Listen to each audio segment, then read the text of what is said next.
There is nothing. Only warm primordial blackness. You're conscious ferments in it. No, ever. Never, ever. Never, ever, ever, baby. An inordinate amount of time passes. It is utterly void of struggle. No ex-wives are contained within it. You got it, sweet brother. Nothing upon nothing upon nothing. I know you do, baby. I know. Coming right up, sir. Smooth passage.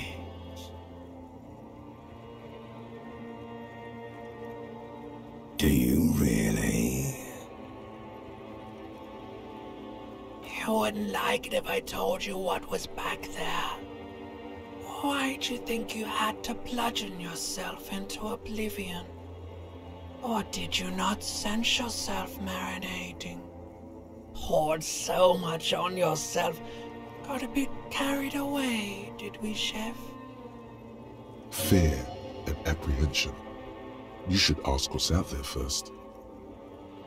Yes, your one disco mother.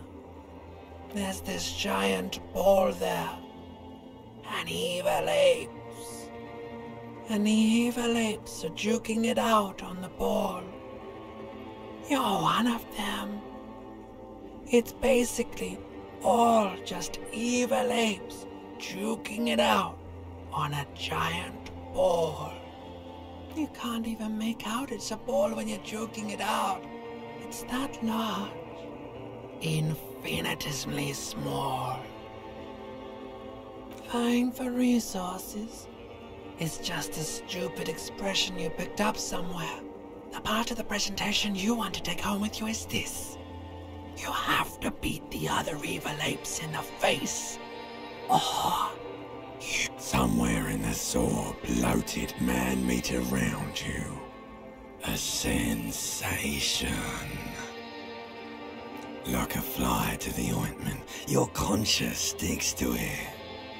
The limbed and headed machine of pain and undignified suffering is firing up again. It wants to walk the desert, hurting, longing, dancing to... The stench of liquor rises from your mouth, and with it, an ungodly headache. A fiery streak penetrates your skull, trying to force your eyes open. It's a sound, a clarion call from hell.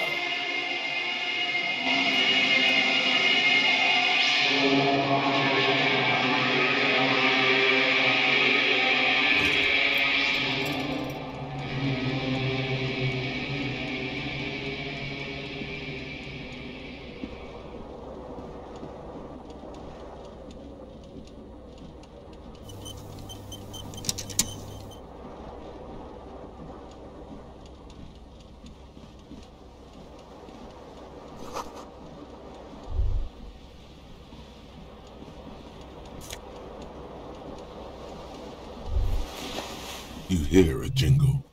Keith, it says, whirling in rags on the alley.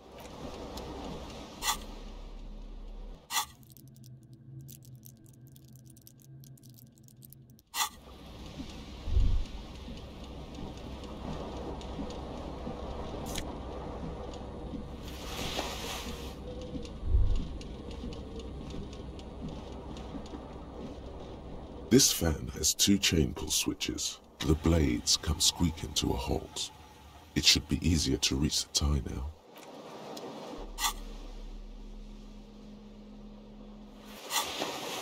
This fan has 2 chain pull switches. While you swoop up and catch what you have in your hand is a truly hidden...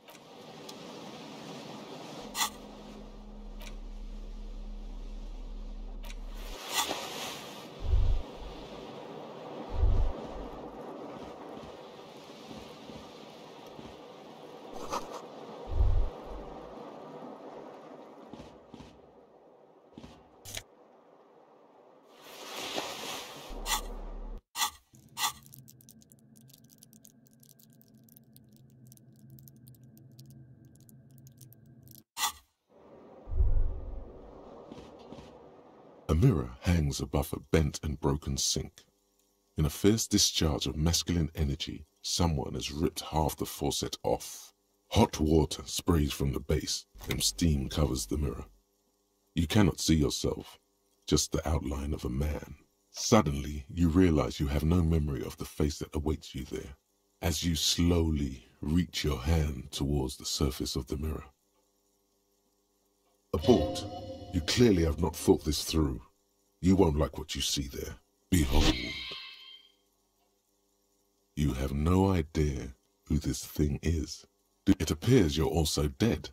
There's clearly rigor mortis on your face. Oh wait, is that an expression? Are you trying to make an expression with that face? Why? Please stop. It's horrible. You're scaring yourself. You can't, can you? It's like it's not even voluntary anymore. You have worn that grin into your face, and now it won't come off. What does it even mean? What is the emotion you're trying to convey? There might have been, 10 years ago. It's little more than a cadaverous spasm now.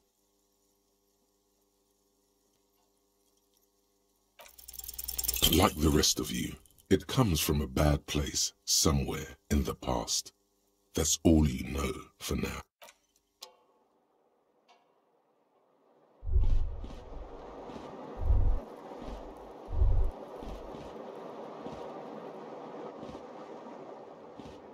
The window stands broken in its frame. Cold, the shards face outward. A fine web of scarring covers the back of your right hand, but none of it is recent. More likely a projectile than a held object. There are no fragments on the floor from pulling a tool back in after impact. It is too large for a bullet, yet too small for a piece of furniture. You're looking for something heavy and larger than your fist. Like the green shoe that's on the hat rack in the corner, which, coincidentally, is missing its friend. Congratulations, you smashed the window with your own shoe. Now you only have one. If a cool wind gushes in, your toes curl up from the cold.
There they both are, two identical shoes, both copiously green and indiscriminately snakeskin, like two baby crocodiles. Good, they're balanced, comfy, feels like the only good thing about you right.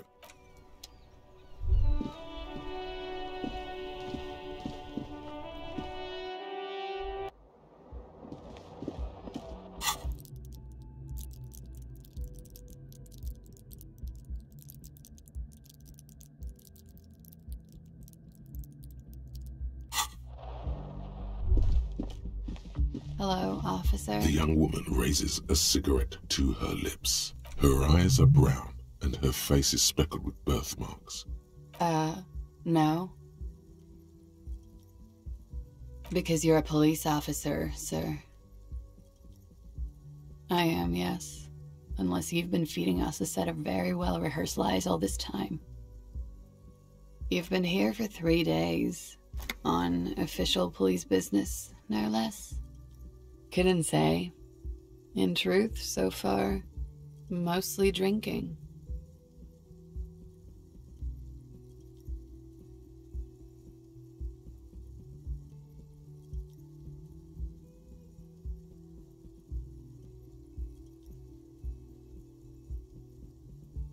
Of course.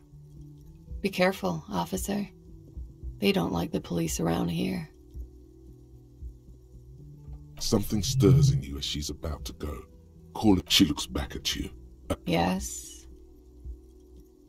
There was the usual ruckus. Loud disco music. I couldn't say. It's impossible to hear people speaking from over here. Oh, yes. Various artists. Ostentatious orchestration prime among them. Oh, were huge where I come from. I was very young then, of course. Like, I don't know about that. At around 2 o'clock, the disco stopped, and there was a change of pace. A slow, sad song started playing, like organ music on repeat. Yes, there was a church in there, a really small church, like the smallest, saddest church in the whole world. It was about that. And that it doesn't matter anymore and that we're alone now. It was difficult to tell. The song itself was very quiet and soft, but you sounded like a winded boar, sir. It was hard to understand what you were singing on top of it. Then you started screaming and trashed the place. A window was smashed. The tape player, probably. The song stopped. And furniture, too. A real destructathon. There was scream. There was. I think you screamed that you didn't want to be this type of animal anymore. I may have misheard, but it was sort of memorable. I went out afterwards. Everything was quiet by then. Around 4 or 5. And that was it. Glad to have been of assistance.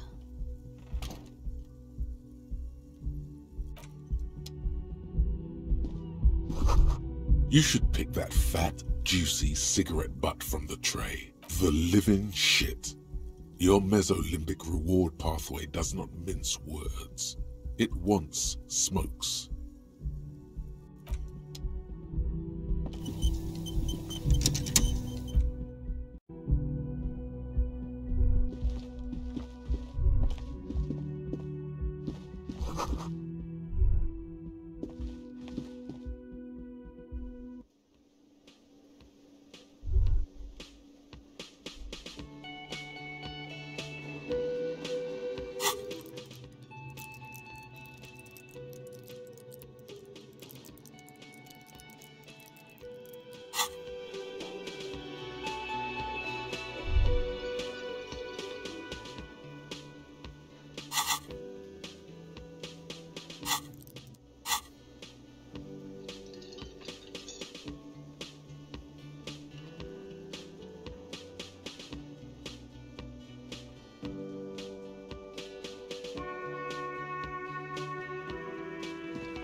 You should totally sing karaoke here.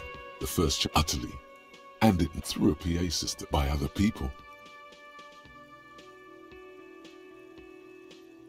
Who is mistakenly identified as a cop for his prominent jawline? You should sing the sad small church song from that tape you found. Thought it was obvious. Serves them right. Wipe that smirk off their face with your sad, tragic small church song. Who's laughing now? You would need another copy of the tape first, though. The one upstairs.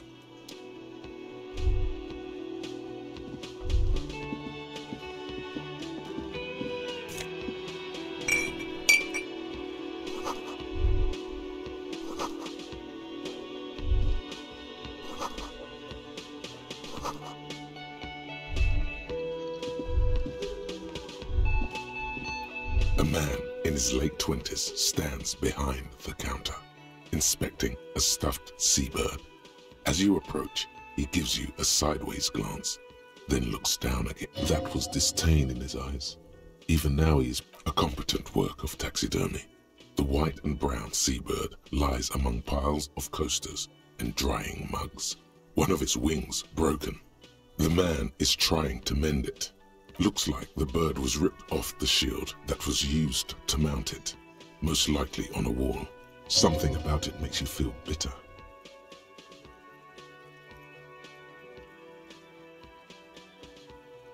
Look, your buddy is over there. Why don't you go and talk to him, okay? He pretends not to hear you, concentrating on the bird instead. Oh no, you're a hero. A real hero. Could the massive property damage upstairs have anything to do with this? Am I?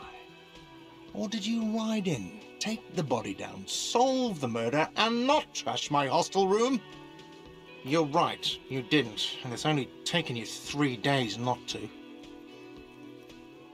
No, I haven't seen you around. I'm not always here.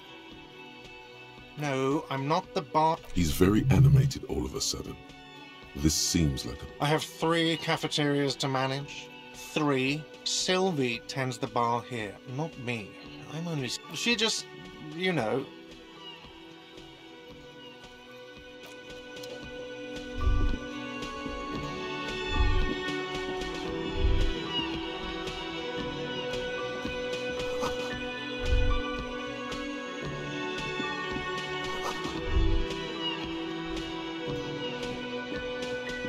Hello, sweetie.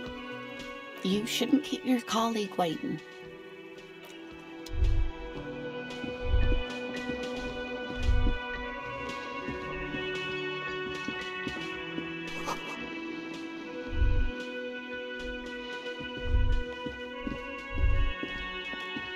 A bespectacled man in an orange bomber jacket is tapping his foot on the floor.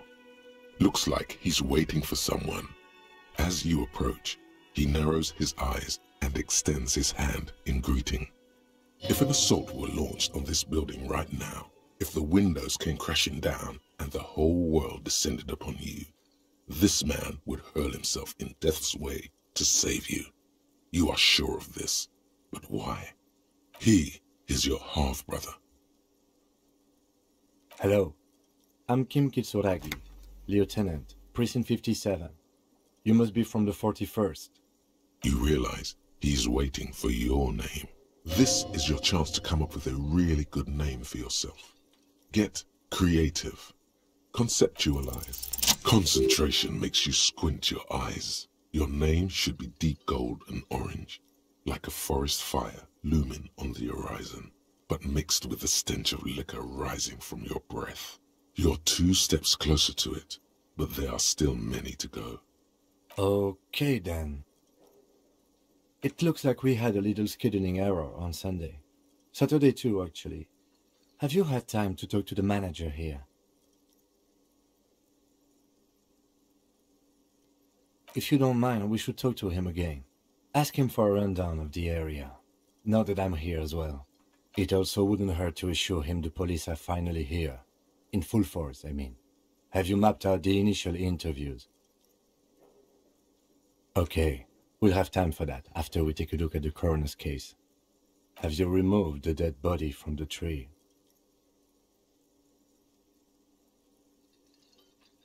So, the body... This is the first time you detect a weariness in the lieutenant's voice. It is obvious he would have preferred for the body to no longer be in the tree. Where it has been hanging for 7 days straight. We should go there as soon as we are done talking to the owner.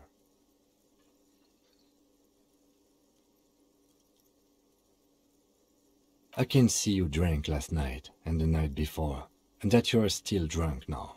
But I have seen officers go through worse. Much worse. If you need something for your headache, there is a general store nearby. But as I said, the dead body should be our #1 concern.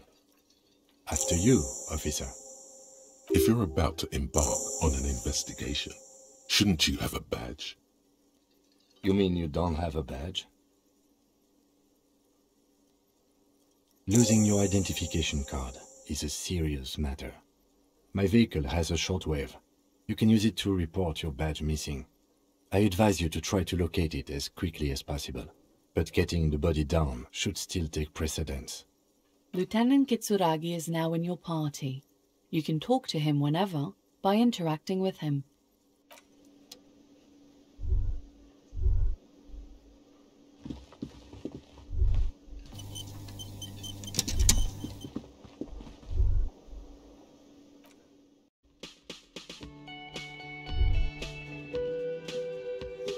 The man with the unimpressive beard notices you approaching. He drops the ledger he was holding and turns to the... Mr. Guard, right? You're right. Yes. I am Kim Kitsuragi from Precinct 57. This is an inter-district investigation, so joining me from Precinct 41... What?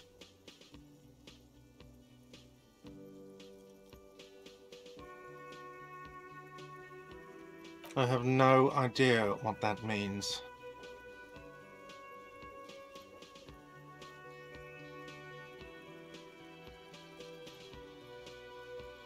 What is this, a joke to you? Is this what you get when you call the police now? This guy? We've been waiting for a week here! Sir, I understand your concern, but we are here to do a job. And for us to do it, I need you to stay calm. Yes, of course. I know it took us a while to arrive at the scene, but it also took you a while to call us. It was you who placed the call, correct? No, I only just got here. It was probably Sylvie who called you. She usually works the bar here. I'm only temporarily taking over her duties. Do you have her number? As a matter of fact, I do. You said you just got here. From where? Are you a local? What, of Martinez? No, I live in Jamrock. I only sometimes come here to keep an eye on the place. This is just one of the many cafeterias I manage. But you still know your way around, yes? In case we need directions. Yes, I know where some things are, but as I said, I don't live here. I just used to work here. And I'm not going to start working here again, if that's what you think. I didn't imply that. Detective, I have everything. You?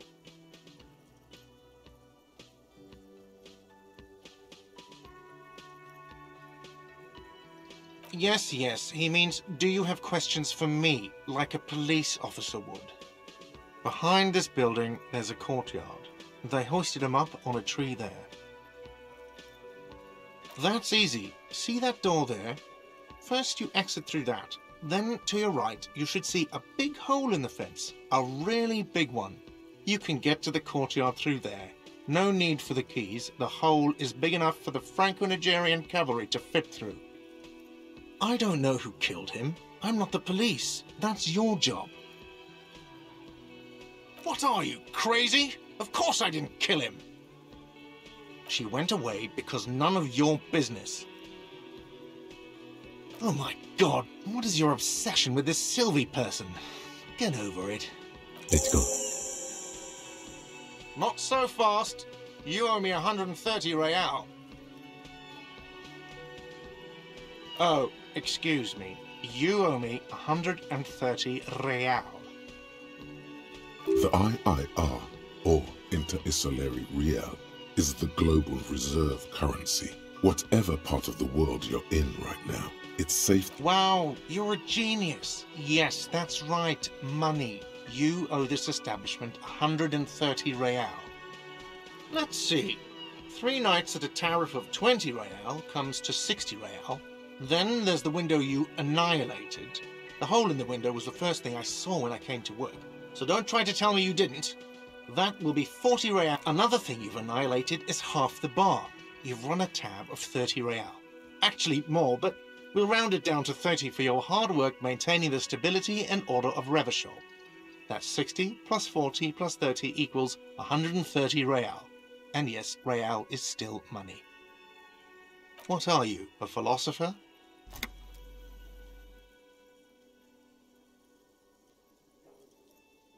Money is what grown-up people use to pay for things. Things like this hostel room, or 8 bottles of potent blend, and 9 packs of Royal Extra. We use it for everything, really. There's a shuffle of nylon as Lieutenant Kitsuragi looks for something in the... That's cop 4. I haven't offered to pay because I don't have any money either. I'm sorry, but he has to pay. I can't let him stay here any longer if he doesn't. If he doesn't have the money by tonight, then... Officer, maybe you are better off working this from home for now. You live in Jamrock, right? It's not that far away.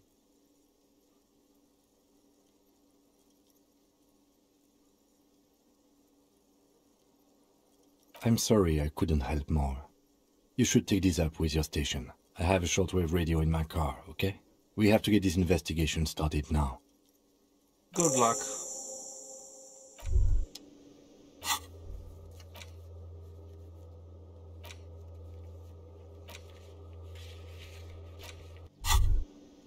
By the way, where is home? The address is coming up blank, but you've been at this hostel cafeteria for only 3 nights. Where were you before? In time or space? That doesn't sound like somewhere you can stay if you run out of money.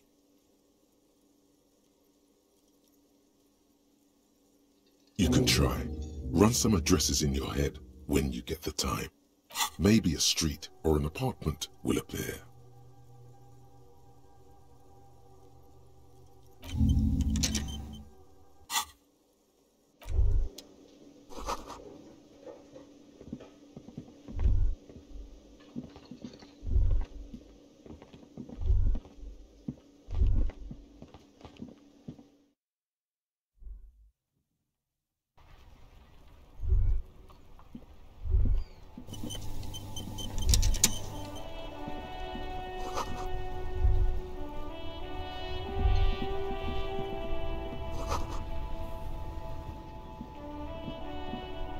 The RCM in Martinez. What can I help you with? We don't see a lot of police around here, that's all. Of course. What can I help you with? Of course. Where to?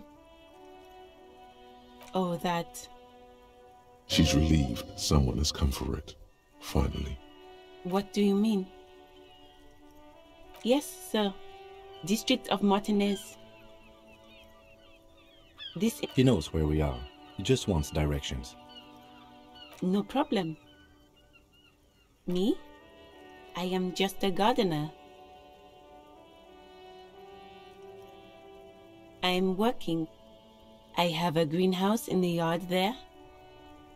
I've been trying to get some work done. Well, as you already know, there's a corpse there, hanging from a tree.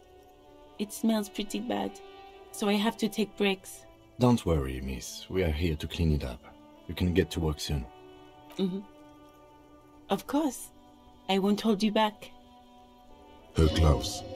You get the feeling that you need them. You have a dead... Sure. Keep them.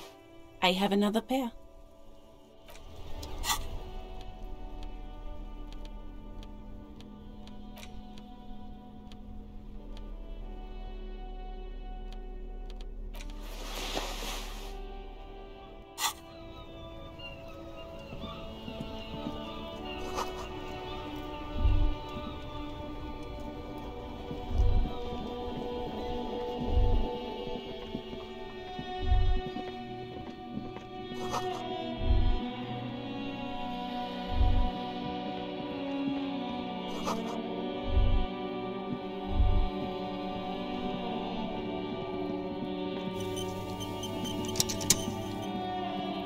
You see a set of tire tracks in the brown slush that covers the plaza mosaic. No, these tracks are not interesting at all. Let the street sweeper just sweep them up. You see a set of tire...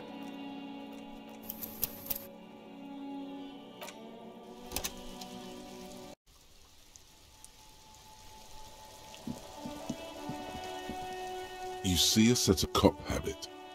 This isn't case-related, you think. Hard to say. Your vision is blurred and you're having difficulty concentrating thanks to your relentless hangover. The tire tracks were left here by an unknown event that took some of that rubber stuck to the tiles right in front of the whirling in rags. This is point A. And then accelerated straight into the fence, left a hole big enough for the Franco-Nigerian cavalry. The driver proceeded to back out of the yard, barely stopping before hitting the adjacent building. Before heading south, must have been in a hurry. You are correct. This is a rather motor carriage-friendly city. Somehow that makes you feel scared. I'm not sure. There are plenty of traffic accidents waiting to happen in Martinez. Whether You could follow the track.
This coin-operated viewer is facing southwest. Its coin slot is full of fossilized bubblegum, rendering the machine permanently. A thick layer of graffito covers the lenses. You spell out the word Onug, written on the other side, with N and C scribbled backwards. Under the graffito, a sea of blues and greys appear. Behind the water lies a coast studded with concrete and reeds. On it, a church on stilts, lanky weather-worn wooden planks, an X-shaped cross topping its tower. You know this to be the Star of Pericarnassus, or the Cairo, the central symbol of the Pericarnassian Church, a star, a great moral height to be strived towards. The church looks old and weather-worn. There are no lights in the window. Around the large wooden building you see chunks of sea ice. probably some kids. A simple but clever solution to root.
This is a wall on the side of an apartment.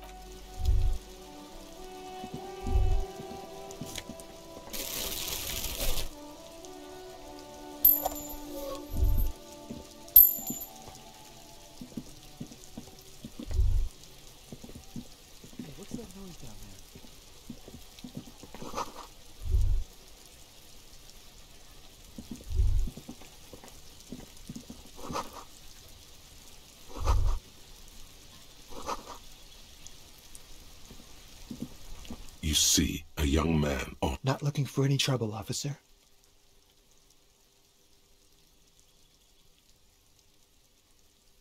I don't want to be seen talking to the gendarmerie, if that's okay. I just want to finish my cigarette. Don't let him go. This could be your witness. The balcony has a great view of the whole thing.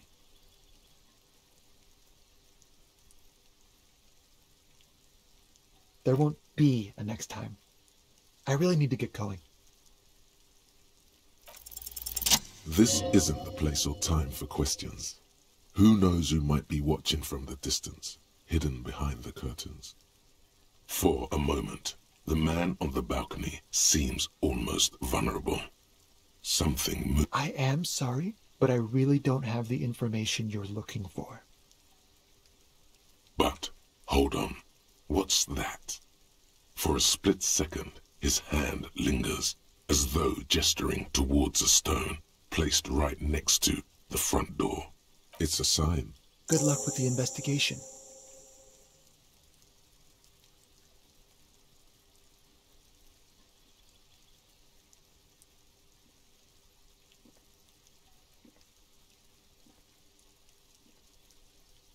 He's gone. No point in running. Tenements like these often have multiple exits. If he doesn't want to talk to us, then he'll know how to hide himself. He could be a witness. He did leave us a sign. Did you see that? He wanted to draw our attention to that. If we find a way inside the building. A stone, like any other. There's a key beneath it, rusty from the dirt. This must be for the front door. Pity doesn't have the apartment number on it. We'll just have to go in and see.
This door has been closed with a padlock. It's a solid lump of metal, but the shackle is deeply corroded. Why would we want to break into some random citizen's apartment? The lieutenant looks at... I suppose if one were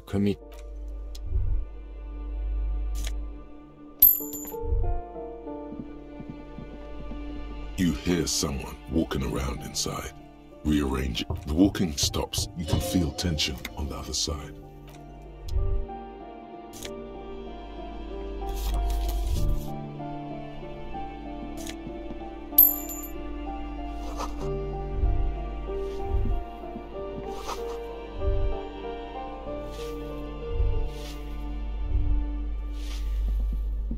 Give me a moment. The cold never does any good for my bronchitis. I'm fine. Fine. Don't you worry about me. Now, what do you want from... She's the cleaning lady. She knows the floor plan and the residence. I'm no one. Just an old woman who cleans these hallways. If you could call it living. I have a little room upstairs right next to the coal room. It's barely bigger than a closet, but I don't complain, no. I have my bed and my aching bones to keep me company, and that's all I need from this world. Yes, I know who you mean. The scrawny boy who's always smoking like the devil, right? Somewhere in the building, a child starts crying. You hear a radio tuned. What's he in trouble for? Talk? He lives upstairs in room 28. Thank you. We should go check out his apartment on the balcony.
Ruination has come. The broken arches betray the once grand history of this. A great force from the northeast fired into the city. Heavy artillery shelled the coastline. Fired from the water. A straight shot into Revachol. The tenement acted as a defensive wall against the worst of the shelling, until it was destroyed, and they had a direct firing line. Those arches acted as support for something greater than what you see now. Only 3 stories stand where 9 to 12 once did. A fleet, the combined armies of Occident and Grad, with Mesk volunteers, a 5-nation army, hundreds of vessels. They massed airships further down in the Bay of Revachol. The artillery was so powerful. The ships not only required gyroscopic stabilization, they were anchored into the ocean floor, as many are still there to this day. If you squint, you can just barely see the shadow on the waves of the Martinez Inlet roll over the fallen remains of the building. The dark waters obscure the better part of the remain. What didn't fall into the ocean was used as scrap. What wasn't used as scrap was thrown into the ocean. The coalition. But that was a long time ago. I think we should move on.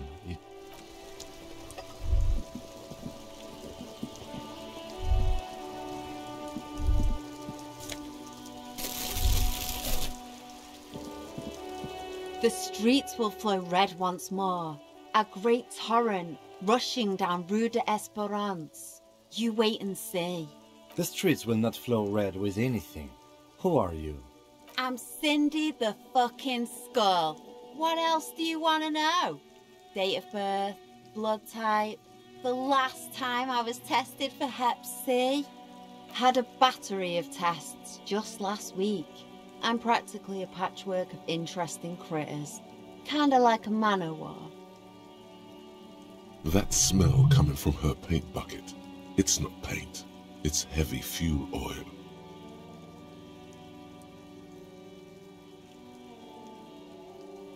Red-dyed heavy fuel oil, intended for exclusive use in government vehicles, to be precise. What did you think I was using? Aquarels? Sucked it out of a cop's fuel tank myself. Back in Jamrock. You ain't seen nothing yet, piggy boo. Can't you tell? I'm painting a beautiful mural, an area. I haven't really started it yet. I'm waiting for the right words. Have you ever tried your hand at graffiti-o? When faced with a blank wall, most people write unimaginative stuff, like pigs go home, and Mona was here. We rarely see pigs round here, though. Just, yeah?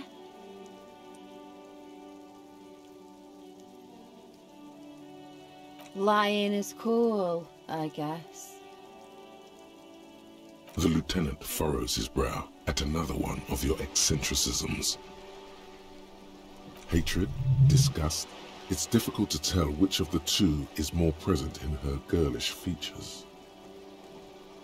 The woman on the boat does not notice her staring. That Ozon her. Someone's got to keep an eye on her. Ozon is an archipelago 2 days' travel away from Revachol.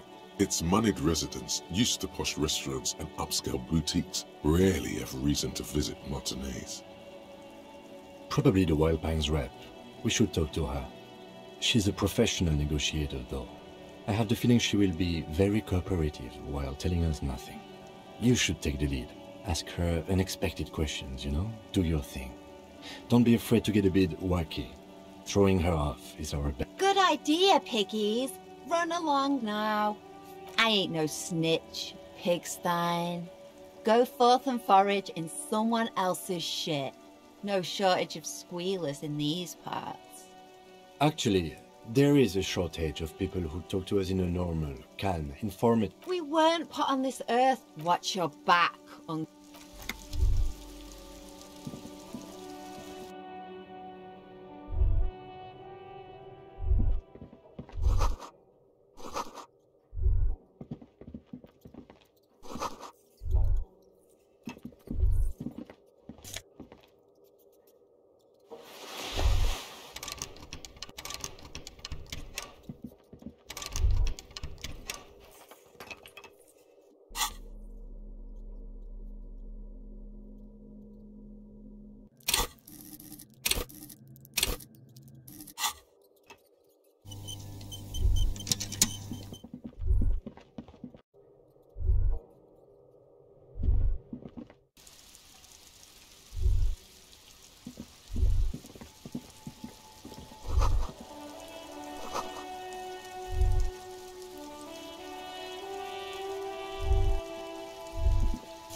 Hello, sir. Step right in. The store is open. Are you interested in a new and exciting book? It's a bookstore, sir. We sell books, postcards, and some board games. It's called Crime, Romance, and Biographies of Famous People. Whoa, whoa, whoa, whoa. Hold your horses, little girl.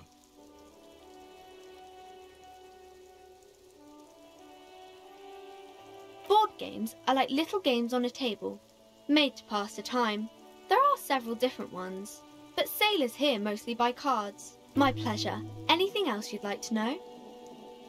Okay, sir. I'll try to answer any questions you have. I hope they're about books.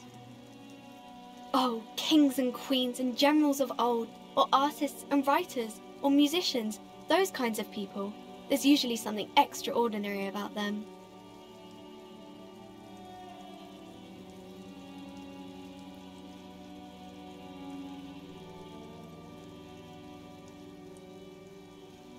I think that's why people read them, to find the secrets of their fame. Seems like most people who read those books fail to get more famous from reading them. But it does make the famous people more famous.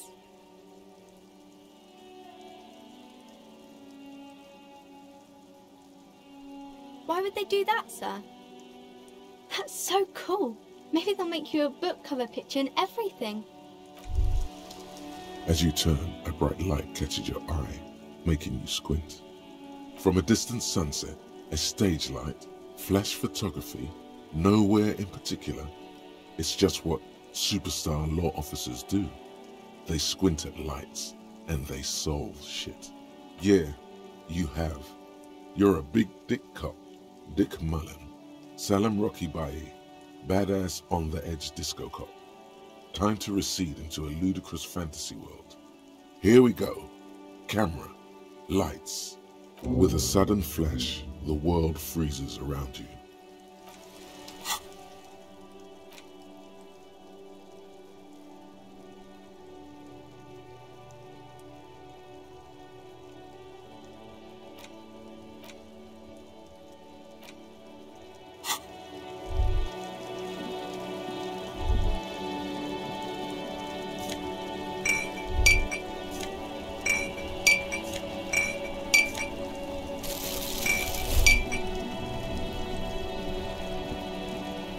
This post-Levantorie mail collection.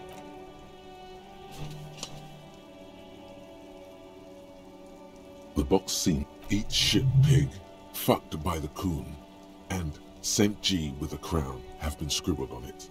Jenny is a whore, and best set mailbox. The mail collection box seems cathartic.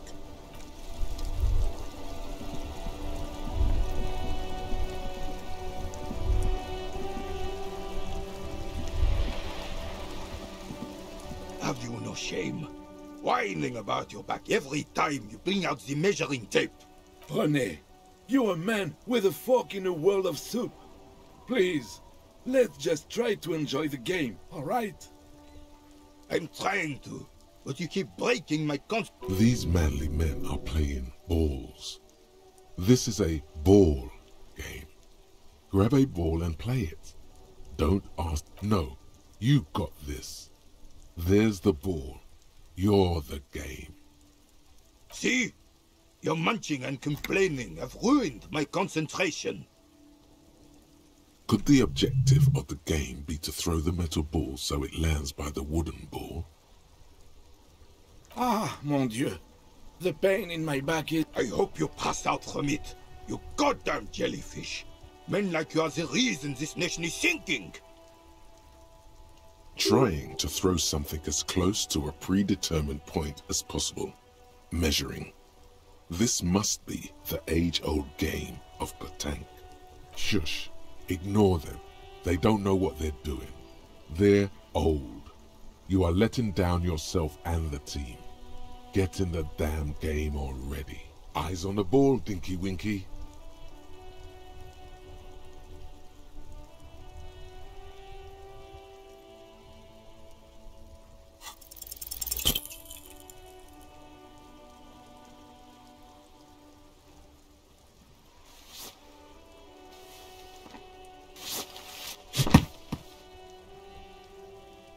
This felt...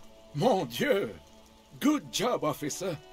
That was... There are no two more harmful words an athlete can hear than good job. And this was downright embarrassing. Your muscle memory knew what to do and went for it. But there were gaps. It felt like you were going for a thrust or a lunge. There was definitely gonna be jumping. Maybe you scored... What are you talking about? You just executed a pretty much perfect pétanque throw. How are you ever going to get the officer's shit off your nose, Gaston?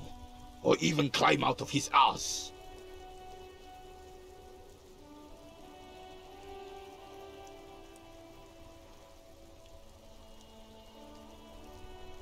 The man in the uniform, his merry partner, is staring at the ground. Like he's trying to see. The lieutenant is looking at you.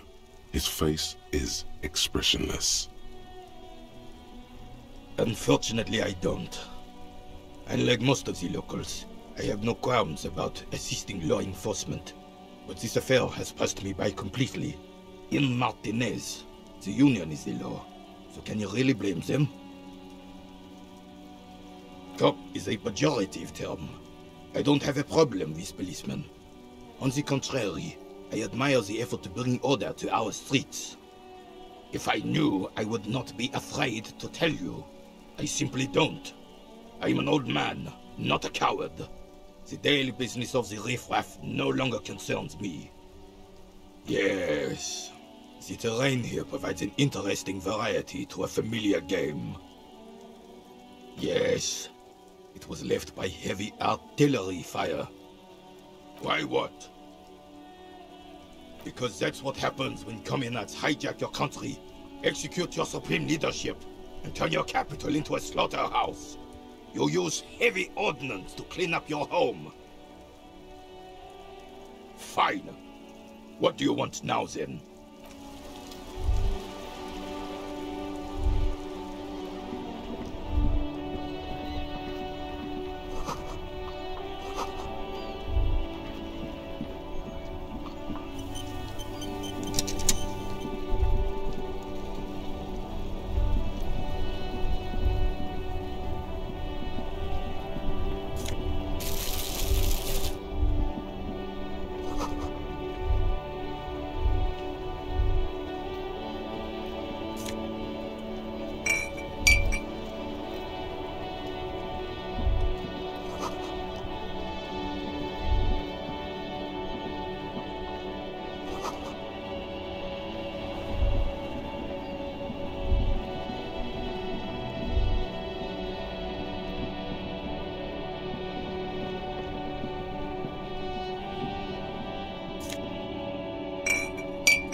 Good morning to you, officers.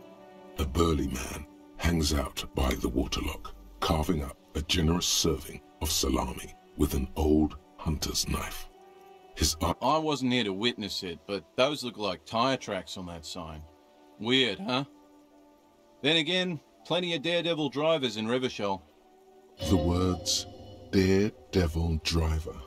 Too bad it also takes a year and a day to repair anything around here. Especially a waterlock. The rest of the coast is closed off till then.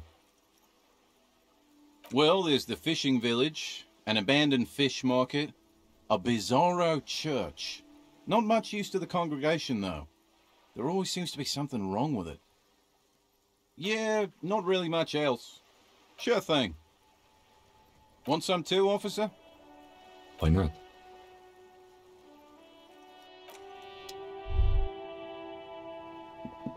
A couple of indicator lights are missing from this panel usually closes the waterlock, turning it into... You pull the lever all the way up until the metal clicks against. Nothing happens.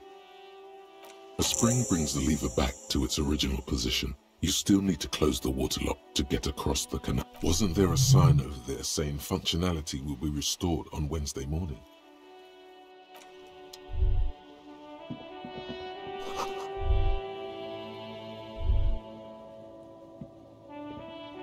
A crumpled billboard reading, Samaran butter soaks in the canal. The sign billboard has fallen on the waterlock, keeping it open, and thus out of order. Just some tasteless advertising. Whatever it is, the boy on the billboard, goat milk butter. It's an acquired taste. The sign billboard has fallen on the waterlock.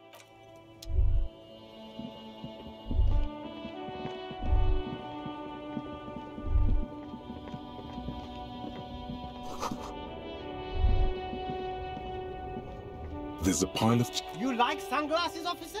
I've got the latest styles, right?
You see several packaged raincoats fill a low shelf beneath the packages are small, discreet, sloppily stacked, making them easier to take unnoticed.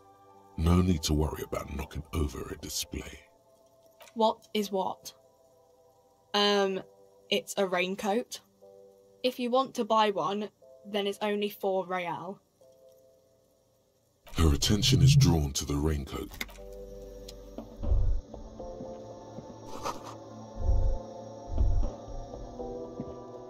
A colourful display of there, in that dark green glass, all in vain. The great flowing river of warmth, wine, alcohol, beer, alcohol, love. Guess not, no. Good thing you're an unrecovering alcohol. I'm obliged to inform you that both alcohol and cigarettes damage your health, but I guess you already know that.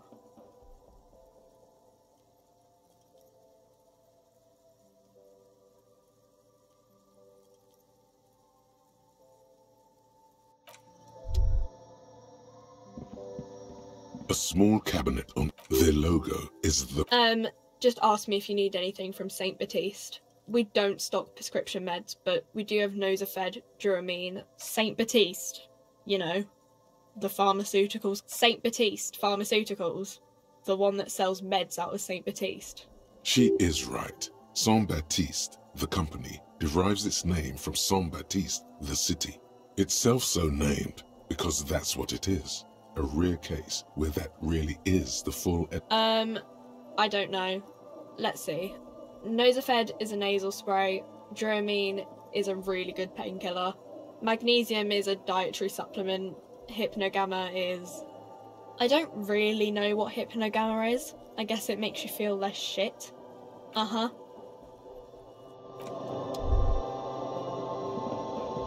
The tear machine stands in the corner. Aside, your bottles clunk into the machine, and the money appears with a satisfying jingle. You're a richer man now.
An old monument stands. A silver plaque on the statue's pedestal reads, "An old monument stands in the middle." What did he do?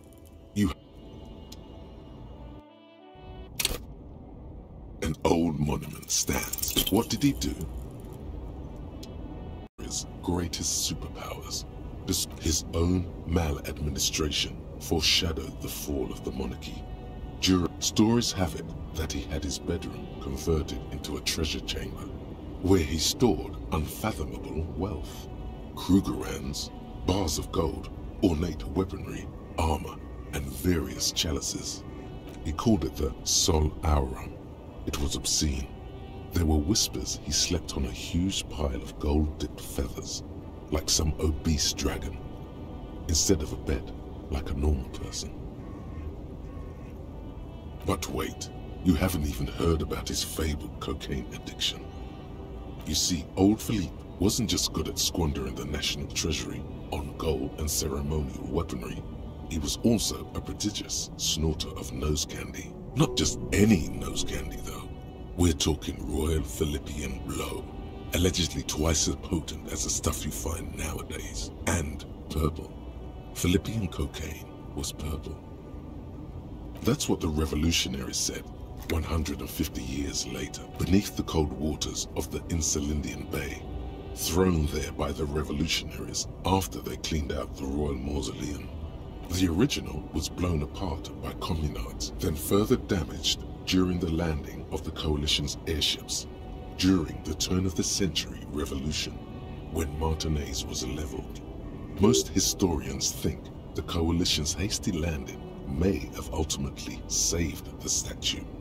If some years ago, a group of liberal, artistically inclined individuals, designers mostly, thought it would be ironic to restore the statue of the most wasteful ruler of Revachol in the poorest. The statue is supposed to capture the moment it was blown apart, like an instant frozen in time. People in Martinez tend to disagree, as do many prominent art critics and thought leaders with more nuanced social awareness than the young ironists. Philip III, the squanderer, however, with his bronze face up in the air, doesn't seem concerned about what the hoi polloi think of him in death.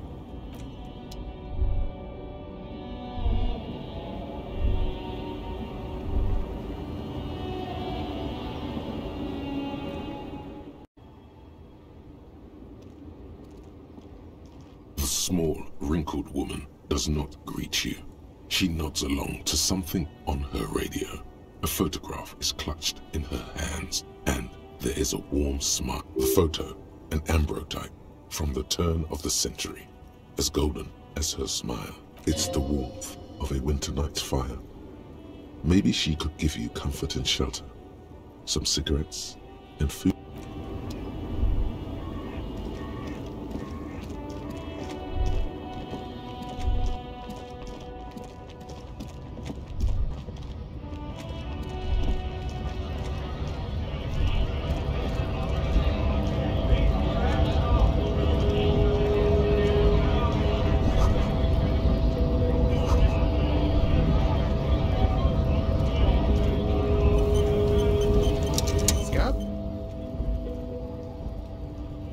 Kind of a worm, content with mere survival. They come, they want to do our job for shittier pay, screwing over both themselves and us.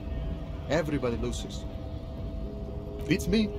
Somewhere in the ground, I think. Gotta be bloody stupid or freaking evil to scab. Or I guess, scared maybe. But scared of what? Of who? Personally, I'd rather beg than scab. If the gentleman shouting on the street came begging, maybe they'd have gotten something. We've explained the matters, but they don't listen. This lot would be reasonable and go home if the big guy wasn't riling them up all the time.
Welcome to Revachol.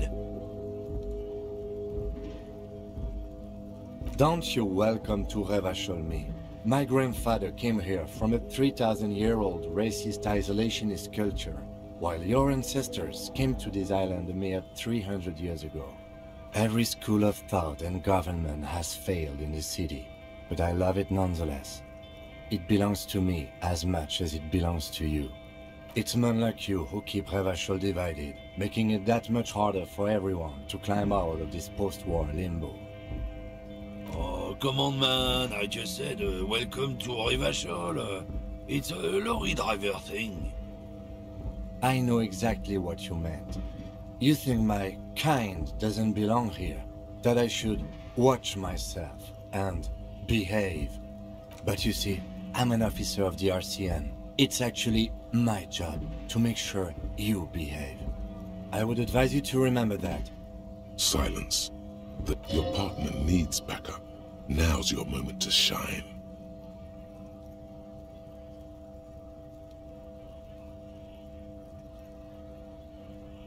You two make a cute couple. You know that? The lieutenant exhales and resumes his regular calmness. Whatever you say, officers. It's about biological determinism, natural law, the sorting of the races. Not the most popular topic nowadays, with the coalition in charge, you know. You might want to change the topic. That is, bury your head under the sand like common sheep. People who've studied these things say that you and me are superior by design. So, naturally, we Occidentals should be in charge. Obviously, you can see the merits in that.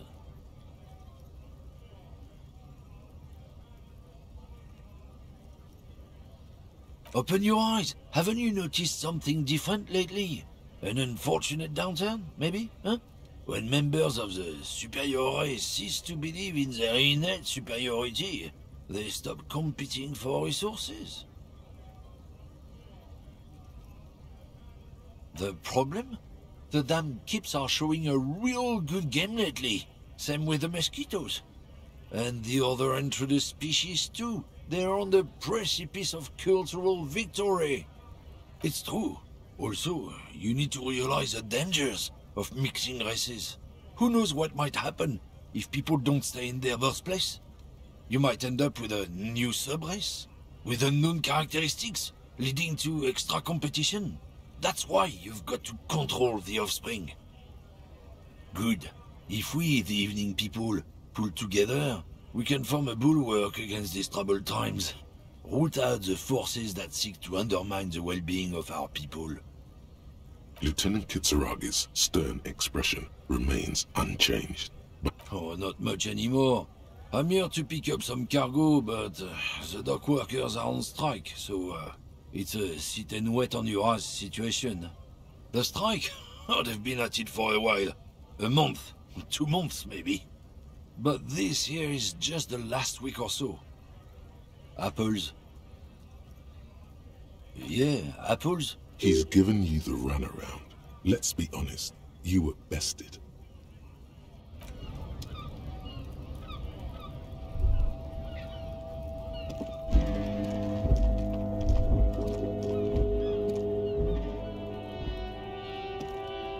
When you said before that you were down with racism, was it meant in earnest, or were you just trying to win his confidence?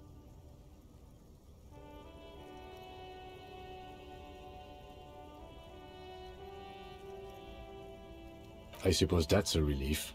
Just be careful how often you avail yourself of this technique. A lie may be useful in the short term, but I have a way of catching up with you later. And one more thing.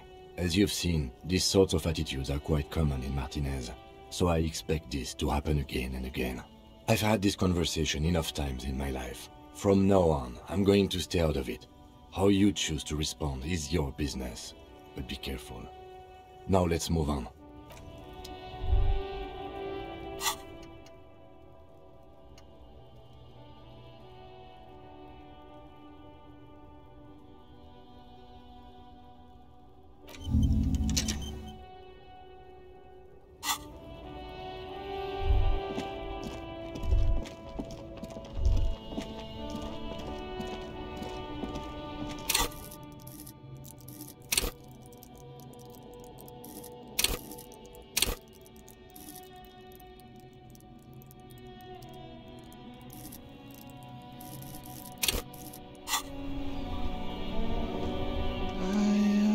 A simple little cadence. He seems to be making it up as he goes. From another planet.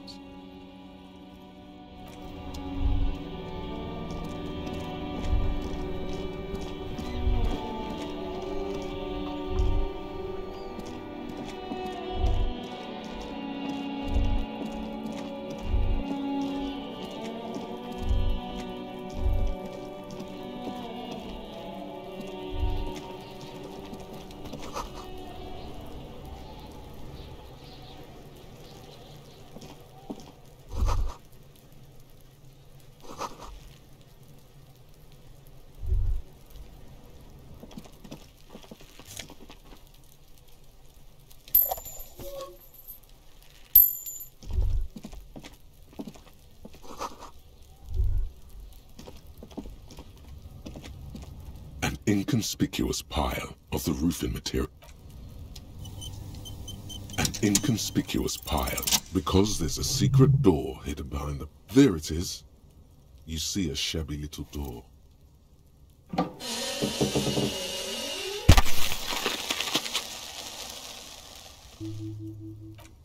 What is this then? A tool shed?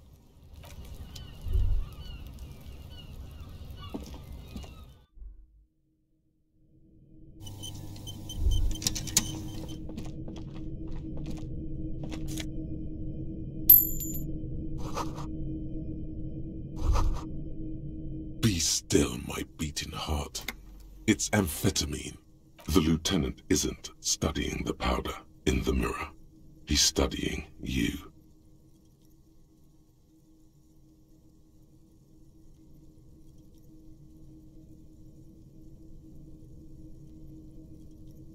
Perhaps not. This is below our pay grade, detective. See that ladder there? It's probably...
Looks like someone left his tarpaulin cloak hanging. Yes, it's probably yours. It bears the RCM insignia, and you have a habit of being careless with your... You could probably make the jump. You look like you've done some track and field in your...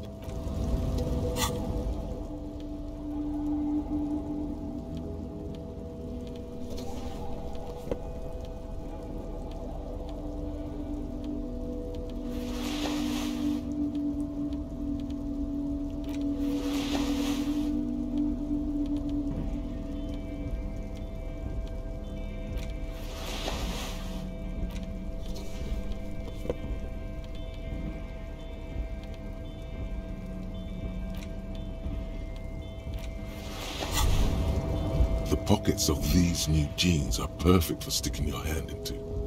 Hey, it's a chewing gum wrapper.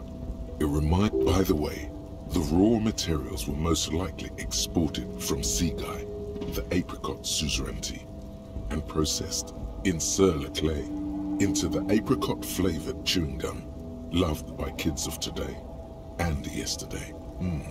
Something about it is familiar, and not only to your fingers.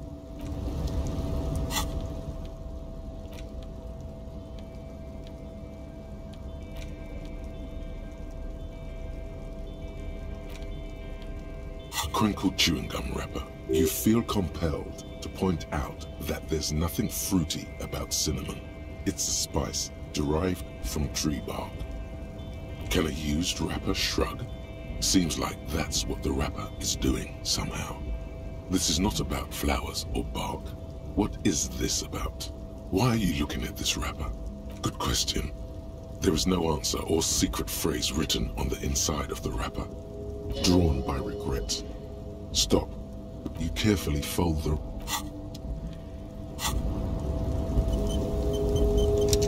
A tarpaulin cloak is still caught on the railing.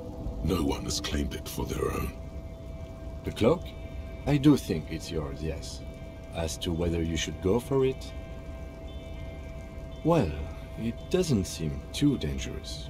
To make us... What are we doing? We're awfully close to breaking into the industrial harbor. They're bound to have information for us. I thought that was or it could be that we had... The wind is aggressive up here. The lieutenant looks at the enormous crane towering in the distance. Over. Then he turns back to the sad piece of fabric flapping in the wind.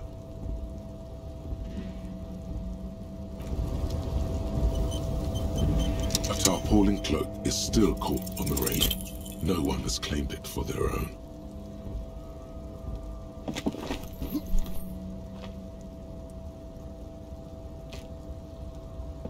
Nope, no. That's... A tarpaulin cloak is still caught on the railing. No one has claimed it for their own. As you leap in the air, a chilly breeze engulfs you, sharpening your senses. Ankles tingling from the tension, blood roaring in your ears. As the concrete floor welcomes you, you realize it's been a while since you felt so alive, alert. I knew you could do it. My climbing down might not have been as disco as your jump, but at least we can explore the... With your feet firmly planted on the concrete, the noise of the harbor rushes back in.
Numerous empty wine bottles glisten in the rain.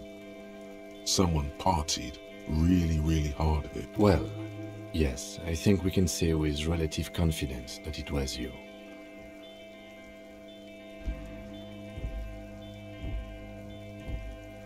Yes, this...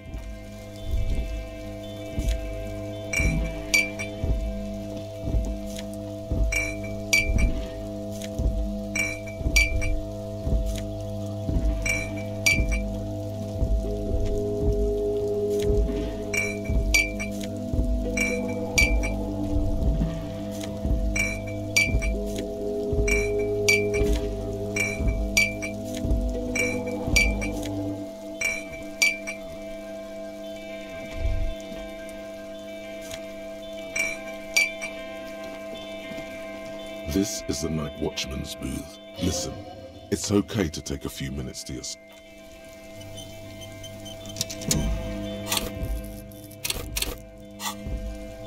This is the night watch. If you must. But nothing incriminating catches your eye. The cabinets are clean. It's a black and white photo of a young couple out in a street fair. The man, René, is dressed in a Royal Carabinier uniform. Why did you take that picture of René? You're really interested in that old soldier. Not sure I understand your fascination, but sure.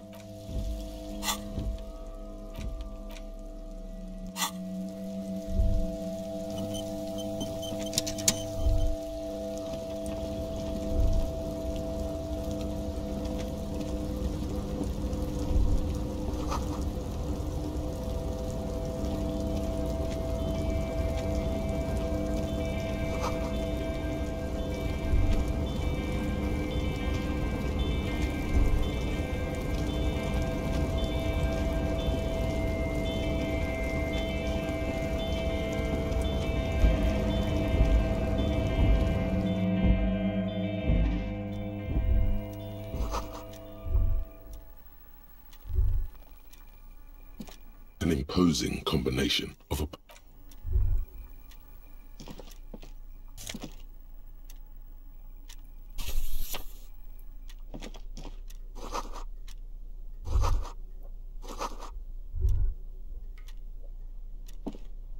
On second glance, someone has... It's unfortunate for the Union to just leave their paperwork. Let's see what's inside, he thinks. The drawer opens smoothly. Hundreds of documents containing logistical data. Two kinds of transactions stand out. Materials coming into and the same materials being handed over to companies inside Revachol, Couron, Coal City, La Delta, and Jamrock. It's hard to make sense of this thicket of company names, dates, quantities, and percentages. You try to draw slides.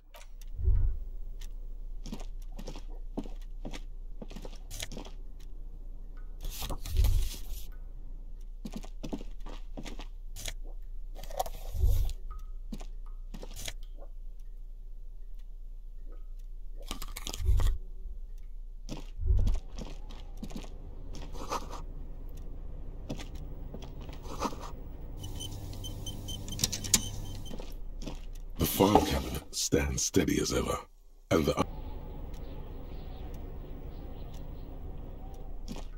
file cabinet stands steady as ever. Whatever's hidden here is hidden well. Concentration isn't enough. Only a trained accountant with a background in logistics would be able to really make sense of it.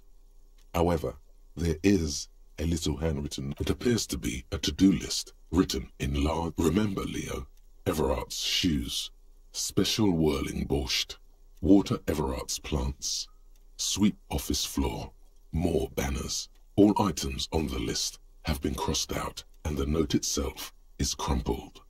Everard Clare, probably, the head of the Debarders Union. One of his aides must have left it.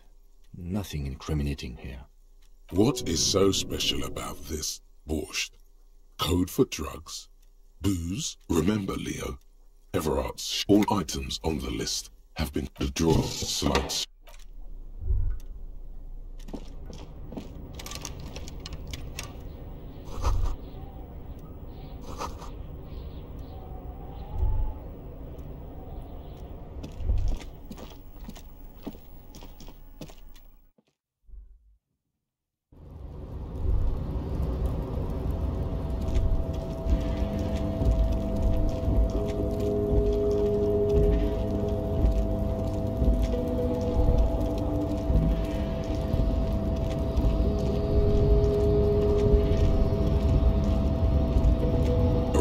Control panel with Marsh on.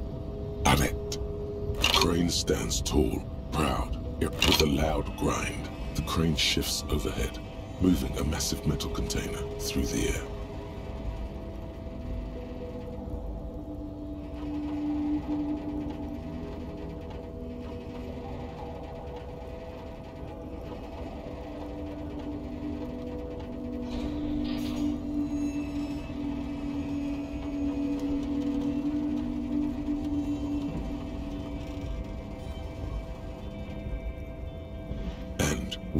The harbor sleeps as the strike rages in the distance. The crane can rest again. Now, the rusty control... I can't see how that was worth the wreckers.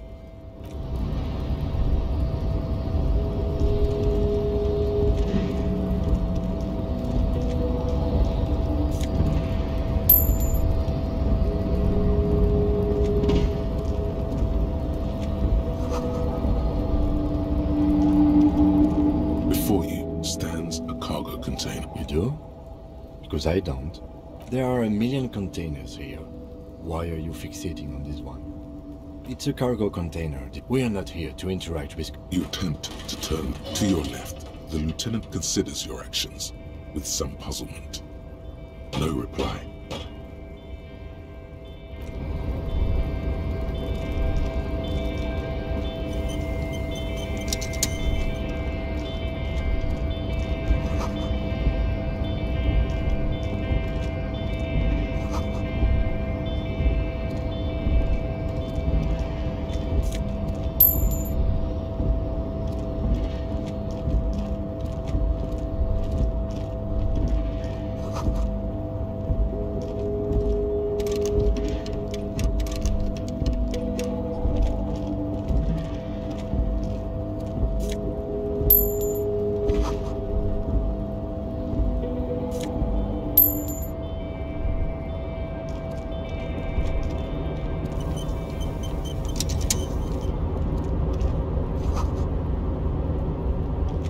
Container, container, I'll turn you nice and red. Contain. The accent is so thick, it's impossible not to notice he's Ubi, from the vanishing peninsula of Ubisund on Muindi. Container, container, used to be Wild Pines. Container, Everard, Everard, Everard, he looks after everyone. Huh?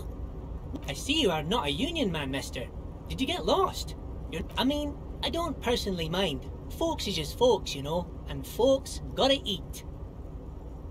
Just some of the other guys don't look too kindly on the scabbing kind, if you know what I mean, mister. Oh, most of the guys are down at the gates, keeping the scabs from coming in. We're on a strike. The whole union is. So no one is working? Not everyone is down there, of course. Mr. Everard is in his office, where he up, but Titus and his boys got into some drunken trouble and Everard sent them on a night. Oh, I'm not really supposed to talk about that. That's you. Him and his boys stirred up something in town. Probably drank too much and got into a fight or something. I heard Mr. Everard telling them to take some time off. I guess the boys got a bit too rowdy and had to let out some steam. I don't really know the details. That's just how boys are, you know.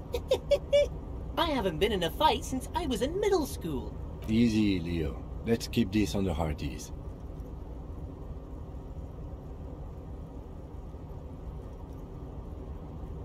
Too late.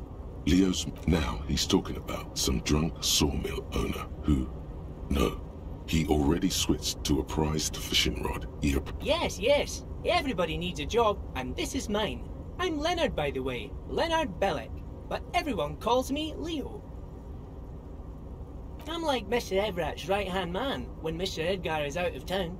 Actually, Miss Beaufort is the right-hand man, but she's a lady. Who is this, Miss Beaufort? A real pretty lady with a skin like those Douai Sucre candy bars my missus likes so much. Them are real nice to suckle on once the dinner is done and me and the missus sit down beside the radio. But I can't listen to the radio all the time. There's so much to do around here and I'm always busy keeping things running here. Yes I am, yes I am. Oh, Lizzie, she is a real sharp tool. Mr. Everett put her through some fancy school and everything, east of the river. But she's a real nice girl. Grew up in this here neighborhood, knows everybody and gets along with everyone. Real pillar of the community one day, I'm sure. If me missus and me was to have a child, I'd be real happy if she turned out like her. But she can't have kids.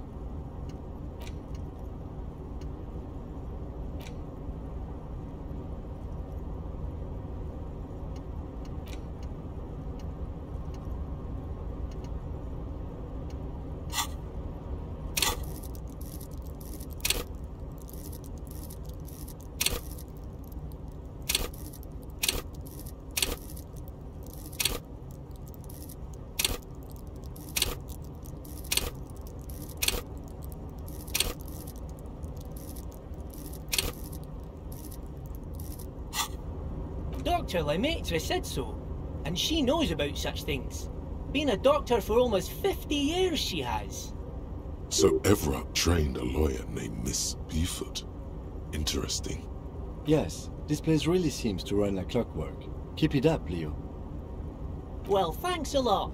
Coming from you, it means a lot, really. Sometimes I feel some of the guys don't really get how much I bust my ass for them here.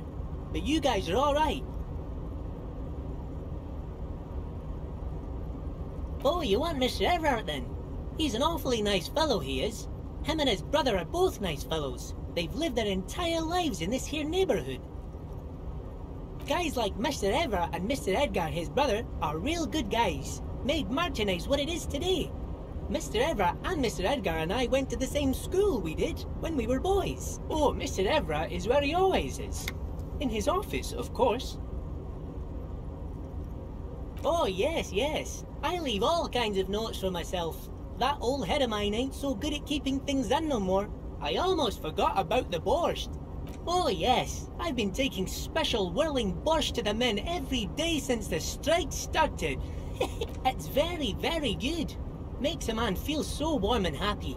I feel like I could take on Mr. Renadan's boar dogs every time the lunch is done. Power borscht, huh?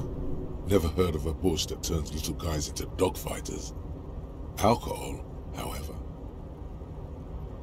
Yes, yes. I'm taking it to them. The borscht keeps them happy and in fighting spirits. Makes you all warm inside. They brew it in the whirling in rags. Oh, the whirling's cook. He makes it. Them is always talking with Mr. Manana in that weird language and laughing together. He doesn't speak what we speak. He's from Grad. Oh, sure, mister. Sure. You do that. Yeah. He didn't actually understand what you meant, and now he's just nodding along. Oh, that one. That should be empty as far as I know. Lots of containers here have nothing in them. Told you. Oh, I'm just making some covers for them containers here. Yes, I am. Yes, I am. So it's easy. Sure, mister. About what? Oh, yes. Born and raised in Arish, mister. Mum had to leave my dad after he got a bit violent. Took us here to the new world. I was about 10 then. Too old to lose my accent then. People say us Ubis are up to all sorts of trouble with sheep and other animals and whatnot. I just want you to know there was never any of that where I come from. No, sir. Those are just nasty rumors. Thank you for clarifying that, sir. Bye-bye now. Some kind of superstar. They say the world isn't ready for a rock and roll cop. No one wants their state monopoly on violence to be mixed with celebrity worship. They claim to know it would be dangerous for detectives to rise to the ranks of demigods and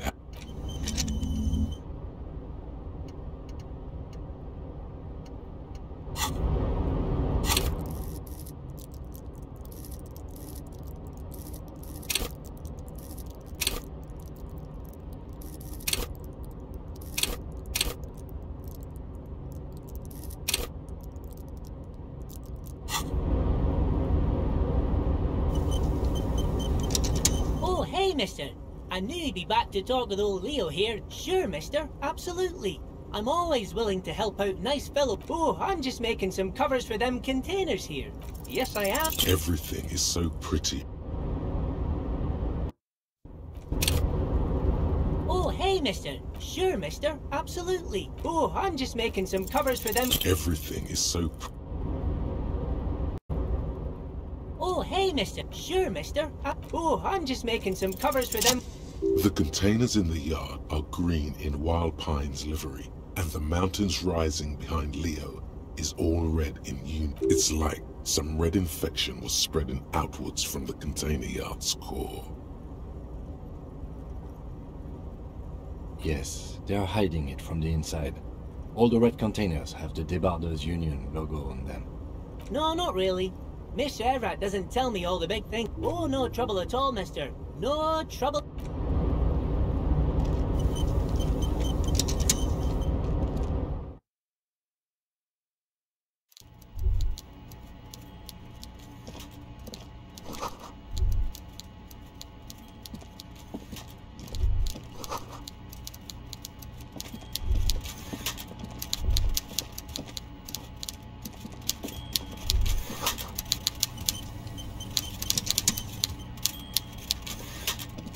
Before you is a walrus of a man seated behind a large desk.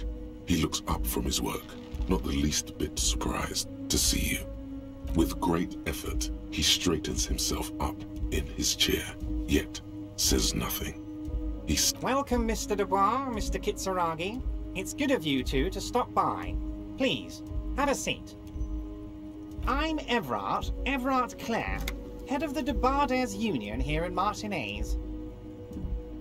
I'd offer you my hand, but unfortunately my health prevents me from getting up. You understand? He looks extremely comfortable. The tiny folding chair. You go ahead, detective. Whatever he has in store for you, it can't be good, he thinks. I'll do my best. Forget about that. What's with this Dubois stuff? You're getting some seriously bad vibes from that name.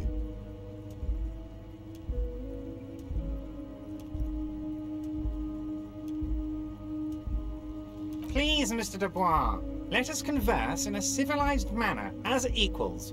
Take a seat. I insist. Excellent, Mr. Dubois. I can see that you're a reasonable man, and reasonable men can be of great use to one another. So tell me, how can the head of the Debarders Union help a representative of the Revachol Citizens Militia today? The chair you're sitting on has got to be the most uncomfortable chair in the world. It's violating your backside.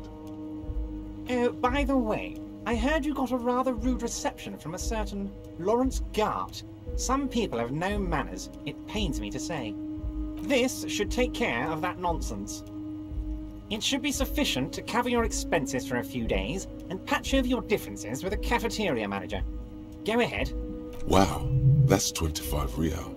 That's good money. You need it.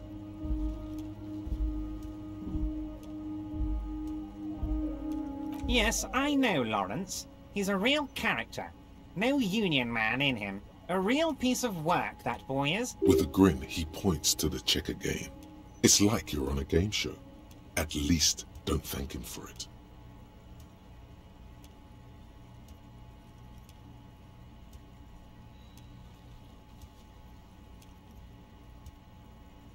Okay, okay. I respect a man with principles. No handouts, then. Now, I'd like to set your mind at ease about one other matter. Your lost gun. Let me assure you, Union people are on it as we speak. I've got my best hounds looking for that lost gun. His slug-like lips move, but all you hear is the world is swallowed by a black hole of fear. Only 2 words escape its gravitational pull. Lost and gun. Oh God, why didn't you think of this before? Cops have guns. It's gone. Your gun is gone. There's nothing here. Are you all right, Harry? You seem anxious. It's not like you left it loaded. You didn't lose a loaded gun. Local children aren't out there playing with it right now, pointing it into their own mouths. It's in a safe place. I just know it. I have a feeling. It was loaded. There were 2 bullets in it. You always keep at least 2 barrels loaded. Officer, we will deal with this later. We don't need Mr. Clare's help with this. I wouldn't be so sure about that. God, you're sweating. Your knee is jerking. You're about to cry, aren't you? You're about to cry because you lost your gun and those children are going to shoot themselves with it. Mr. Dubois. What is this, Mr. Dubois? He keeps repeating. What is he trying? Mr. Dubois! Mr. Dubois! Harry! Mr. Dubois, are you okay? Can I get you a glass of water or something? Are you Maybe you could use your hands somehow, in a kind of throw-in motion, like you're throwing that Mr. Dubois at right back at him. He's Mr. Dubois. What an odd demonstration of... you got me, Harry. I don't even know what. As entertaining as it was, I'm afraid we're wasting our time. And I'm an extremely busy man, Okay, enough. We are here to ask you some questions pertaining to a murder investigation. Quick, here's your window. It is about time to stop embarrassing yourself. Questions will help you regain some of your lost dignity.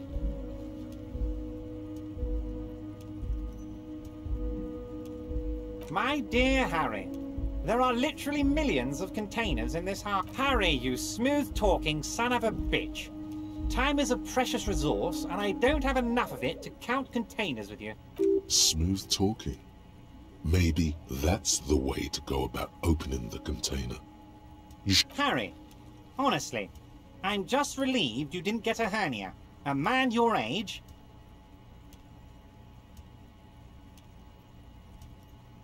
Yes, yes, Harry. You are obviously in peak physical condition. Anyway, I assure you, I am a very well-informed man. Information reaches me before I even get the chance to request it. I don't know what that means, Harry. Shady brew? There are so many moving parts in my operation, I can't keep track of them all. You know what? Don't even tell me. Whatever it is, do it. He sincerely has no idea what you were talking about. And he... Oh, of course. That's your main thing here. That's why you're in Martinez. I know everything that goes on around here, and I would love to discuss it with you. I mean, it's no secret that the lynching is connected to the strike. So much to talk about. Honestly, it's been weighing on me so heavily. I understand you need to interview me.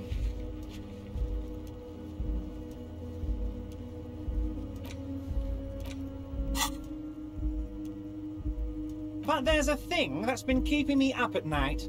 I want to talk about the hanging. I mean, if we could just calmly talk, exchange information, we could blow this... Yes, that sounds good. Let's do that. But I can't think straight with this thing weighing on me. You're police officers, aren't you? I have a crazy idea. You guys are basically door-opening machines. Incredibly talented at opening doors. I'm not sure I understand. If you're asking us to break down someone's door, it's not going to happen. Come now. I just need you to go open a little door for me and leave it unlocked. A simple thing. Does this jiggling ooze think he's going to use you? He's got another thing coming. Play his game, son, with your eyes peeled. He's going to slip up. Harry, I'm a very busy man, and more importantly, I don't have that extraordinary physique you do. You look like you could run around all day. You want to send someone a message that the police are working for you.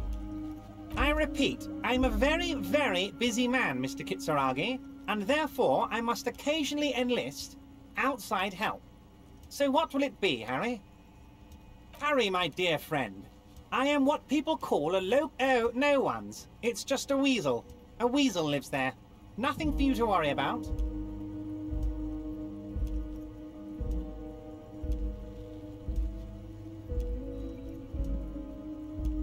Of course, Harry, I understand. But if that's the case, I don't think we'll ever find your gun. Even worse, we won't be able to speak like equals about the murder. Perhaps this was just bad timing for you. Know that you can always come back to me. I really hope you do. Yes, we both understand what you meant. This may be the only way, he thinks. I won't hold it against you. In fact, we probably should reconsider later. Wait. You need this to get in and out through the gate.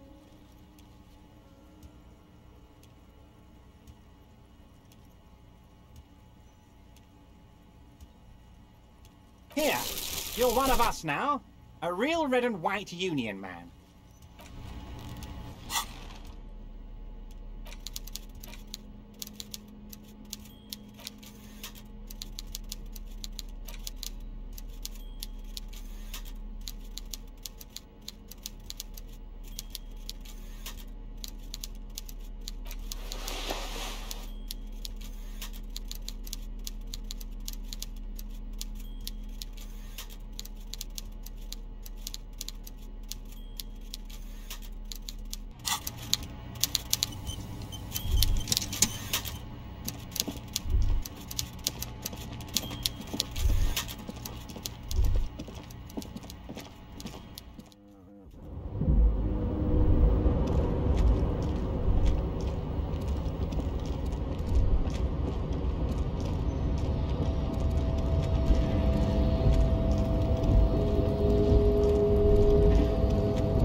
up and stay frosty, everyone. Cops are here. You here to fuck with us? Beat the honest worker down. We're here to fight for a cause. Stripes usually have problems with people who have causes. Good. We're fighting for... Besides, we're not that different. It helps if people see us talking, cops and strikebreakers together. Shows authorities are on our side. Builds confidence. Might be time. Don't let the fat bastards tread on you. Cops tend to side with the higher-ups, but you're essentially still workers. I don't trust cops, but I can see you understand the right to work! Rights of people. Right. Maybe you should ask them the questions, like why we're not allowed to make a living here. Shame on you! We have families to feed, you piece of shit. So do we, Scott.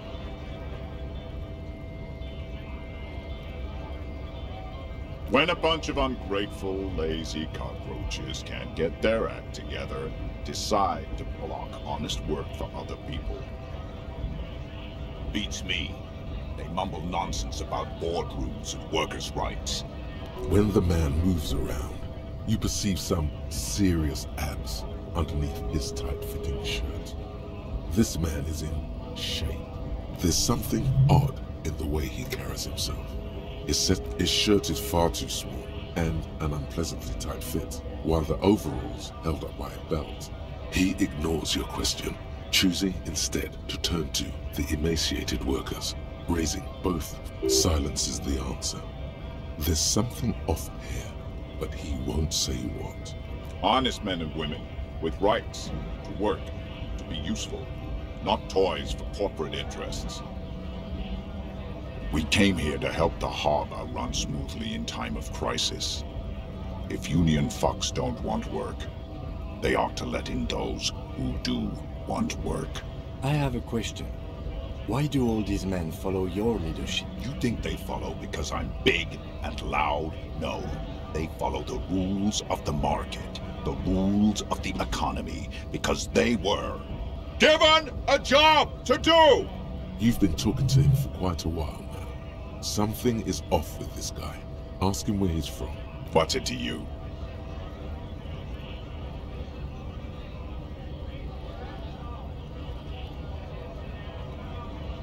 Big mess, caused by union greed. But I only fight for the rights of people. We're all workers, right? Workers stick together. Came from the eminent domain, in Jamrock. Backgrounds in odd jobs, heavy lifting, cargo hauling, bouncer work. I know the drill.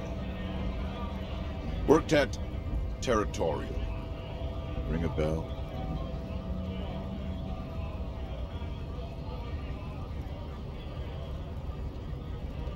We're done here. I have a strike to break.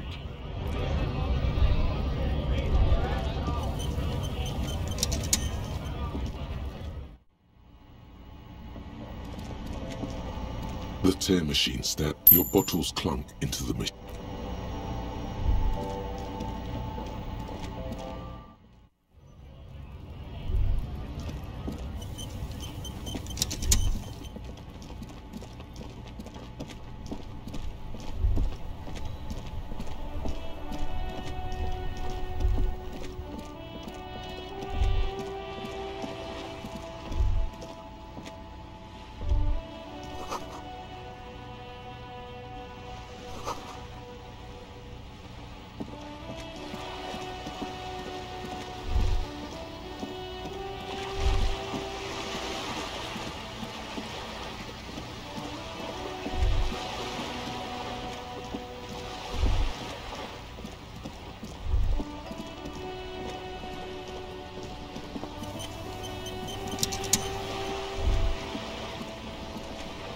A striking woman leans against the cabin top of her sailing boat, smiling as you approach. Her green raincoat glistens with droplets. Good afternoon, officers. I'm Joyce. Joyce L. Messier. I represent the board of Wild Pines. the owners of the harbour. You gentlemen must be from the RCM. Nothing, honestly. I've said it to every drunk in town, and you're the first one who's responded. I meant you, the Revachol Citizens Militia, the police. I'm glad to see you here. I was dispatched to handle a strike, not a lynching. Anything I can do to assist the RCM... That is good to hear, madame. My colleague will take the lead on this interview. I should let you know that he is recovering from an unusual medical episode. How interesting. I wish you a swift recovery. In the what we do. I'm afraid I don't speak for Wild Pines as a whole. The Pines' core competency is logistics. Container shipping, freight, that sort of thing. See those airships there, blinking? Those are the shipping side of things, and that is the terminal. Another subdivision deals with energy, oil and gas exploration, offshore platforms. The Wild Pines Group is one of the original Revacholian Indo-tribes. Companies awarded royal monopolies by the king, the suzerain himself, centuries ago. The king is long gone, but Saint-Baptiste, Elysium, an unknown entity known as Brightest Star. Why, thank you. I'm not at liberty to discuss the company balance sheet, but I can tell you that last year, the company booked more than 20 billion real in revenue. A billion?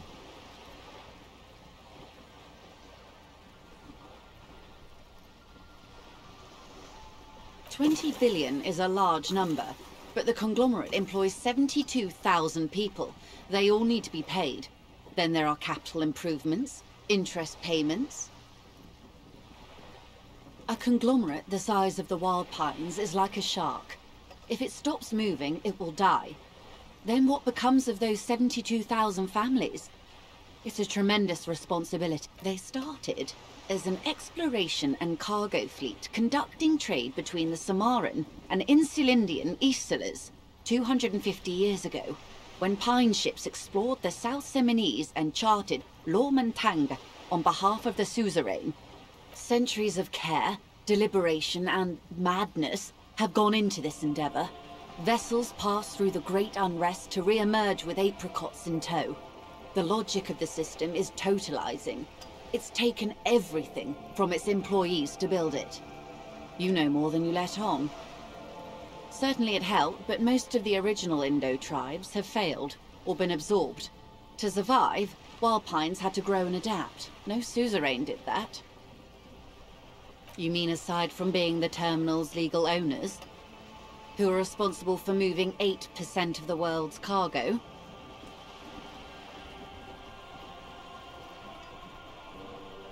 There are no minor cogs in the system. Each terminal must be accounted for, lest the entire system break. Every hiccup in such a system means thousands lose their jobs, the world over. I'm here to assure that doesn't happen.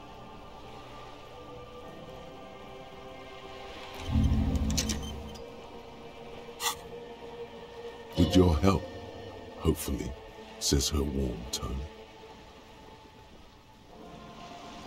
Everything. Right up to, but not including, trade secrets. First, you'd have to repeal the Emergencies Act of Trade in Aliments that gives me the right to silence. It's quite the octopus. Why? By throwing off half a century of foreign domination under the Coalition. Unfortunately for you, the Coalition also leases you the right to police West Revachol. But I am derailing us. You wanted to know about the strike. I believe the official title is Senior Labor Negotiator. In practice, I'm a grocery clerk. I relay the union's demands to Wild Pines and return with Wild Pines' counteroffer. And how are the talks going? They're not. That's the problem. The union stopped all negotiations a week ago, after that awful lynching took place. Now they won't even let me into the harbour. There's a 2-meter-20 racist behemoth blocking the gates. What can I say? The union employs a giant covered in tattoos. A racist giant. I guess that's part of their big tent organization now. Let's say I was not making the kind of progress I'd hoped for when I first arrived. And when did you first arrive? I arrived 3 weeks ago. Yes, in the middle of February. The bay was still partially frozen then. I prefer to do these things on site, like the RCM. But the strike began in December. I wasn't the original negotiator here. I took over after Mr. Gaumont hit a wall with Mr. Clare, the union boss. Mr. Clare refused to speak with Gaumont despite concessions he'd granted the union in prior negotiations. This isn't the first time the union has gone on strike? Heavens no. There have been 2 prior strikes. Both times the union won significant concessions, including overtime pay and a medical plan. The scabs? You mean the huddled masses of Jamrock come to plead for work where the union refuses to? If they were organized by Wild Pines or its affiliates, then it would be a company secret. I could not share it with you.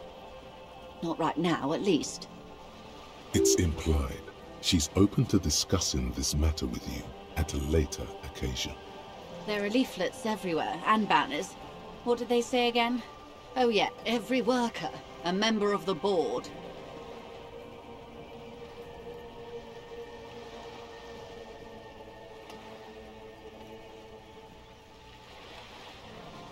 Fortunately, they explained it. Every time the Wild Pines group makes a decision about anything, it needs the signature of each of the 2,200 workers in its Martinez terminal. Just so you understand, this is but one of 22 terminals owned by Wild Pines. Essentially, not only are they kings of the company, they are also kings of the 72,000 employees of Wild Pines Group. They're having a blast. But how can they afford it? After 4 months, my assumption was they would prefer a more practical solution. I'm not sure. Naturally, I assumed that was just their opening position, a hard-nosed tactic with a side of mockery. But there's been no follow-up, just the same nonsensical slogan repeated over and over again. And now, people are getting lynched, I hear. Behind the whirling in rags. Excuse me, from whom did you hear about this lynching? I first heard it from the bowyer at the gates, the one whose very name advertises his aversion to work. I think he said it was, "Call me mañana." This checks out. Mr. Clare told him to... how did he put it? Fuck off, midget. Gaumont is short of stature, you see. Yes, keep in mind, this is a negotiator Mr. Clare has worked with before. Everard Clare is a man of the utmost integrity. If you can say one thing about him, it's that he always puts the interests of the workers first. Of course not. Everard is fantastically corrupt. I imagine he has a thick, viscous goo where you and I have blood. He is the most corrupt individual I have ever seen, and I deal with men like him for a living. If there is anyone more venal, more irredeemably have you seen him? Edgar looks exactly like his brother, except for that lazy eye. He also talks exactly like Everard does, and when one's term as foreman is up, the other takes over. It's how they circumvent the term limits, you see, with a funny little switcheroo. While in office, they've embezzled God knows how much of their workers' dues. The Débardeurs Union was once a perfectly normal institution. 20 years ago, anyway. It must not have been easy to establish under the Emergency Act, but they did it. I can respect that. Organised labour at its best, as they say. Then something happened in the local chapter elections. The brothers Clare came and transformed it into a... how do you say? A mob. The Débardeurs are a crime syndicate. Sad as it may be, we are forced to cooperate with them. Refreshingly honest, officer. The company has tried appeasing in the past, but I'm afraid our concessions have only emboldened Everard and his brother. And your opinion, detective, if I may ask? I'm a curious and talkative person, you see. Would you say the Débardeurs Union is... Of course, officer. I'm glad you asked. There was a woman, the previous forewoman of the Union.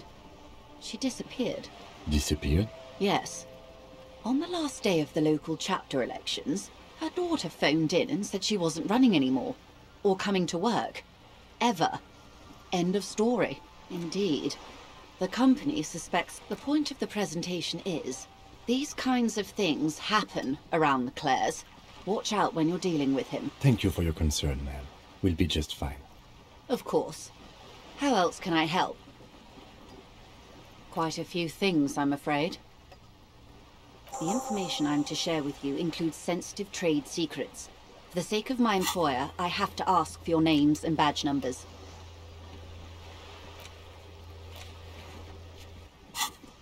Of course, ma'am. We should have introduced ourselves. I am Lieutenant Kitsuragi, from Precinct 57. And this is my colleague from Precinct 41, Detective Dubois. I'm afraid Harry doesn't have his badge at the moment. I hope mine will suffice. Oh, and what happened to yours, Detective? I see. So, are you saying you lost your badge during the course of this episode? I can't hear you, darling. Speak up, please. Oh, dear. Some kind of encephalopathic amnesia. I do believe you, naive as that may sound. I simply can't imagine what you gain by faking such a... As I said, ma'am, his technique may be very unconventional, but he is an officer of the RCM. Of course, I sympathize, but I'm afraid I simply can't share anything more until I've seen that badge. Hang on. She's a professional negotiator. She should be open to some sort of mutually beneficial arrangement. I mean, favors for favors. Of course. The situation is extremely volatile. Of course, Detective. You're back. Good. What can I help you with? I'm afraid I can't say any more until we've taken care of formal protocol. Easy. Just offer her a favor. Like I said, nice and dirty. I will be frank with you. If I'm going to break protocol, I need to be able to justify it to my superiors. They're going to want to see something very tangible.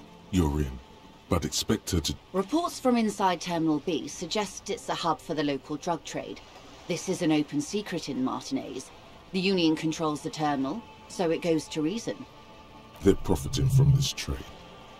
The company has tried looking into this matter before, to no avail. Perhaps someone with your authority and resources might turn over the right stones. Or you can recover your badge. Though if I may be blunt with you, it sounds like that may be a lost cause. Detective, a word in private before we continue. This is not going quite as I hoped it would. Honestly, I was expecting you to use your unorthodox technique to keep her off balance, and not volunteer us to be her henchman. This woman is running circles around us. She might have known about your misplaced badge all along. Or she... Oh, that would be fantastic, but do we have the time? The world is large and your badge is 8 by 6 centimeters. You could request a new one from your station, but that would literally take months. No. If there is reasonable suspicion, what I propose is, we ask her, then we investigate, briefly. But do not share the outcome of this investigation with her. We take...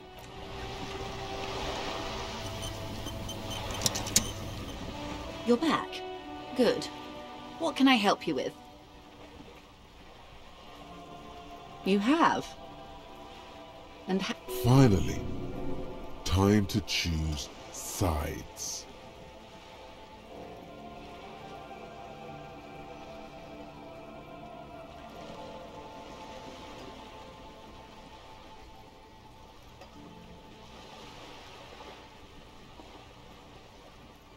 Of course, Detective.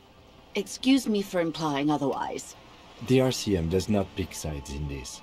I hope it doesn't come off any other way. Of course. And I don't expect you to share anything he told you with me. I'm not a corrupt verm myself. However, how could I stop you? Are we not human? Are we not curious to... Tell her she'll like you for it. Of course, Detective. Should something come up later, down the road, don't be afraid to drop by for a chat. Until then, is there anything I can help you with? It's quite straightforward. Someone is using Terminal B to smuggle raw ingredients from the Samaran Isla into Revachol with the Union's blessing. Wild Pines has suspected it for years. Ingredients for what, ma'am? Meth and dextroamphetamine, GBL and various synthetic psychedelics. Honestly, it might be quicker to say what you can't make from the stuff. Yes, but you won't get anything out of Evrat and the Dockworkers Union. Still, every chain has its weak link. The lorries. Someone needs to move the ingredients from the harbour into the city. Once they reach Jamrock, they're distributed to a network of local manufacturers, well beyond our grasp. But in transit, they are vulnerable. Perhaps you've noticed that a number of lorries are tangled in a traffic jam at the roundabout just now. Interview the drivers who are still hanging about. One of them might be waiting for a crucial shipment. I'll be explicit. If you find this driver, I will share company secrets with you. No. We asked East Motor Track to raise the drawbridge. The road company is a partner of one of our subsidiaries. However, this is a limited time opportunity. Once the complaint has been processed by the Trade Committee, they'll have no choice but to lower the drawbridge, and the operation will continue. Thousands of litres of raw ingredients will pour onto the streets of Revachol. Not the east across the river, but the west. The vulnerable. The weary. Well, at least this solves one mystery. What is that, Lieutenant? Why I had to call East Motor Tract and beg them to open a drawbridge for me. I'd wondered since I first drove in, on my motor carriage. I am sorry for the inconvenience, Lieutenant Kisaragi, but we need them trapped here. This is a How do you think they're financing this strike? There are thousands of unpaid dock workers going strong for the 4th month straight. There was a shakedown of local businesses preceding the strike. Many were squeezed to bankruptcy to fund it. With all due respect to these desert cacti, the contents of a few cash registers cannot provide for 2,000 men. The local businesses can scarcely provide for themselves. Precisely. Smuggled out of that very gate at night, most likely, then loaded onto lorries and driven to Jamrock. She simply nods.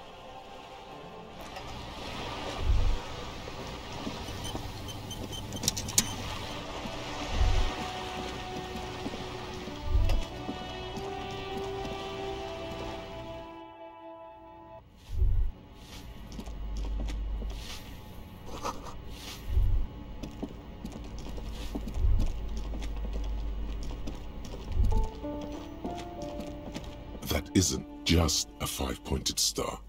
It's an inverted white pentagram cradled in a wreath of... The star and antlers was developed in the 6th decade of the last century and quickly adopted by Mazov and the communards during the revolution. Even today, half a century after, the star and antlers retains the ability to evoke hope, disappointment, and fear in equal measure, to symbolize the toppling of the old order. Also, some social democrats were already using it. The wreath of antlers represents a natural crown. It was about building a society that could exist in accord with the natural world, because white is the color of peace. Nothing at all yet.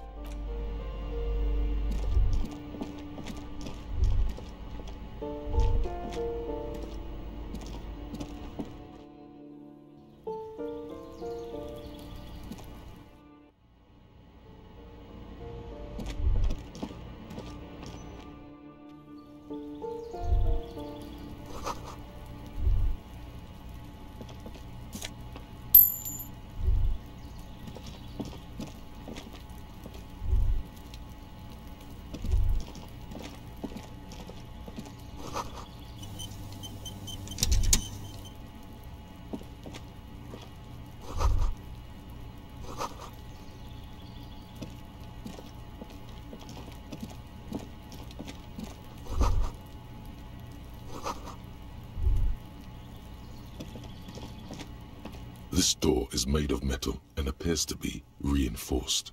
Number 28. This is where the cleaning lady said the smoker on the balcony lives. Let's see if anyone... No one answers. Looks like the young man we are looking for isn't home. I think our best chance to catch him is in the evening. We should return tomorrow after we have finished with our day's work. How about 9 p.m.? Sound good?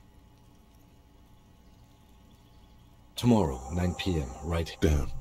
Turns out it's quite tricky finding someone in a big apartment building. Remember.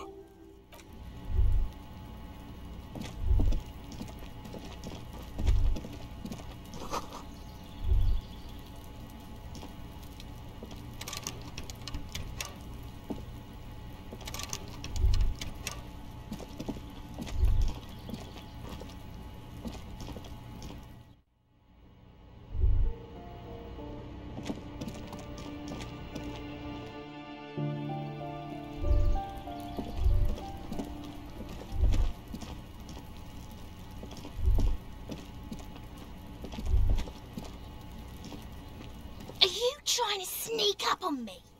Come to slit my throat in my sleep? Apparently, she doesn't like people standing behind her. Pigs come to take me out, trying to snuff me out. Don't get fucking clever with me,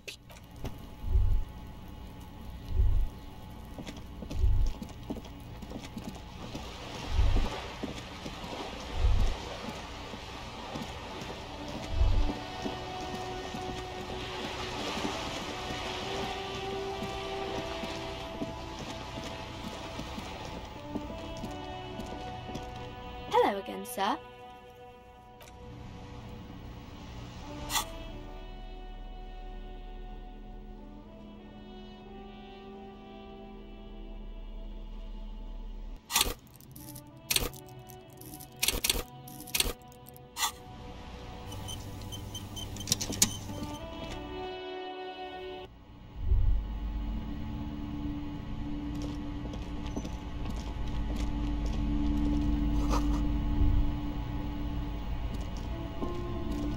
A small mountain of colorful board game boxes.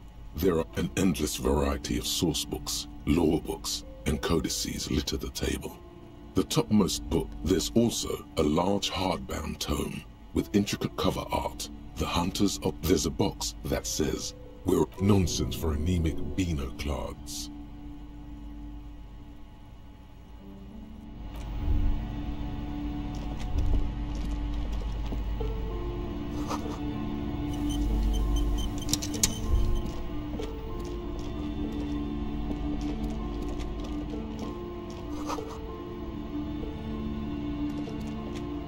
The display rack is brimming with worn paperbacks featuring rows and rows of Hyamdala men, maybe 100? Not even close. Man from Hyamdal in hell. Man from Hyamdal and the forest of... The display rack is brimming with worn paper. A twinge at the back of your head makes you flinch. Your eye starts twitching. Your hand reaches toward a book with glossy cover art of the very muscular man from Hyamdal in chains, kneeling in front. She's laughing at him, belittling him. Between the throne and the Hyamdala man lies a bonfire, casting shadows on the wall, especially those leering types who seem to wear nothing but an armored bikini. There's also some sort of a snake lizard beast slithering around her abdomen, chest, shoulder region. The display rack before you is burdened under piles of Man from Hyamdal novels.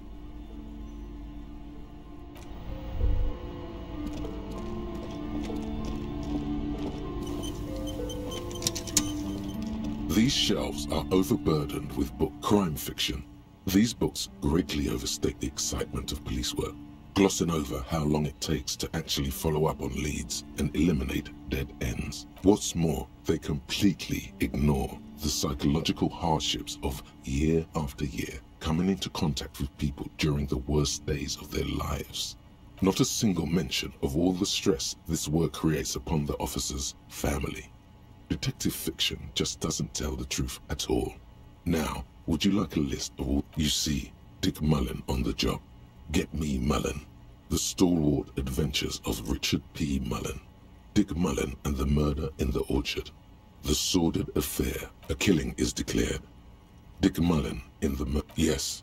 There's also tragedy calls for Dick Mullen. Another one with fake death. And, of course, Dick Mullen, the murderer. In order to catch a murderer, Dick Mullen must become the murderer. After all this, you still haven't found the answer to the one. Shelves filled to the brim with crime notes. Your attempt to grasp at the answer failed. Shelves filled to the brim with...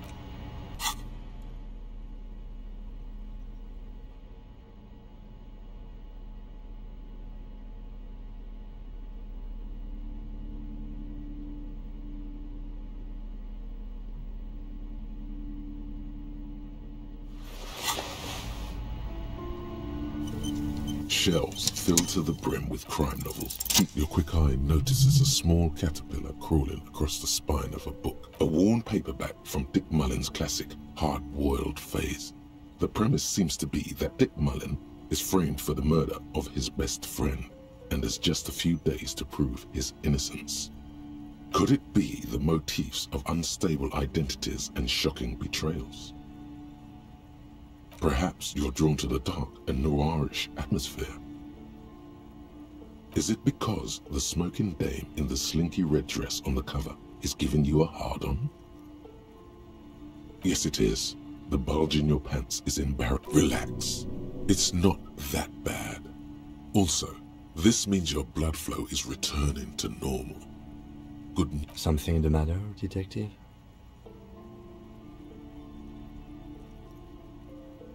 The lieutenant nods. You think you detect the faintest trace of a grin on his face.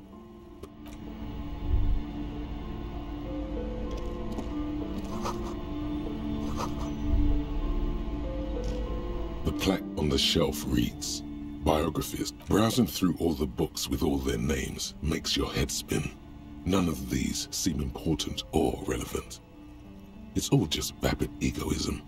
Suddenly, a particularly odd title catches your eye. It reads, High Speed Love chronicles the romance between two of the finest tip-top tourney racers in history. One of them is the madcap driver, Jacob Irv.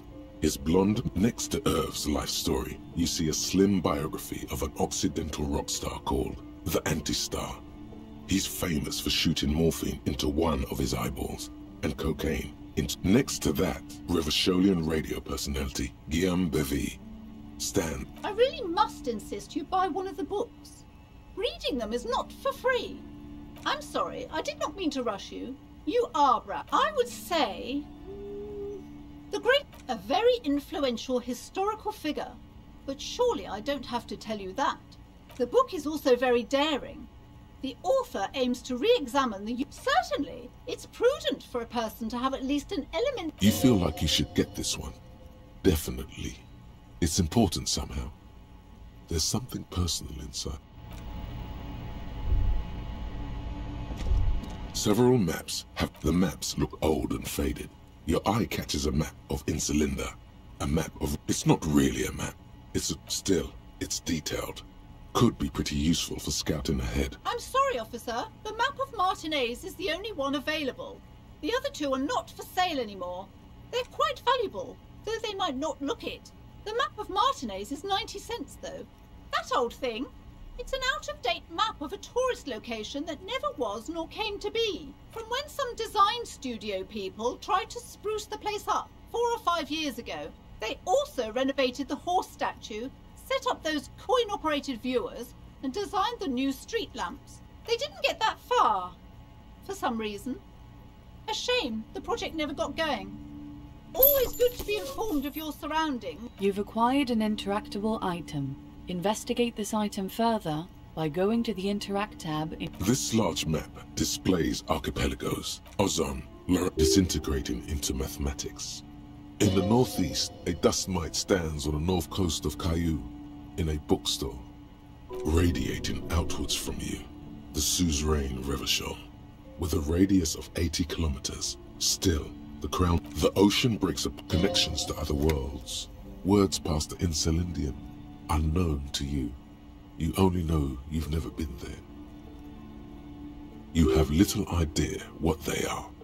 Distant stars, gods, but perhaps they are gods. The north coast of Avert to the east, rolling hillsides, Le Jardin, Hudon. It's somewhere to live. Not bad.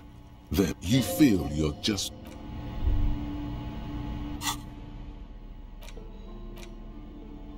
The worn map features the patch your finger moves through the various streets. Across Rue de Saint-Ghislain and Rue Saint-Sipar, over Saint-Brun. Finally, coming to a halt on the spot where you are. For a more detailed view of the map,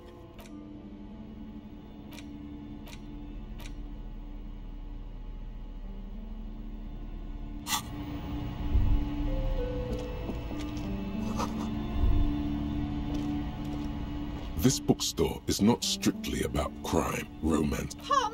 Sir, please, no browsing in that shelf.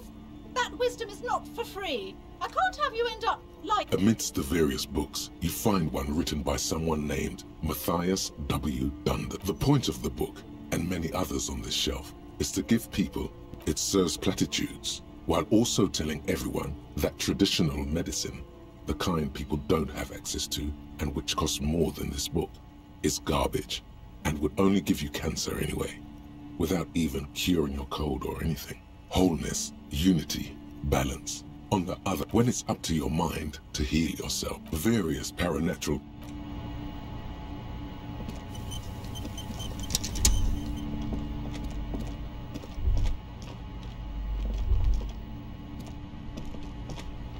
Welcome to Be welcome, and please take responsibility for the energy you bring into this space. I am the proudest owner of our little shop of culture. Annette, yes, my daughter. I hope she wasn't slacking off again with her nose in science fiction. Tell me, was she at her post doing her job like a proper girl? Wonderful! Did you talk to her? Great! On a scale of 1 to 10, how compelled were you to buy books after talking with her? My precious, her dedication brings joy to my heart. If you have children, I hope they turn out as great as my Annette.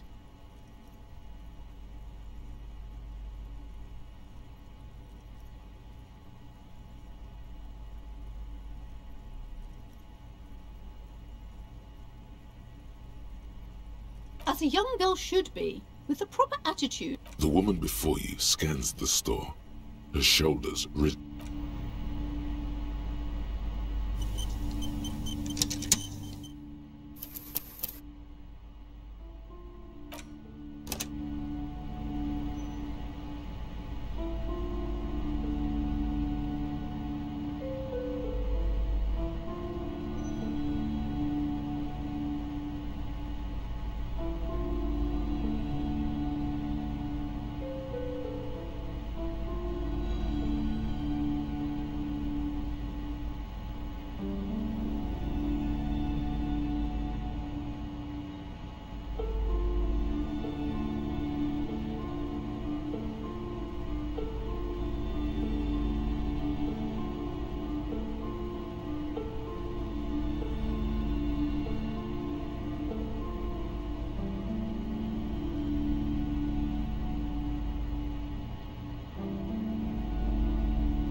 Hello, compatriot.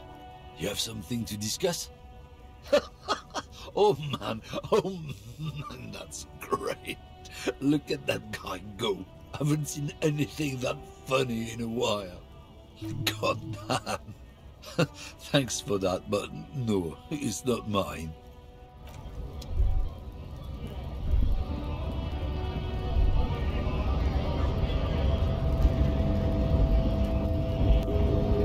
You escape now?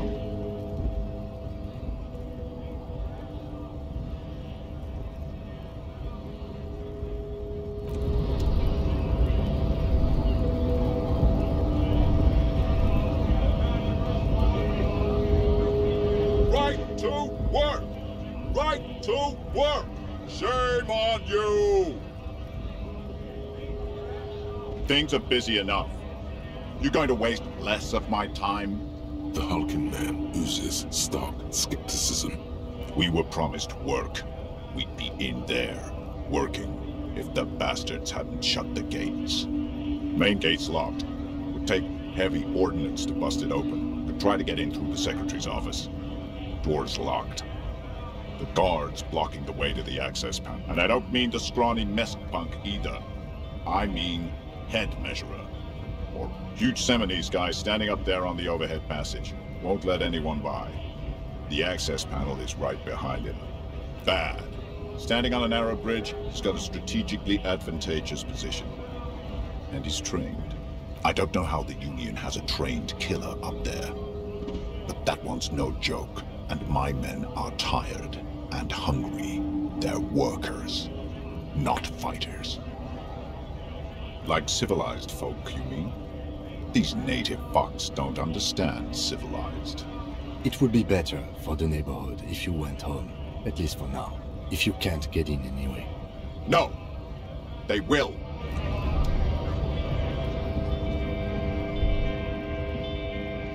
A lorry stuck in the traffic jam. This big, heavy Grad-made machine. The windows are clear. They've been recently washed. You can see a lorryman's cabin with personal belongings, stickers, insignia. The back end of the cabin is a small perch to sleep, large ashtrays. There are several suns and wheels sewn into the curtains. Racist nationalist paraphernalia. Not unusual in this part of town. The driver has adorned his space with a substantial collection of peculiar paraphernalia. Likely, yes. This guy's proud of who he is. Drapes it all over his machine.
Back already? It's the jam, my man. The air from the east is thick with the smell of crude oils, heavy metals and other byproducts of the modern era. You could almost taste it. It's a traffic jam for the ages. Harbor gates up the street are shut tight, no explanation given. Workers on strike, scabs agitating, an all-around clusterfuck. Meanwhile, we're all stuck here in long-haul limbo for days upon days. Feels like forever. Like I was born on this here roundabout and this was all I ever knew. Just me and the metal and the tires, the oil and the fumes and mazout. Yeah, imagine. It's been a whole week already. So tell me, what do you need?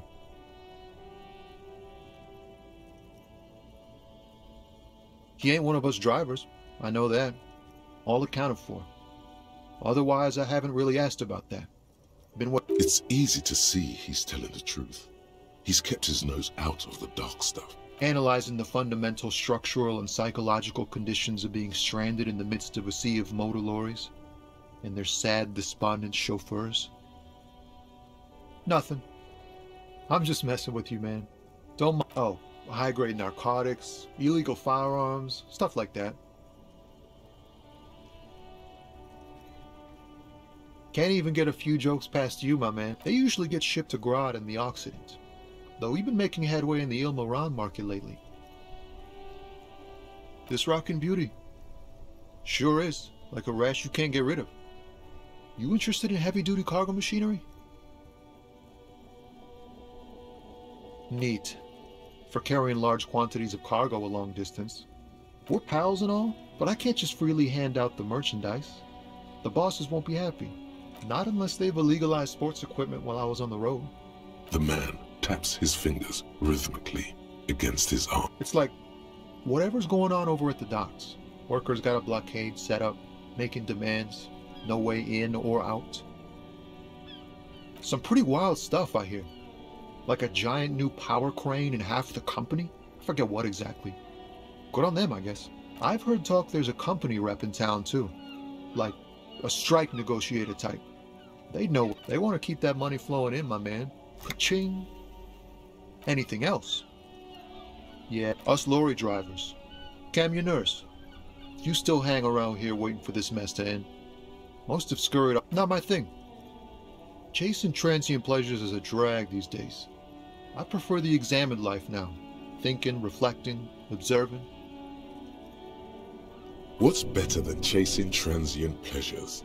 The more transient, the better. When one's ended, you can get onto the next one. He tries his best to look nonchalant, but there's a rigidity in him, as if trying to conceal something warm and deep beneath a cool exterior. Don't be a stranger.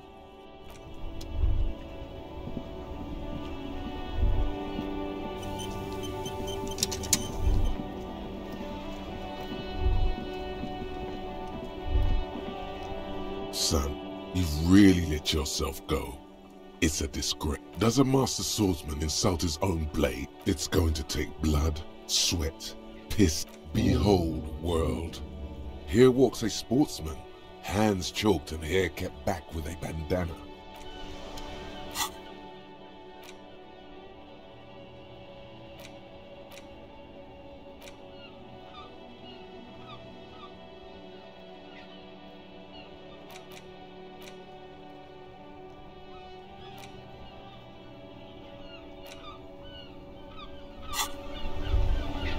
I have really how... Yes, that's what you need, Gaston. More padding on that fat arse of yours.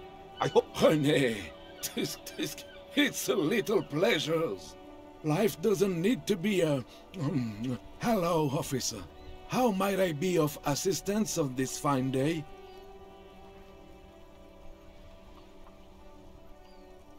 Oh, the goal is to throw you bull. As close to the cochonnet as you can. That's the cochonnet. Well, first, you draw a circle about a half a meter in diameter. We made ours out of rope. Then, the order of play is determined by a coin toss. You win it. You get to throw. Then, the players aim to throw. You'll put that... I don't like where this is going, officer. Don't you think we should do something else now?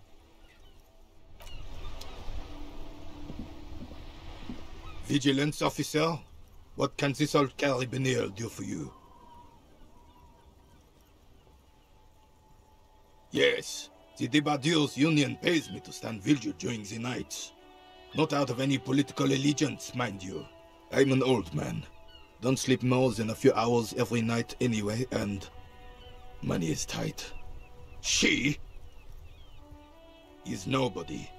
This is none of your concern. The lady is Jeanne-Marie Beaulieu, and she sure as hell wasn't a nobody. Yes, it does. Unfortunately, I wasn't working that night. Been on a 2-week leave since last Monday. No one. The bus has been unmanned since last Monday. There's no other guard. It's just me. No one has been guarding the container yard since last Monday? Yes! It's not actually an issue. Look, officers. The container yard doesn't actually need a guardsman. Never had one before René. Monsieur Claire had that booth built specially for him. It's mostly decorative. The possibility of someone being in there is enough to discourage any ill-minded individuals. Evrard created this job for René because he knows the Royal Carabiniers' pension of honor and PTSD isn't something a man can live off. A decorated Kingsman collecting tear reflects bad on the whole neighborhood. His words.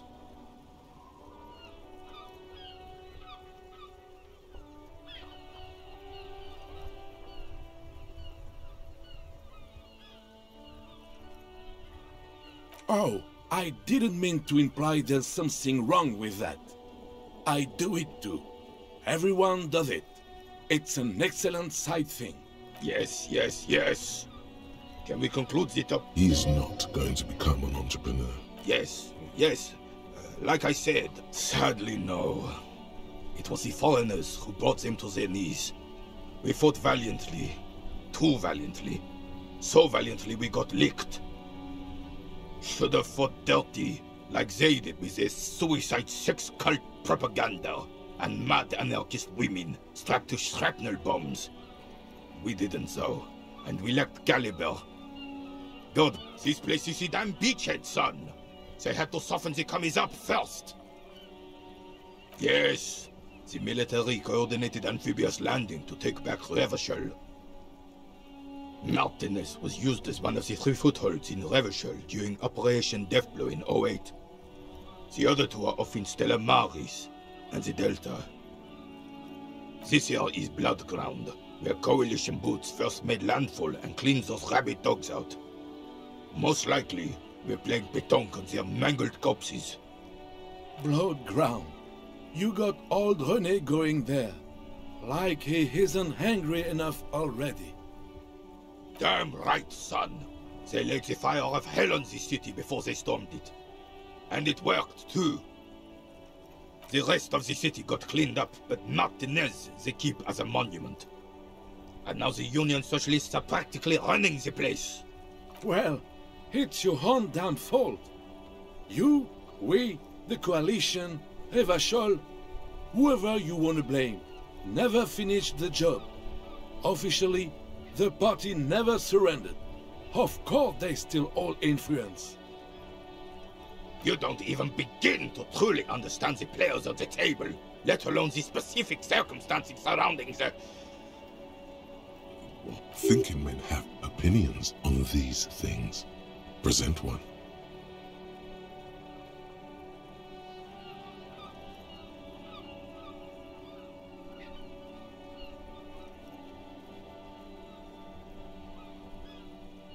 I'm just so damn sorry it had to be the Coalition.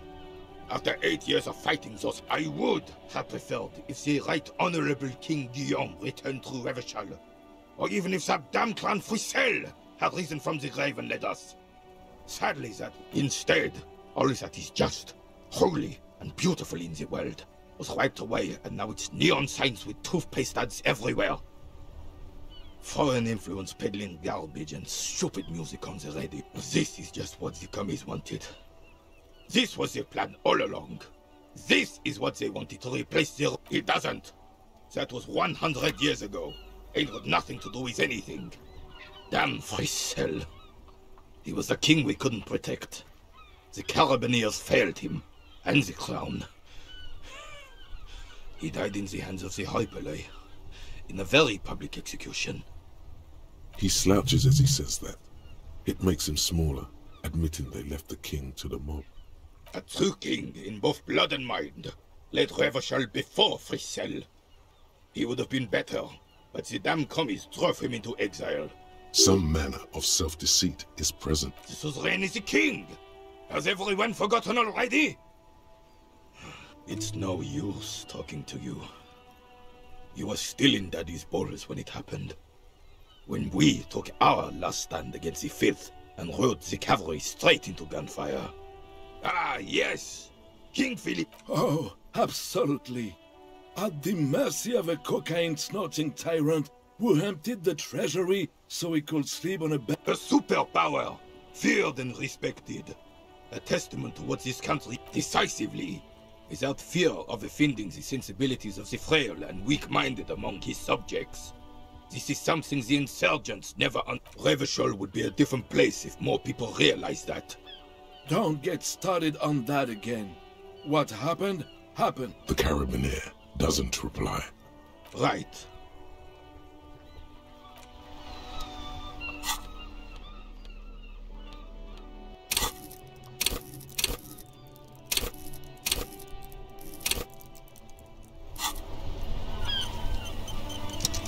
Vigilance officer, what can... She lifted, displaying them proudly.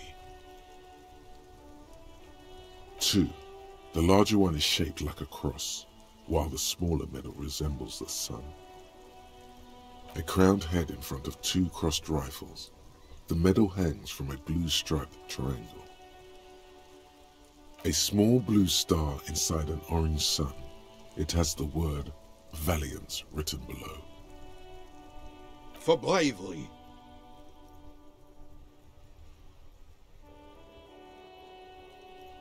For doing my duty in the heat of battle. For looking my mortality in the eye. When men like Gaston here hid in the bushes and shat themselves. He saved some muddy princeling who foolishly strolled into the front line in his gown of velvet and gold. It was on the first months of the revolution here in Revachol. Unrest was spreading like wildfire. Marauders had taken most of the Couronne and were getting really ambitious. King Fricelle thought he could end it all in one decisive strike. Sent his cousin, Drisson, to put an end to the unrest. Alas, the young Drisson was all piss and no vinegar, wearing a tunic of purple velvet and cockatiel feathers to battle. Even his... Purple velvet tunic. That isn't exact. To keep the long and bloody story short, Drisson marched us against the partisans in Couronne. And when I say marched, I mean made us walk into captured enemy territory, single file, like toy soldiers, while he rode in front on his giant red stallion. The rebels were smart. They let us come real close before opening fire. Suffice to say, it was carnage. I got shot in the left shoulder and went down. Just a flesh wound. But just as I turned over, the prince fell into the mud next to me. He was missing his lower jaw. Then his horse, driven mad by the noise and smell of gunpowder, stepped on my leg and shattered my knee.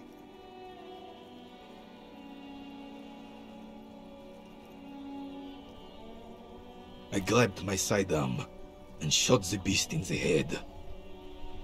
Then... Capitaine Arnoux, le fléau des chevaux. When I came to, it was all over. It was just me and Jolles Tresson, gurgling in the blood-soaked mud right next to me. The dink had taken numerous flesh wounds and lost a lot of blood. But despite missing his jaw, he seemed hesitant to die. Tougher than he looked, that one.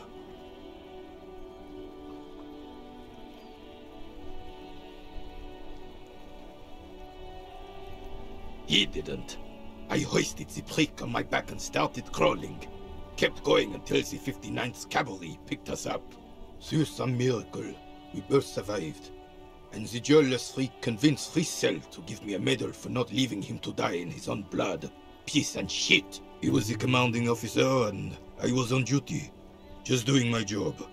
Shouldn't hand out medals for that. You sense he's downplaying it. He did a lot more than his duty.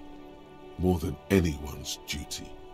It's in his spine, in his billowing breasts, And the old carabinier stands quietly like a statue.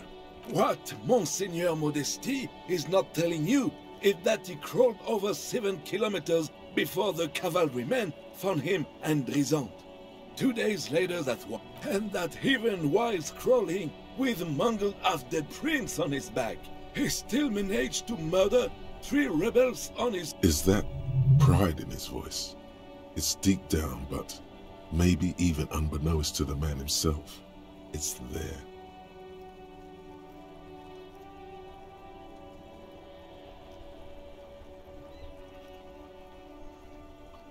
Maybe, but also bear in mind, officer. Oh no, you have to get shot repeatedly, and you need to get your hands bloody too. Really? Do not speak of what you know nothing about, Poltroon. Duty is something you will never understand. Bah! There were many such stories in those days. Many such men too. Oh yes, René, yes. Men were bigger. I'm not getting into this with you again. You should try to come up with a heroic story of your own.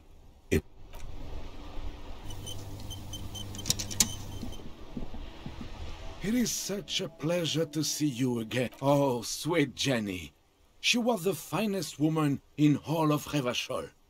Maybe the entire world. Do not defile her memory, Gaston. Let her rest in peace.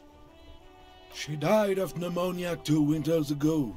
It was a quiet passage, peaceful. René and I were both by her bedside when she... died. No use sugarcoating it. Won't... departed.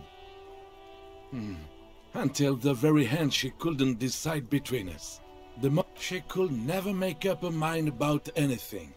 What to have for breakfast, favorite color, or which one of us to marry. She was always leaving one of us for the other, but never long enough to actually get married. Heck, technically, we're both still engaged to her. You always confused her. Couldn't let us be happy. Seduced her with your fancy words and pastries. He suddenly remembers you are still there. Of course, officer. Memories are all we have left. Let me think. I heard someone was hanged and left on a tree for a week. But that's... No, officers, I'm sorry. And I really would like to assist. You are... Then help them, you wimp. You have plenty of shoulder with the ghost caviar in the Union. Someone must know something. I wish I could, but I just don't know anything. Odd. He doesn't seem to be lying, but there's something off here. I'm not even any... Of course he's holding back. His mouth is so full of Union prick he can't even speak properly. Can I at least finish my fucking sentence before you piss on it? Is that okay, René? I'm not anyone important in the Union. I just know Evrard. Oh, in many ways, yes. Like an honorary member. I attend meetings and parties. Help with little things. Evrard, Edgar, and the older debarders all know me. Oh, yes. Not in the technical sense. I don't have a vote or a membership card, but Evrard keeps me on the payroll. So that's what it was before. Him hiding something. He tries to make it look like he's a big deal in the Union. Of course he's not a member. He's not a member of anything. I knew that. I hate the socialist rabble. But even siding with them is better than living your entire life on the fence. Everyone in Martinez knows the Clare brothers. I taught these boys human studies and history in the... What do you know about history? You never witnessed history. Only heard about it years later, when it had already moved on. The old soldier, there he stands, proud, Let's try not to get caught in a crossfire. Lest we leave riddled with bullet holes. This animosity is ancient. Writing work mostly. Occasionally, He needs something written, and Oh, nothing official, I assure you. Just essays for the newspapers. Well, he tells his little... No, thank you. For being consummate professionals. You'll have this case wrapped up in no time.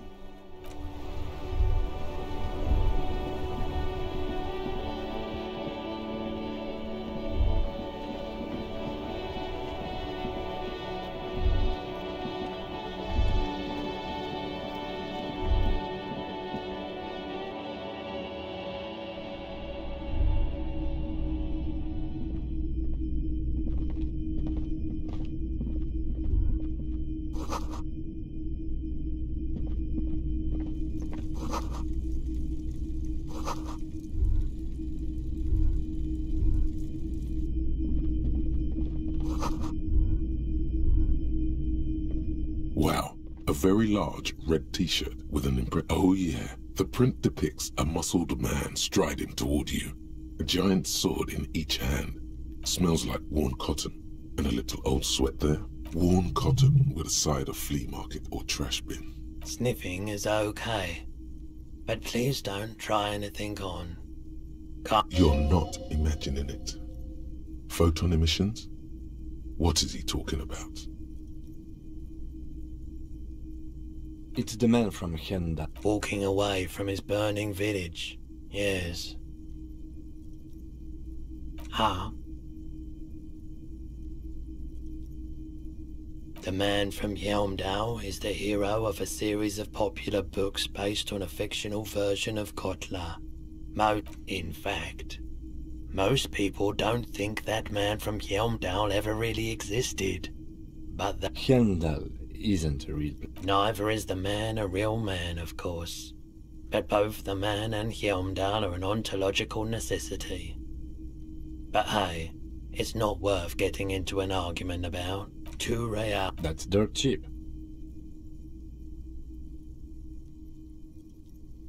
But why? I suppose that makes sense, yes. Please go ahead and take it.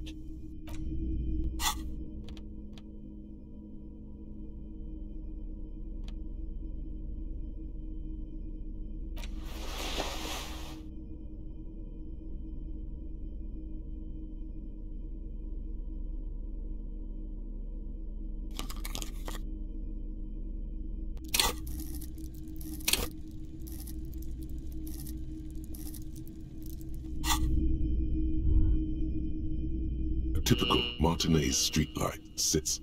The light pole has been carefully cut, and... Yes, officer. His manner is casual, but his speech is careful. 700 real. A bargain, I dare say. The light has undergone 3 transformations, and every transformation, large or small, has a price tag. Well, there are the costs of removal and rewiring. The most important transformation is the light's placement among ordinary indoor fixtures. The boomboxes on the shelf look well-loved and well-traveled. Chipped, dented, they stare at you with the unblinking eyes of their tape reels. The boomboxes on the shelf, one especially catches your eye. This is you. Golden orange. Just make sure it works before you buy it.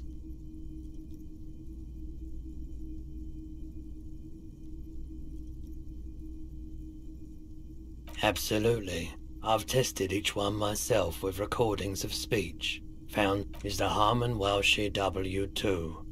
Made in Vespa. Designed in Seoul. Played... You see rows of... Try to find something pretty and cool here. Then use it to win her back. They're not all blue. These figurines also wear gold coats and caps, complemented by orange trap. This is what the loyalists looked like, yes, at first. Then they wised up. Which ones? Ah, royalist soldiers from the time of the revolution. Yes. Buy something nice. Big men on big horses, clad in lamella armor and carrying flintlocks. Franco-Nigerian knights. I used to be very serious about these guys. A long, long time ago. This set of soldiers isn't meant... You're probably talking about the revolutionaries, yes? I think their poverty has been exaggerated for effect. When you place them next to the royalists, it doesn't seem like they could possibly win. Maybe.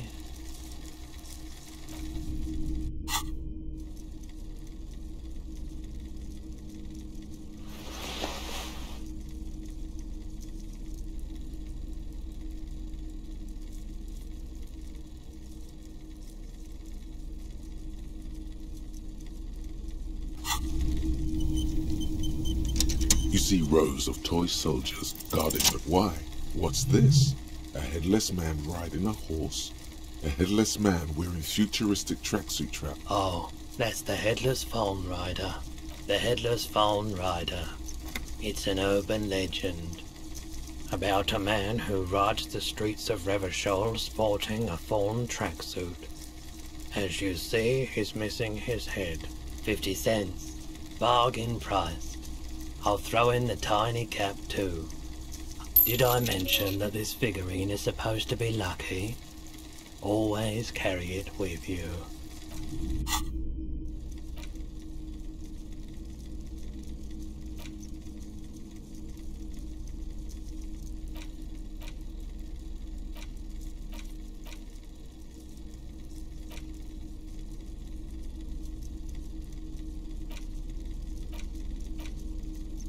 It's just a racist mug.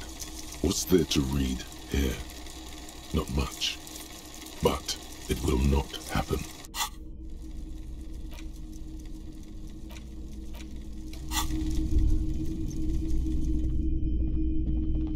It's not often that I see officers from the RCM in my pawn shop. What can I do for you? His courtesy is not insincere, but he prefers being alone with his projector, just watching the movement of light across the walls of the shop. I haven't had any problems myself, though some of my customers have complained about inconsistent law enforcement. Who are your customers usually? All kinds of people come through here. Locals, travelers, people looking for a deal, people looking for a... As you can see, I have a wide selection of goods for everyone to choose from.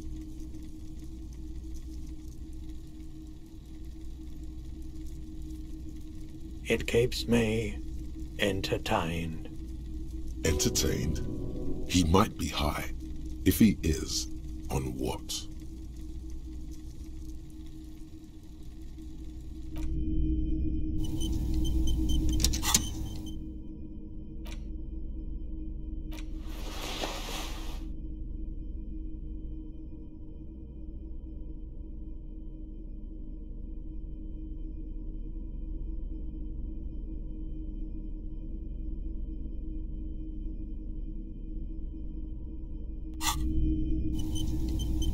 Hello again. How can I help you? Feeling warm and enthralled by the movement of light, while the mind continues to race forward. Lucky bastard. He's probably on Pyrrolidon. It's a drug developed by the military to treat and prevent radiation sickness. It has psychedelic side effects, and it makes your eyes turn yellow.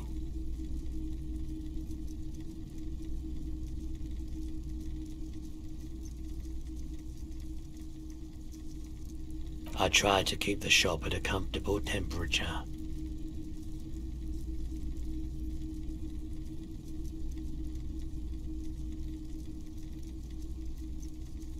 I've had to take it, you know, since the People's Pile cleanup.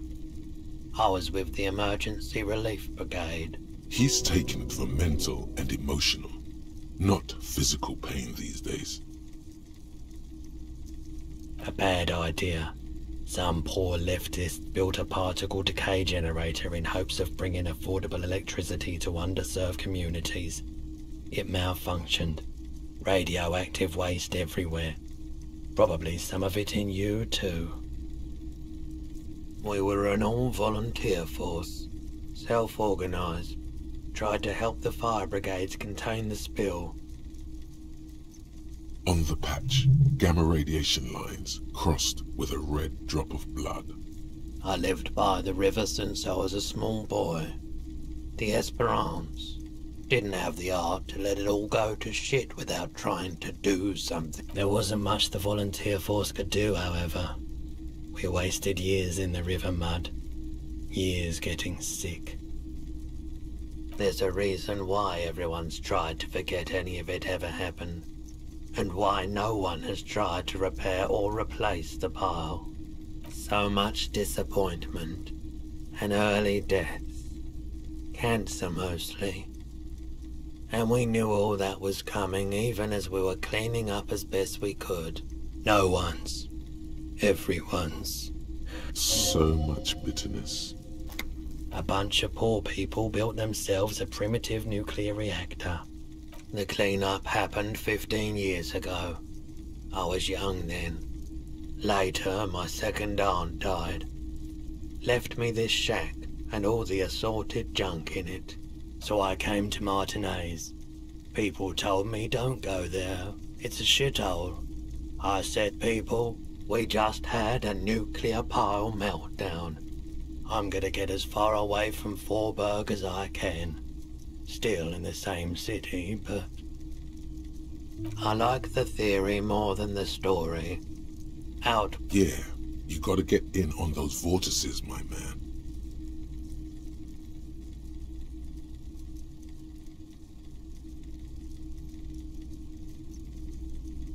I doubt it, but I can try and answer any questions you may have.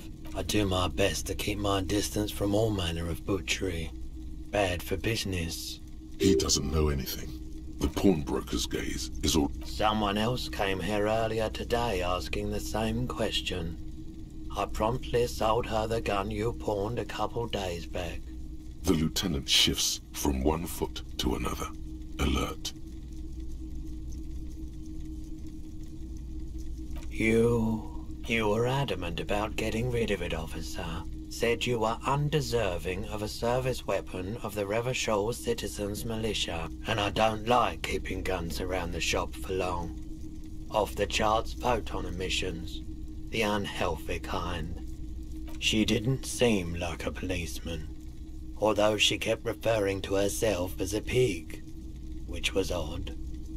I found her interest in the gun a bit obsessive, but I was just happy. Truth be told, she was terrifying. Right, so let me get this right. You sold your sidearm, issued by the Citizens Militia, and now a civilian is running around the streets of Martinez with it?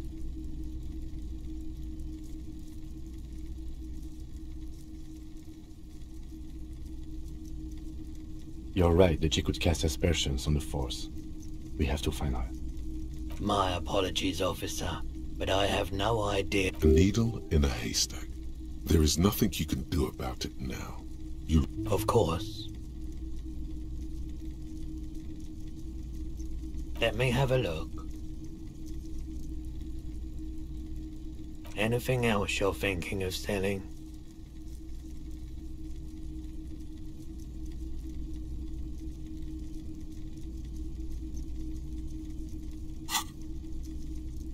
I'm not purchasing any more clothing at the moment. Another time, perhaps. Sure thing. Sure, man.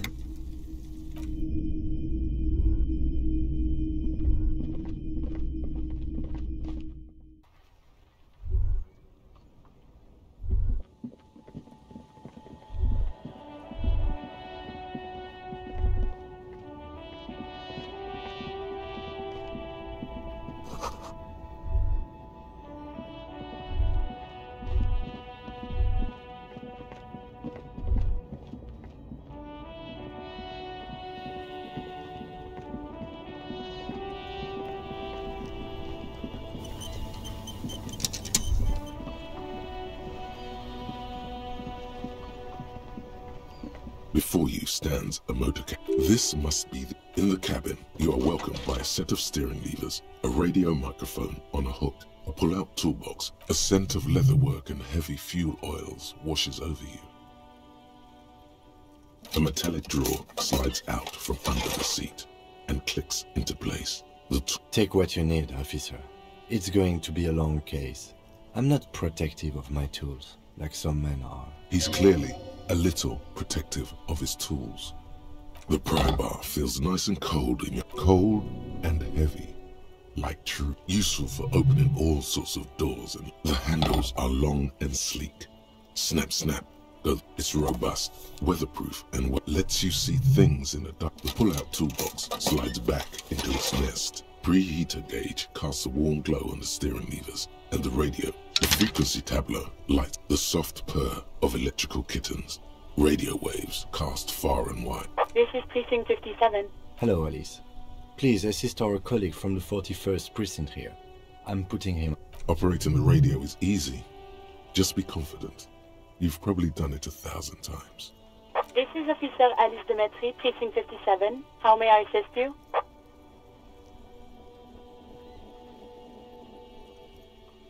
Of course. What is her number, officer? Yes, hold on. Her number is 005 1944 298. Received. Hold on, officer.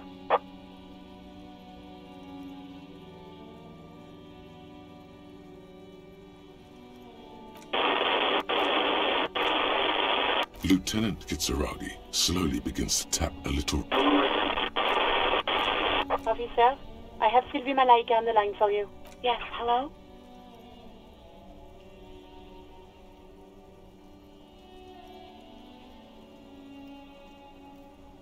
All right.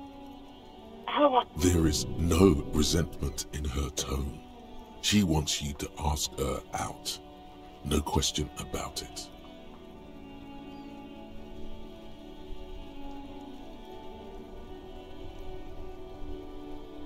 No, not me. What? Of course it bothered me. But I thought the Union already knew about the court. No one calls the police. The Union would get angry. You know, what the Union says goes. People listen to them and they take care of their own, which is like everyone here.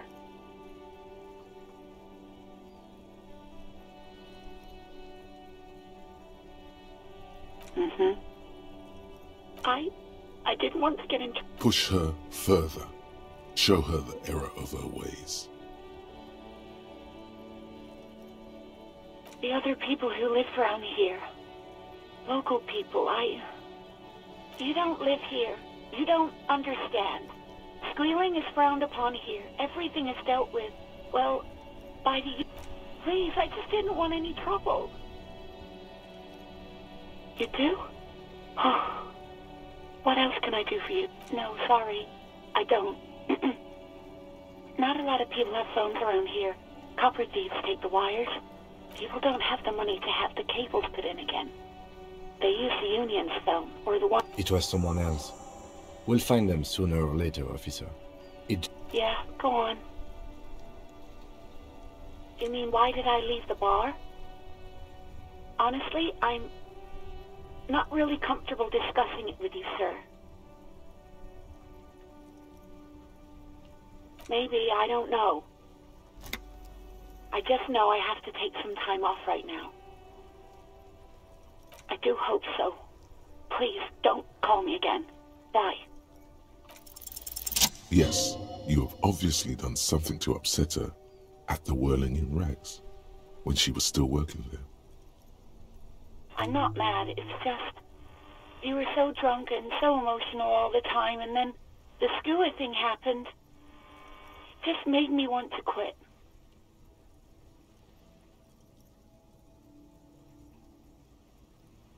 The stuffed bird, the great skua.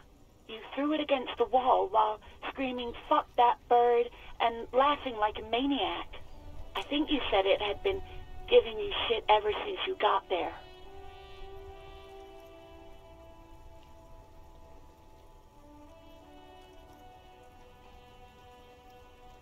Yes, well...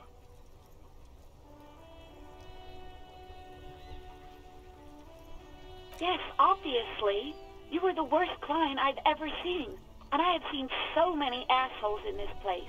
I've had sailors fighting, union guys grabbing my ass, kids stealing booze. Once a guy was glued to the karaoke machine every night for 2 months. But you... well, you were worse than all of them. Honestly, you were getting borderline aggressive. Even about little things like not turning down the volume at 3 a.m.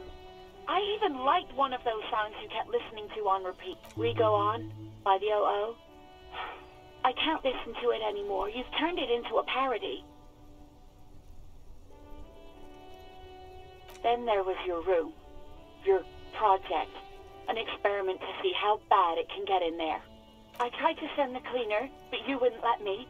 Threatened to make me understand. I had no idea what you meant.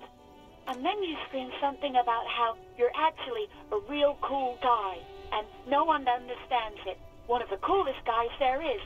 The coolest guy in Jamrock. And then I had to deal with your toilet. The one you clogged with police documents, causing water damage downstairs in the kitchen.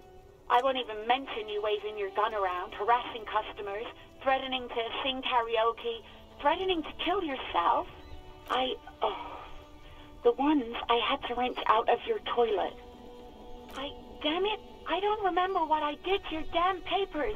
I don't remember every little thing I do. Especially when there's a hurricane loose. It's your fault for losing them. Something in you wants to immediately forget about this, as if there was a... No, you really weren't. You were simply the worst.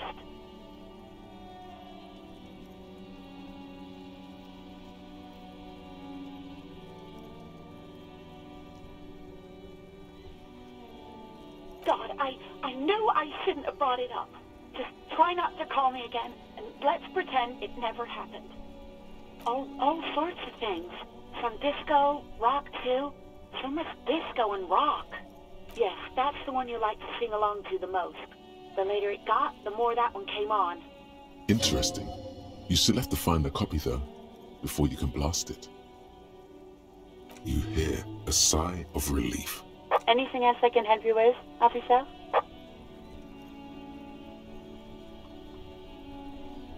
"57's over and out." In the cabin, you see a set of steering levers.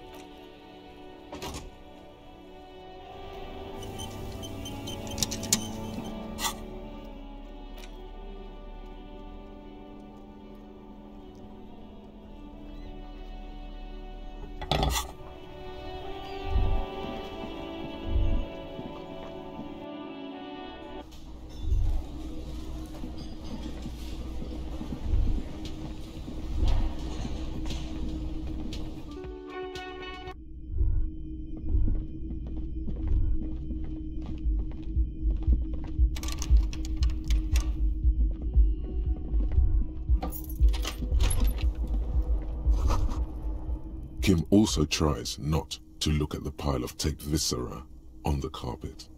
The man is finding it hard not to trip on the tape and not to send any of the bottles rolling across the floor, where unidentifiable sludge makes it hard for him to breathe. Smells of vomit in here. He nods. He takes a step toward the...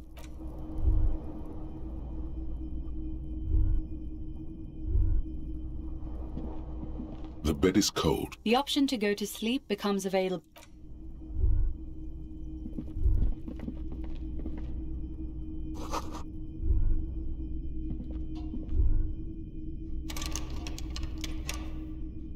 A mirror hangs on the bathroom wall. In it, your face.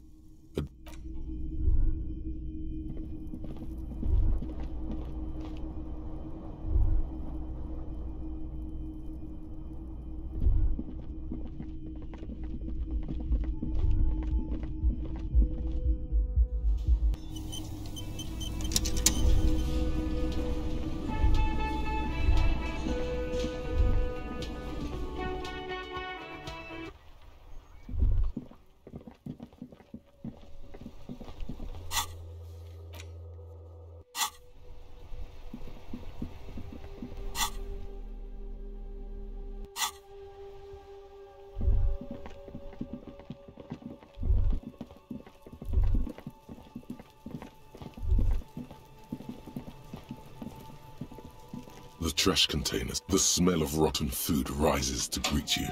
You see soggy cartons, dirty rags, and organic waste.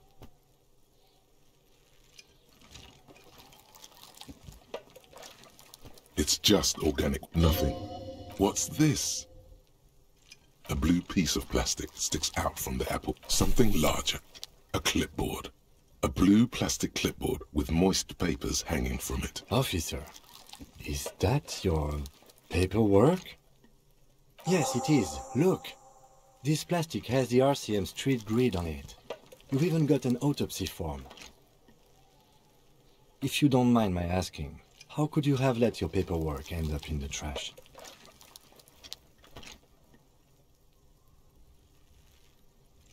Understood. You see milk and egg rest with one. No, sir. A box falls into the container sounds a muffled gong. You said you didn't want to talk about the ledger. However, now that you have... It's the ledger you found in the trash. A pitiful cabbage of white and yellow. There's a piece of toilet paper. Or is it clean tissue? No, it's a metaphor. Below the pathetics, terror. Do not look into its blue heart. An aluminium block runs the width of the board, biting down on the paper. The surface is interrupted by a silvery sticker. Looks like an official mark, made to be low visibility outside the right circumstances. What? That thing. It's a halogen watermark. We use it for adding information to RCM property.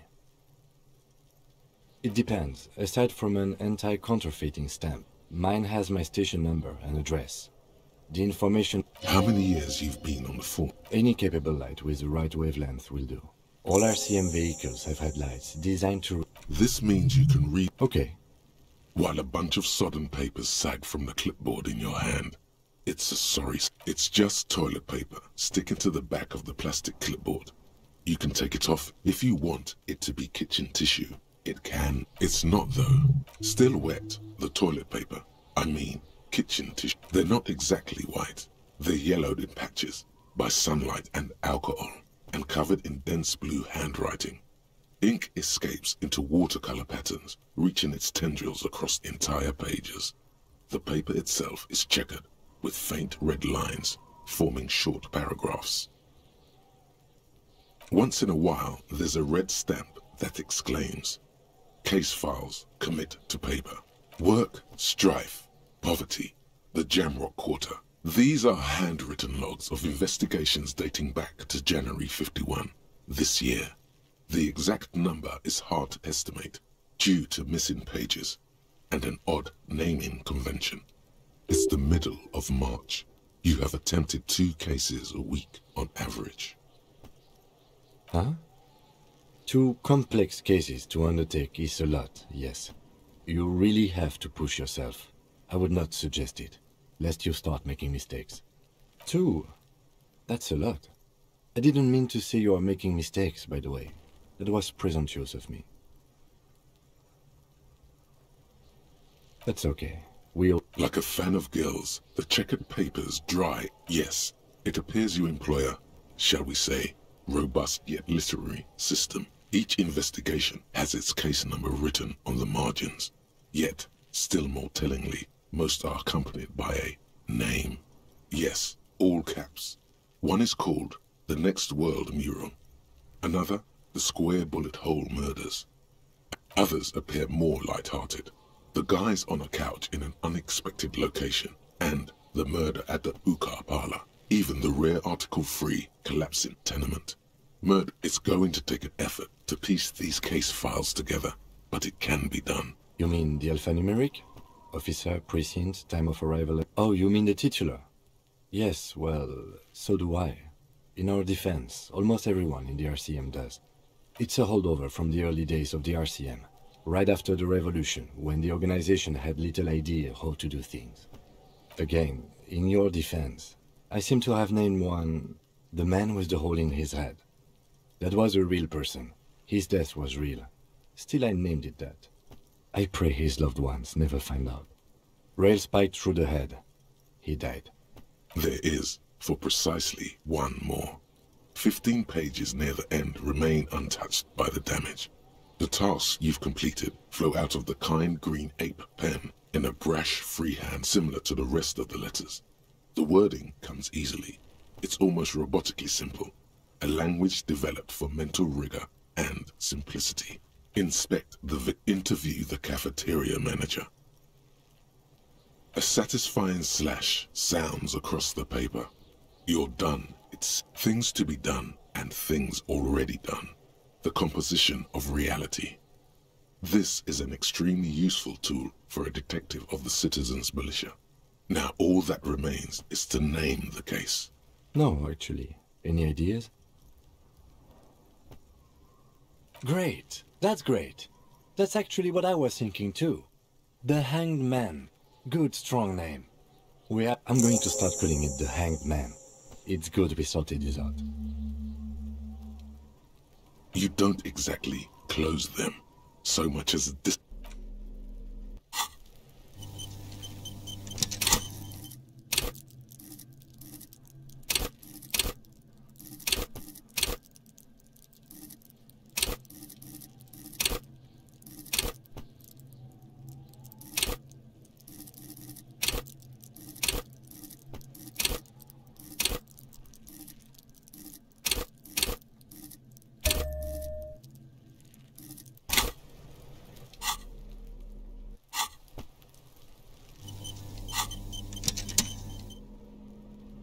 It's the ledger you found in the trash. A cabbage of papers.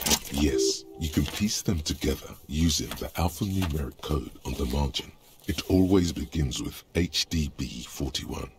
Then, date of initialization and time of arrival on this. Why, yes, your precinct number is every last alphanumeric in the files begins with it. And these are your case files. It's safe to say HDB are your initials. I got nothing here either. Yeah, we're staying out of this business for now. It takes about half an hour to piece one together, using the system you've devised. Not much has changed in the meanwhile. A bunch of sodden papers still sags from... In the back, you see thin, translucent copy paper. Some neon yellow, some bright red. All then rip them from the binder and hand them out. 3.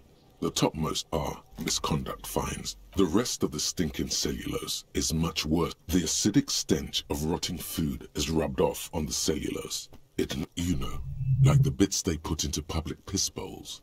Probably called, if you knew it was dunked in the toilet before getting chucked into the trash. Garbage toilet, yeah. The lieutenant... Excuse me, I just have to ask again. How could you have...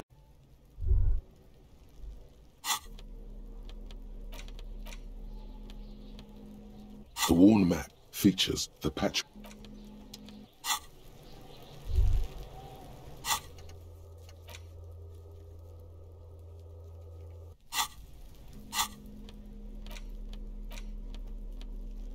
It's the ledger you found in the trash. A cabbage of papers hanging from the board, with the permeables drawer inside.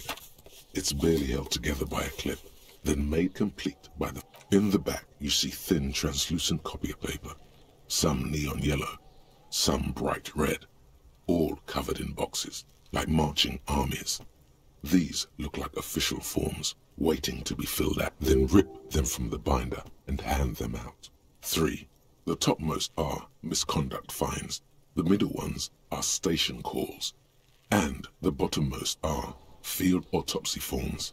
Each a dozen pages of thin copy paper, bright red in color. You see the parameters of a deceased human form, waiting, color of the irises, predation marks, condition of sexual organs. These are quite sinister in turn. They give a date and time for the person to appear at the specified precinct police station. Below the call are the criminal charges you risk by not appearing. All in a print so small it could be considered downright cute. A monetary penalization ranging from 20 to 250 real.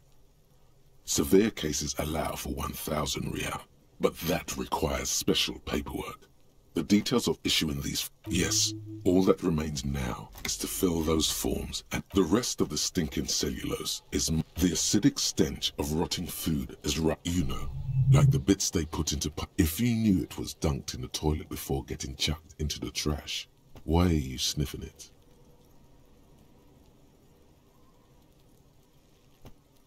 Torturing your own nose for no reason is not conducive to case cracking, Bud. Your nose is somewhere between grateful and resentful.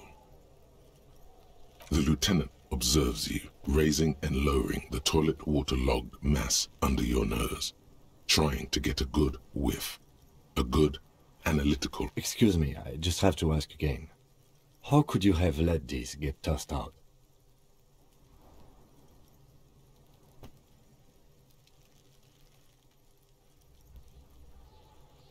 I'm sad to hear that.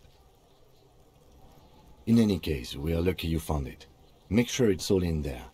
Official notes are... Now, if you'll excuse me, that thing... It's made of dark blue plastic, hard enough to beat someone to submission with. The edges are rounded, however. The U4 size board feels thick and heavy in your hand. Light shimmers on its wet surface. On the back you see the embossed blue. The blue heart. Don't look into it. Something rattles inside, ever so lightly, and something small inside, light, made of paper or cardboard, or dried flour. The plastic shimmers like lapis lazuli, but it is not see-through. You cannot see to its center. With your hands, U4-sized pages hang from the clip screwed to the top of the board.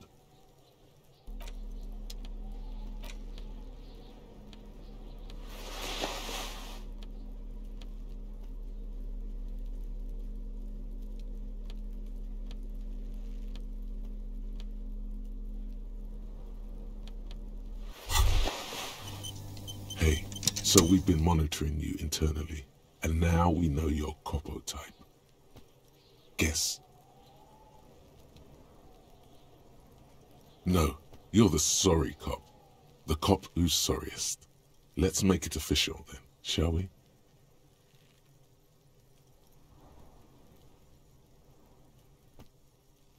Yes, yes, impotent rage and lamentation. Let's wrap it up? No, you don't. Come on. You'll be back to saying sorry in 2 minutes. Stop wasting time and begin the repentance.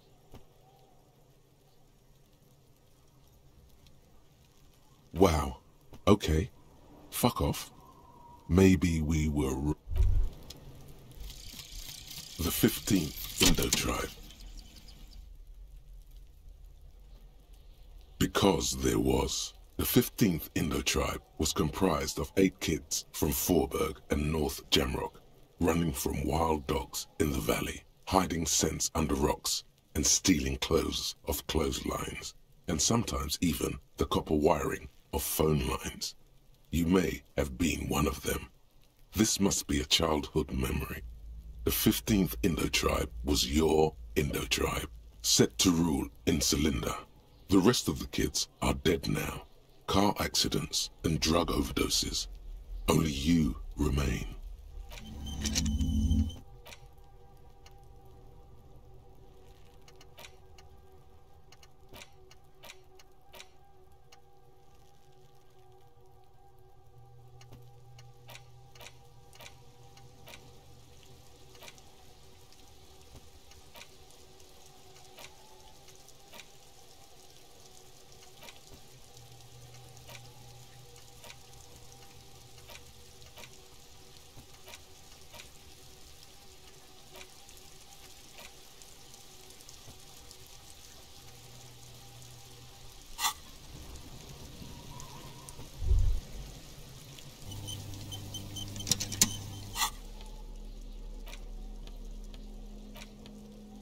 It's the ledger you found in the trash. A cabbage of papers hanging from the board, with the permeable... The 2 sides of the board appear slightly misaligned, like a drawer that's come off its slides. If the slides snap back into place, it should be possible to just, you know, Without resistance or sound, the two panels move against each other. 2 ticket stubs and a handmade postcard. 2 octopuses are smiling, reaching their tentacles toward each other in the colored pencil drawings. The tickets permit access to the zoo in Revachol East. The aquarium costs extra. These let you go there too. Thin wax paper has been glued to a piece of cardboard. Sounds like leaves rustling when you pick it up.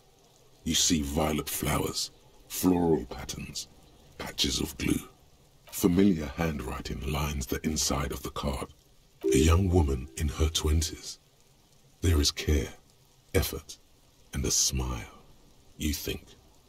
Although that is not something you can read from some... Harry, it begins. You're already reading. I wanted to write you a letter so you can read. Throw it away, please. A merciful wind blows in from the Bay of Revachol, dusting the ground at your feet and raising newspapers far away. You feel the card slipping into... Let's go.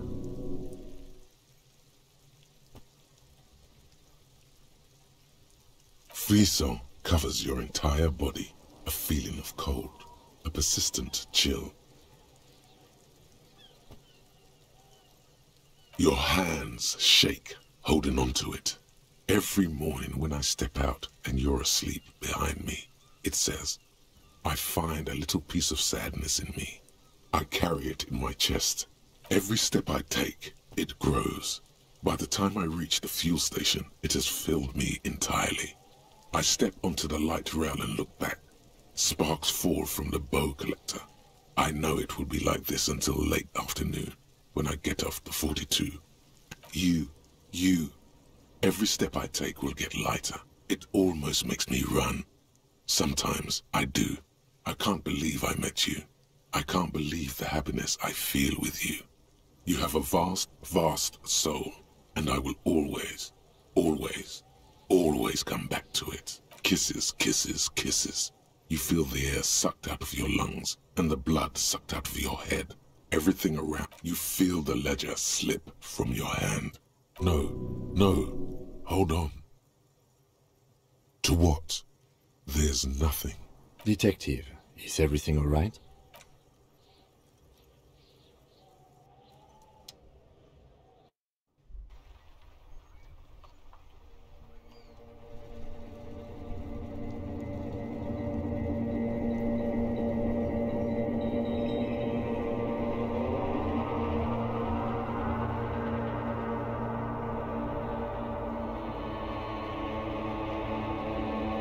There is nothing. Again.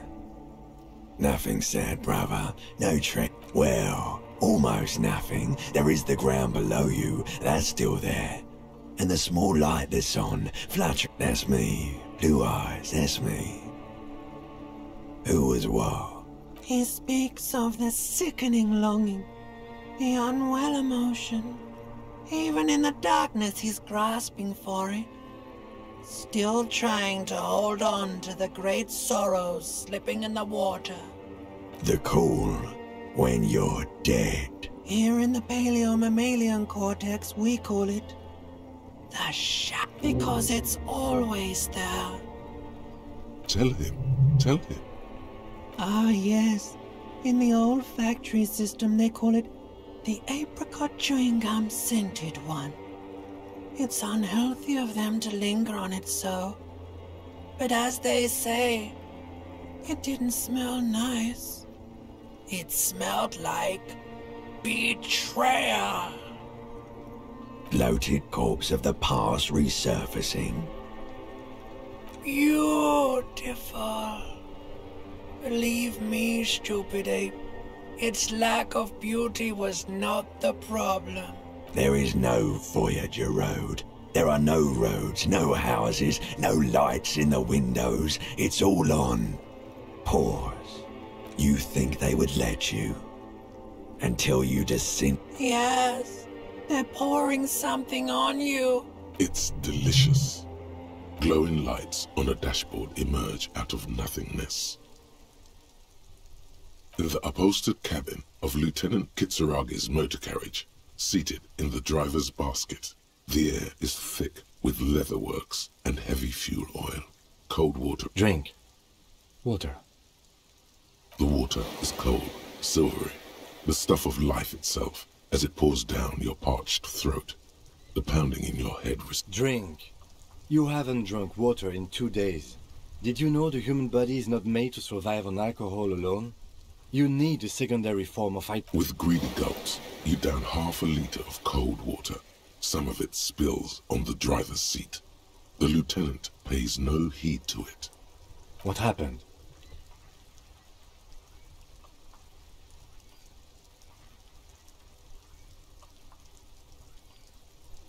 You were reading your paperwork. Then you passed out. I carried you to my kinema to take you to a hospital. Then you came to. 10 minutes, maybe. That does sometimes happen.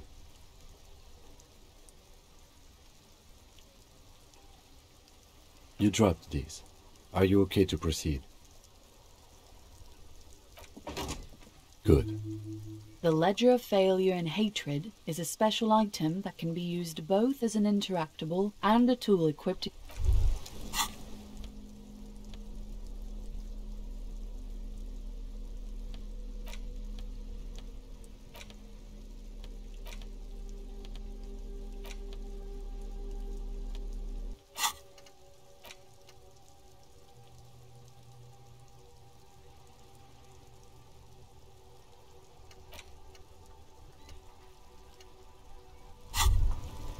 All around you, rain falls on the great city. The spring thaw must be here. The snow is looking up at the sky, cold water dripping from your hat. Grey sky like great battleships, clouds colliding with one another. Rain falls down on the world. Humid, your coat shields you from the rain while the city shivers around you. A traffic jam. Rain thrumming on the roofs of the road ascends. A raised motorway loops above the ghetto. Beneath its have a brother in the cut. Where the wood at? In the rain-swept distance, above the rooftops of Jamrock, satellite officer Jean Vichmer rushes down the precinct stairs, umbrella in hand. It's unopened. He doesn't see. On the bridge, officer... Where's your homo, homie? What? It's not like that. They're what is called heterosexual life partners. They have a battle-tested relationship. Huh? Yeah. Hetero. Sexual. Funny apery. Male-centric workplace humor. Is there something wrong? No, nothing. It's just... Judith went to his place and found the Monday mail unopened. I think he's still there. That would be irresponsible. With that animal? Never again, man. What is he, still down? In Martinez. He's in Martinez. Your vision blurs. You wipe your face with your hand. The rain stings your eyes. Capeside apartments. Tower blocks crowd. Hallways collapse from the mortar hits of a war that was lost long ago. Clotheslines go to waste in the rain. Radios play. A yard. Rain falls onto the roof of a... The great gates of the industrial harbor are locked. A chill runs down your back. You shudder, looking down at your feet. Dirty rainwater runs veins into the... Two green snakeskin shoes stand at attention. Sheets of rain over the water. A flight of stairs leading into the ocean. The ruins of a half-sunken sea fort crumble on an inlet. Beyond the skyscrapers of La Delta, the financial district. Faint golden light seeps from the off. Will you ever go there? No, you are just one of the hundreds of thousands who watch them rise across the bay from Martinez. Urban coastline, rain dripping off Etonite-covered roofs. Cinder blocks left a coal city, end of all. Your hair is an oily mess flecked with Coalition aerostatics hang like apparitions under the cloud cover. Way up there, where rain forms, rotors flutter silently, collapsed storm drains, old sewage systems flooded with rainwater. This rain will not let up anytime soon. At least we are dressed for it. Let's keep moving.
This appears to be the radio computer. Just sitting here. This is the Ream Civic radio computer, model RC. We have one of these down at the station, but I never really learned how to use it. Your flashlight slides. Some of the writing has faded. These lithe, pointy-eared creatures appear to be different types of Welkins. You make out autumnal candle Welkins, casting wax-based magic, translucent Welkins, with organs shining under their skin, and even ether Welkins, hailing from the vast empty. Who are all those creatures? You should adopt one of those Welkins as your persona. No longer one of the Welkins, towering among the rest, appears to be different. It's Vara Hamira, a high Welkin, his face white and scarred like cracked marble. This is clearly a Welkin supremacist. The Haldor, the Twarg. An inordinate amount of time has gone into drawing these little Welkin creatures.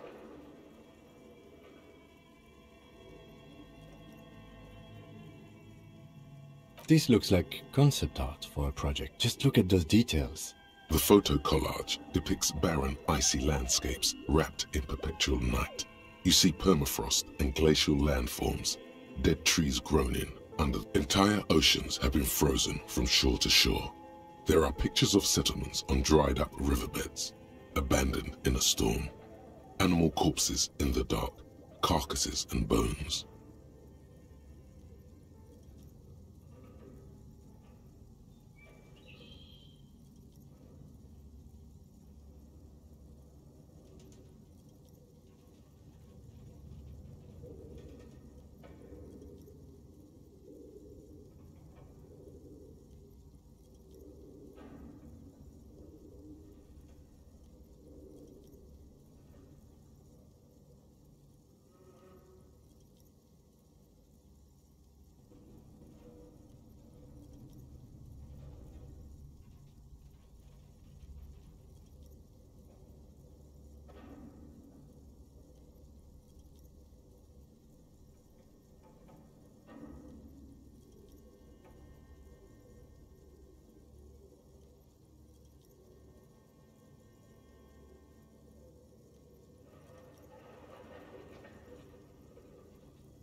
You see primitive oil rigs, albeit dark and cold. This vision also feels cozy in its own way, like eggnog or morphine.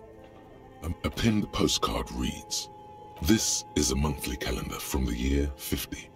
Cryptic words like sprint, daily minimi, and GPI span the marker-drawn grid.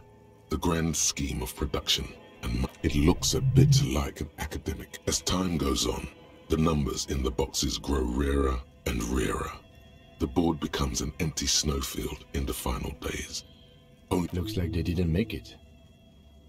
A note in the bottom left corner. The handwriting is only partly legible, but you can still make out 3 slogans. Call it. The full text reads, "Heat death of the universe is the new black." Another note says, "The biggest advancement in role-playing system outside a cold."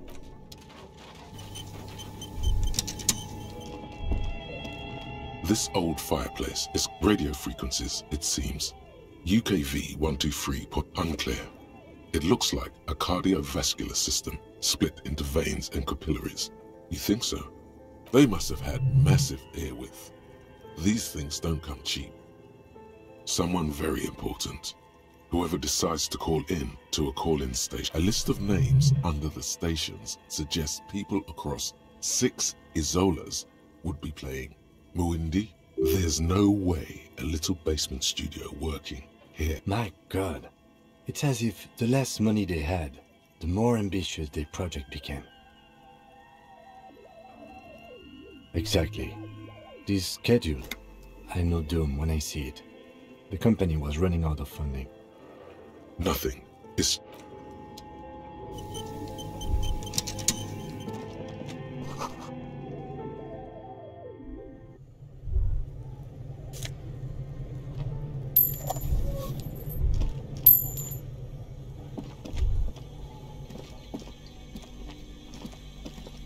You see, the bear looks oddly realistic. You see, the bear looks oddly realistic. The lieutenant doesn't answer. His eyes up. A gust of freezing cold air rushes to greet you. The lieutenant takes a peek inside. His hand has found the holster of his gun. The shelves are empty. All you see are crumpled ice cream wrappers with the brand name, Revachol Ice City. A handwritten note has been attached to the... You pocket the note and the little fridge magnets keeping it on the door. A friendly cartoon bear smiles back at you from a glossy cellophane wrapper. It looks nothing like the fridge. The paper still smells of vanilla and chocolate. Good question. It looks like an ice cream fridge. I know. What is even worse, the bear is still costing them money to this day. The fridge buzzes with...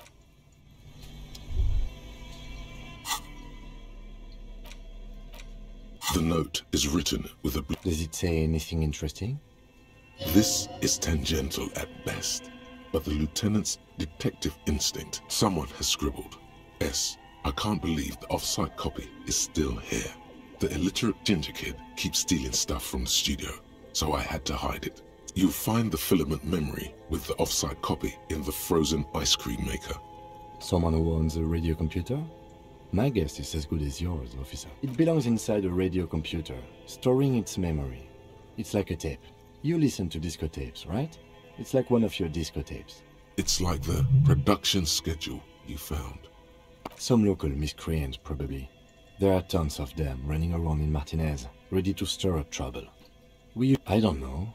I assume it's somewhere close to the...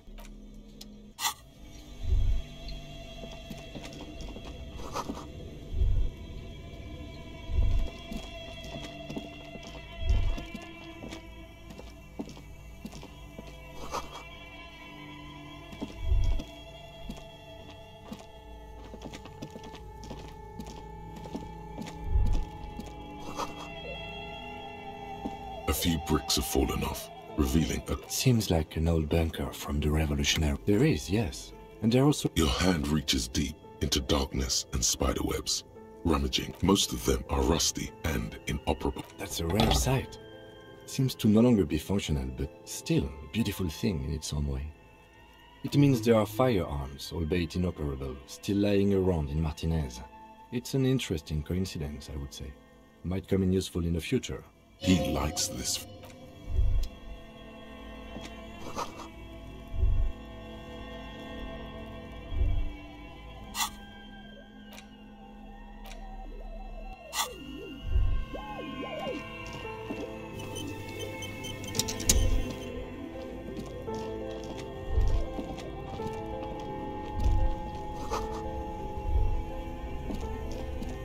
This orange machine is buzzing like an old submarine. It has a hand-cranked ice. Turning the crank feels oddly satisfying. It's all gone now.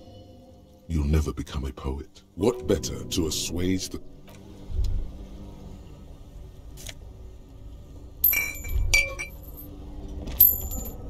Two cables are plugged into the breaker box. The red one leads to the ice bear fridge, and the black one to the ice cream maker nearby. Something close to you. Why did you do that?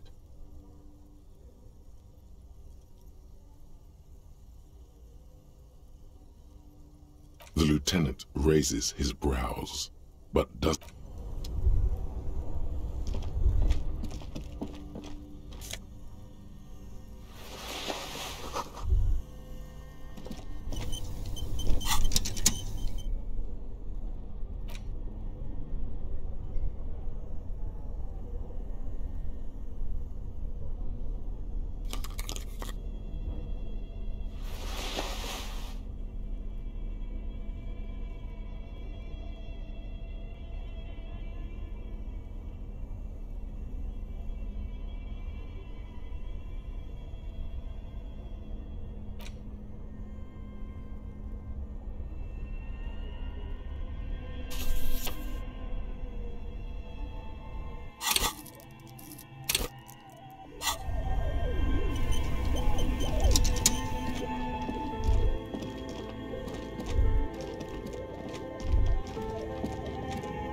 A thick layer of coal dust covers the furnace.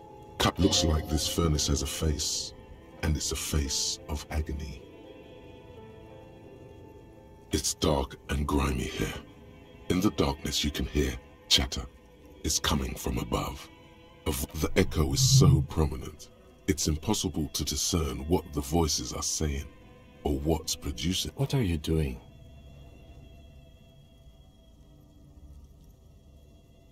Wait, really? We should investigate, see if someone... A thick layer of coal dust covers the furnace, coloring. Something breaks loose in you. A mighty bellow echoes throughout the chimney's depths. The chatter of tiny voices. Hello? You've awakened the entity. Hello? Did you say anything? I can't hear you. Please come upstairs. There's a safety curtain on the second floor. You hear a low rumble upstairs. The sound of... After you, officer. Looks like it. Looks like an old central furnace used to... No one has used it in ages. No signs of any recent fire. Only dead rats.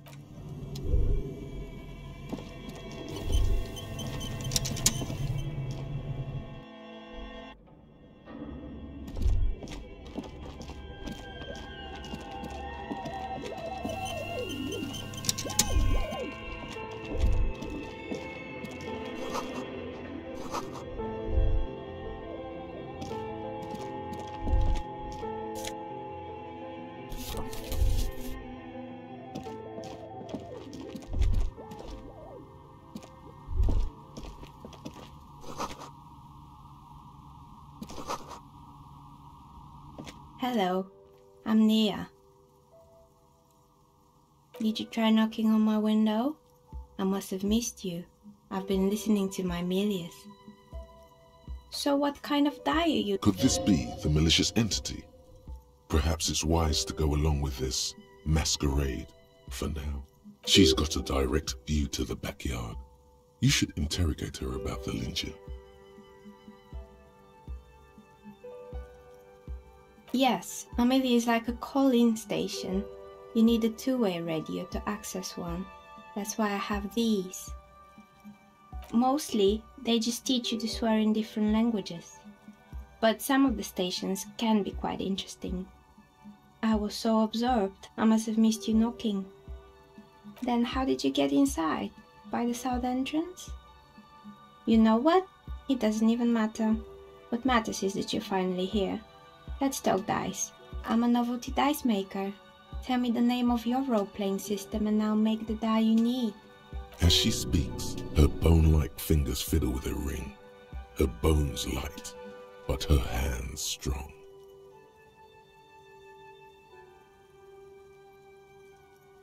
Very good. My rate is 10 real per set. Unless you want something real. Take a look around and see if there's any particular stone you want to use. No falsehoods are present. She's a novelty dice maker and doesn't have anything to hide. Ask what you need. How did I become one? It was a business decision. I was a regular jeweler at first, but that's an unfocused field with too much competition. Some of my friends were role players. They asked me to make some polyhedral dice out of cobalt. That was my first order. I grew it from there. Not especially. I like working with rare materials and a steady pay. And role players as customers? They're nice people. She's thankful for the security they provide her. Nothing really. I didn't know him. Who cares about the dead body? We might be dealing with a malignant... The lieutenant looks at his notebook. Then... Your window looks directly onto the courtyard. You're saying you didn't see or hear anything unusual last Sunday evening? I'm sorry, detective, but as you know, I usually have my headphones on when I'm working. It shuts out most of the daily ruckus behind my window. Well, there's always something going on in the Whirling's backyard. During daytime, there are usually those kids. And lately, I've been seeing a lot of drunk workers hanging about. She's heard of the murder, but did not see it. But I never saw anyone during that fateful Sunday night, I'm afraid. I might have, but in this case, all I would have seen is my own reflection staring back from the darkness. It's really hard to make anything out in the yard when it's dark outside. Besides, I rarely get up to look out the window when I'm in the zone. It's an odd profession, making dice for people. But I like it, and I... She nods. Anything else, officer? We're inside the chimney of an old central furnace. It's strange, I know. But when I arrived here, all the other rooms were taken, so I had to build myself a makeshift home. Besides, I don't really have to pay any rent here, so that's a plus. Plaisance was right. There's an entity living in the chimney. You should ask her about the creative.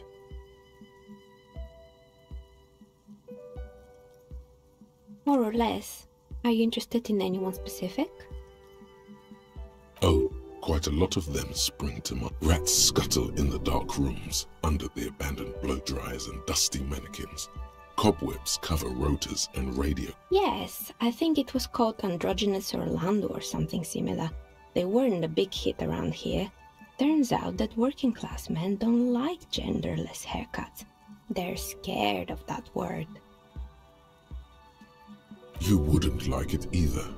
The others would laugh at you. It's not about the haircut. It's about the confidence.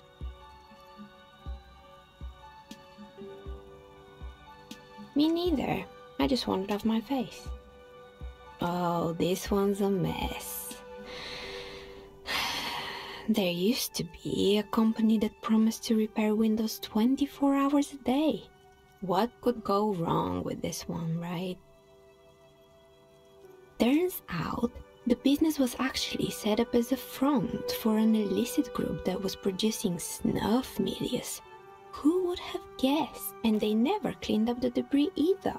Now it's just littering the hallway and I have no idea how to get rid of it on my own.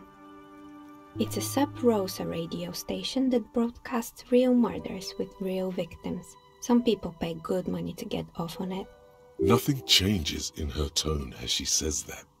What does she mean, to get off on it. Don't worry, the ICP has a separate division that deals exclusively with unlicensed sub-roses. This isn't our problem. Good luck with that. It's not easy catching those perpetrators. It wasn't merely a gym, it was Artemitep's boxing club, a community project created to steer at-risk youth away from drugs and crime. A kind man from Zemsk. I heard he had some trouble with the law when he was younger, and that's why he wanted to start the gym, as his way of giving back. It didn't. If anything, it made the youth situation in Martinez even worse. At some point, someone started a rumor that the punching bag downstairs was full of amphetamines. You should have known it. It's not really full of that. No one would store their drugs like that. Eventually, the coalition took away the funding and the club went bankrupt. This was a few years ago. It's gotten much more peaceful around the plaza. You mean Mr. Fabron, the taxidermist? No, he mostly just did. But what drugs exactly? He got high on some weird taxidermy chemicals. I wouldn't recommend it to anyone. Eventually, they caused him to lose control of his bladder. The smell was awful. Even you can probably do better than that. You can almost see it. A small, sickly old man. There used to be a fashion atelier here, but I have forgotten the head designer's name. They were doing well for a couple of years, until the insect rights activists came. The atelier produced a certain collection that used chitin among the materials. Apparently chitin is made in the Occident, where it's extracted from beetle wing. And you know how all kinds of political movements are big in the Occident. The activists shut down the biggest chitin supplier, which of course caused the price to skyrocket. And, naturally, all the most fashionable tastemakers refused to be seen in chitin from then on. The atelier went bankrupt before they could finish the collection. At least it had some spark to it. Most young designers just combine lace with leather and call it original. As she shifts around, you notice several dead flies on the windowsill in front of her. Anything else? They were made by a company called Slipstream. After they pivoted from making rotor blades to skis, their chief executive took off on a vacation with all their money. Honestly, I think it's quite funny. I think he's still sending out holiday transmissions from Tulula or Tiumotiri or Hashtkor or wherever he is. The usual, I imagine. That he's been thinking up all kinds of new business plans and can't wait to get started on them just as soon as he returns. Men like that are a curse. Sure, but Slipstream is history now. All their remaining assets got seized by the bailiffs. I have no idea why those skis and blades are still lying around in the house. Not much. They were just props. Why return them? Fortress Accident, the radio game studio. She liked them. They were an interesting bunch. We talked about role-playing systems every now and then. Once, I even saw two of them get into fisticuffs over Wirral. They certainly took their work very seriously, even if they seemed to be chronically liberal with their schedules.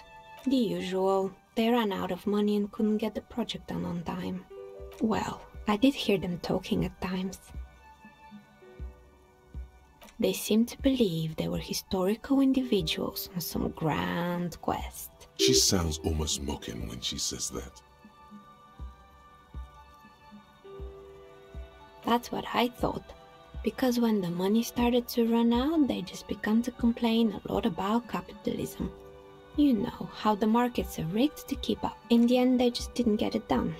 They didn't have enough willpower to produce something truly historic, and to show up to work on time. Showing up to work on time is hard. No, scratch that. Showing up to work at all is difficult, especially if you've been drinking. Still, not everyone is going to make it. That's the nature of the game. The result is 1. The dice is black and filled with little silvery flakes. Anything else? Oh boy, the fabled Revachol ICT. You're in for a treat here. The place was owned by two guys who had some rather innovative ideas about marketing. The bear was one of them. Now ask me about their other ideas. There was really just one, and it involved picking out the prettiest girls in the neighborhood and paying them 20 cents per hour to man the booth. And by man the booth, I mean slump behind the counter with a face that could maim you if you ever dared to disturb their bored magazine browsing.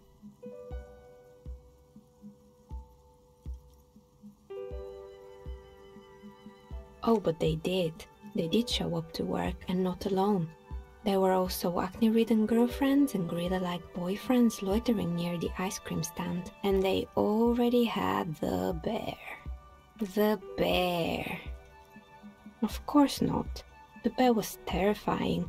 No one wants ice cream guarded by a hostile apex predator. To make matters worse, the fridge didn't work too well either, and half the ice cream came out malformed and partially melted. Eventually, Revachol ICT lost the price war to its rival, Glacé 5000. Glacé 5000 sold caramel sundaes for only 5 cents a piece, out of regular fridges. Maybe, because the taxidermist who made that bear definitely wasn't doing his best, I mean. He said that the bear was his vision beast. He said he met his vision beast while high on desiccants. Called it Megatherion.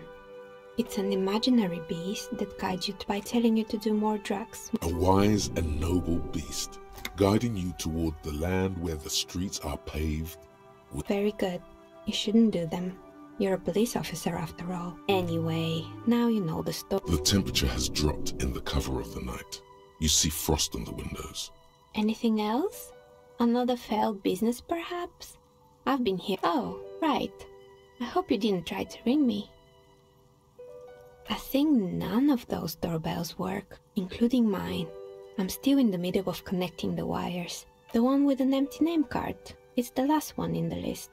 As I said, it's quite useless right now. It doesn't work yet. Sure, I'm listening. I'm pretty sure I'm listening. Good.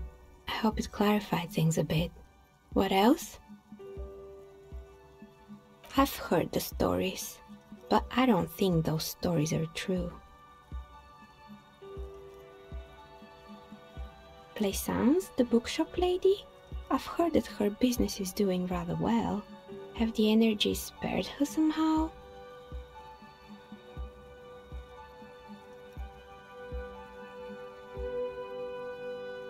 Alright, but it's not just the bookstore that's still up and running. What about the whirling in rags? Some people say it's part of the building complex. And then there is me. I've been here for 14 years, selling novelty dice to role-playing enthusiasts. Not exactly a million. Maybe it's just because she's so talented that she's been able to woo the curse.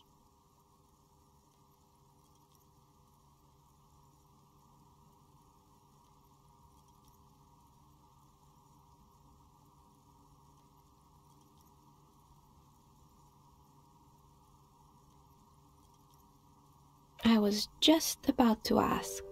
Time has come to face the source. Fear not, for the forces of the universe are supporting you in this psychic quest.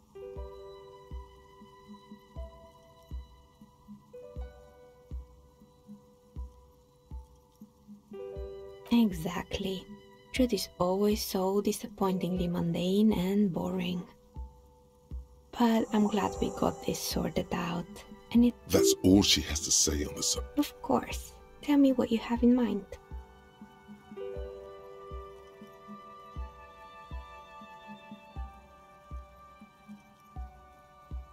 A star that fell from the firmament?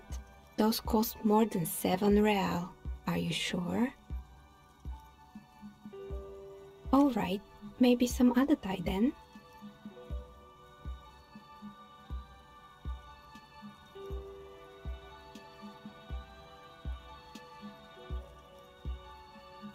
I think I have just the right one for you. Police colors. Not the most original, I know.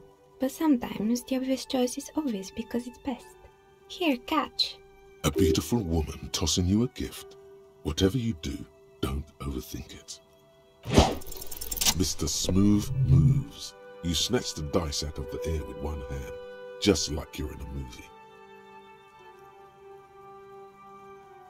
Oh, what are the odds? The red one is made of bloodstone with a lapis lazuli inlay, and the blue one is the inverse. I believe these dice... She winked back at you. Definitely need luck in Martinez. Was there anything else?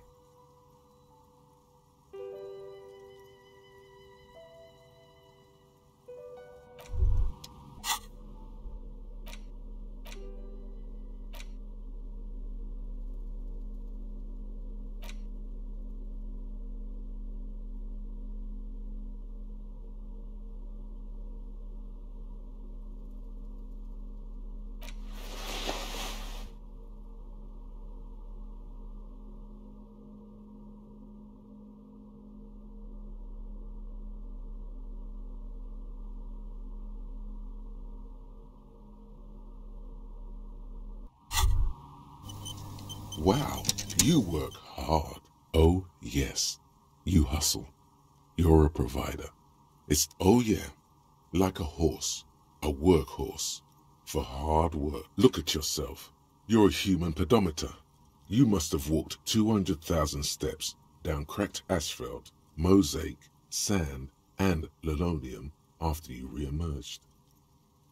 That is the sign of a hustler who never gives up. A little. You make money. You got gills, baby. Got those black papers with the faces of the innocents on them. You bring in the Franco-Negros and the Solas. It ain't easy, but you do it. Day in and day out. You didn't make the rules, but you won't lose. You're a cop, and a sprinter, and a money printer. Yeah, you're in the sales business. Sure. And has it been easy? Are you rich? That's right. You work harder than anyone. You almost rode yourself to the grave, and you're still practically a hobo. Because of the taxes, G-Man's got his jam-covered sticky fingers in your pocket, stealing from you every time you buy, every time you wipe your ass. They got their direct and their indirect modes of taxation. Sales tax, excise duty, extraction tax, alimony, one tax that doesn't even have a name. Plus there's the stuff people in other countries pay for. That 98% of all your money.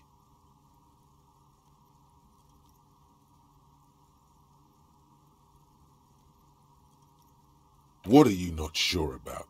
They're milking your nipples till they bleed. Can't you see? Aren't you sick and tired of having bloody nipples?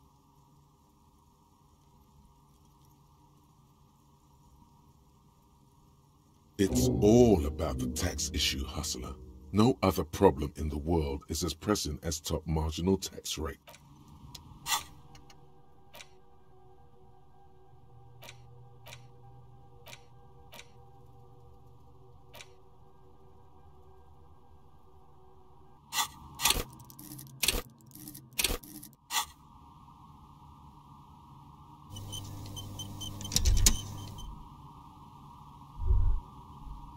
Oh, it's you again. Are you looking for a die? You feel nothing. Oh, it's you again. Are you looking for a... A gust of cold air sweeps through the chimney. The stones and minerals on the shelves rattle as though agitated. Didn't we already talk about this? What are you talking about? My address is exactly the same. Rue de Saint-Guilain 10. No, the old coal plant that used to be here was subsumed into the new venture. Its ruins swallowed up. Yet it has a different address in the heart of the city. This doesn't make any sense. Are you saying my business was spared because of a technicality? Where is this coming from?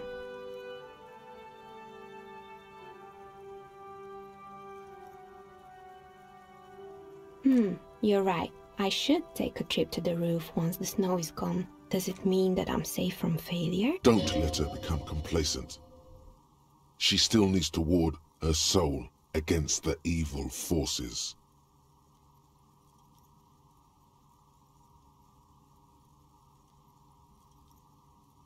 She starts laughing, her fingers trying to rub away the exhaustion from her face.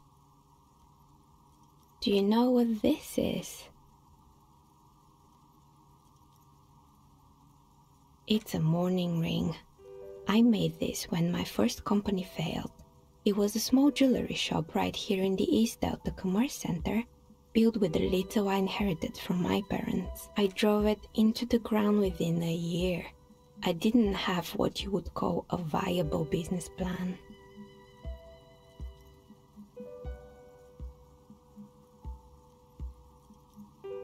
It wasn't just the jewelry shop either.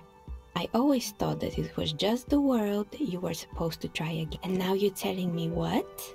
That it was all because I didn't run my little shops and ventures from a dump inside an abandoned chimney?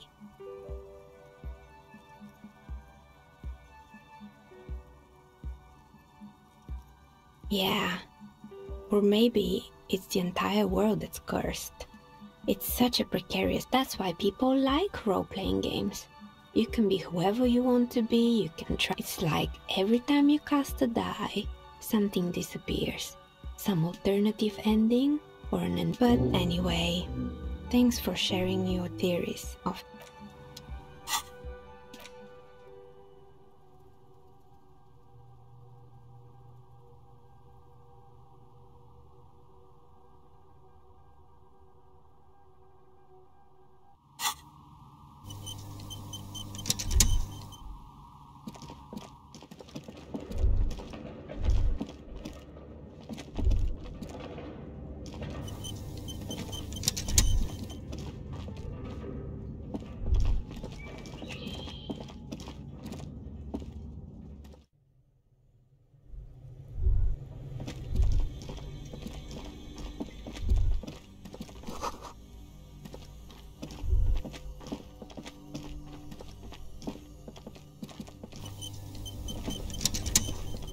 This orange machine, you slip your fingers under if you want to try again.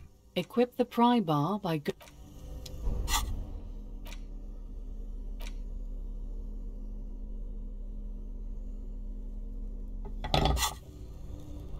This orange machine is dead still.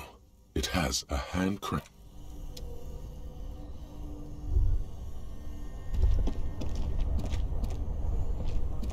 Only the red cable is an electric sizzle.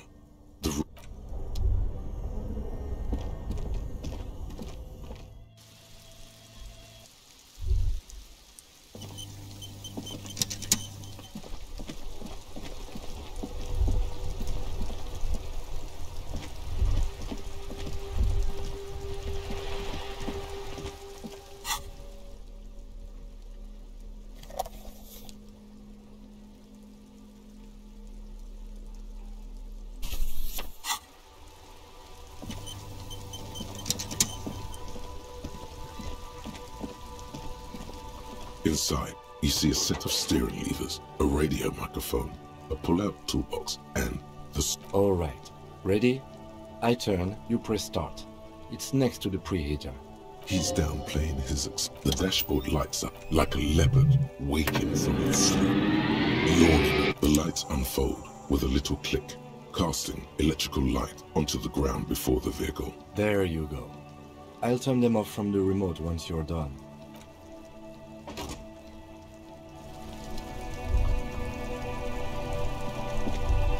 As you hold your ledger's clip under... There she is. Reva Cholway. Around the borders of the watermark are dozens. The rectangular watermark is overlaid with the logo of the RCM, and yet the major arteries of Revachol are all recognizable. They shimmer in the... Let me see. Right here.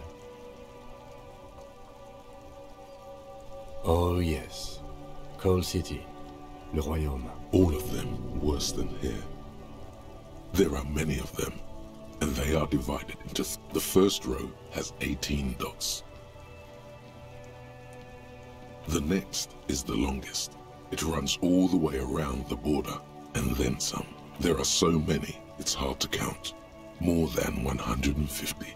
The last row has 3 perforations. That's it. Those are perforations. They represent your record as an officer of the RCM. They are your statistics, as it were. I should have guessed you'd... Son, here is where we score your life performance. The first row represents your years of service. 18 years. Okay, not bad at all. What did you do before you volunteered?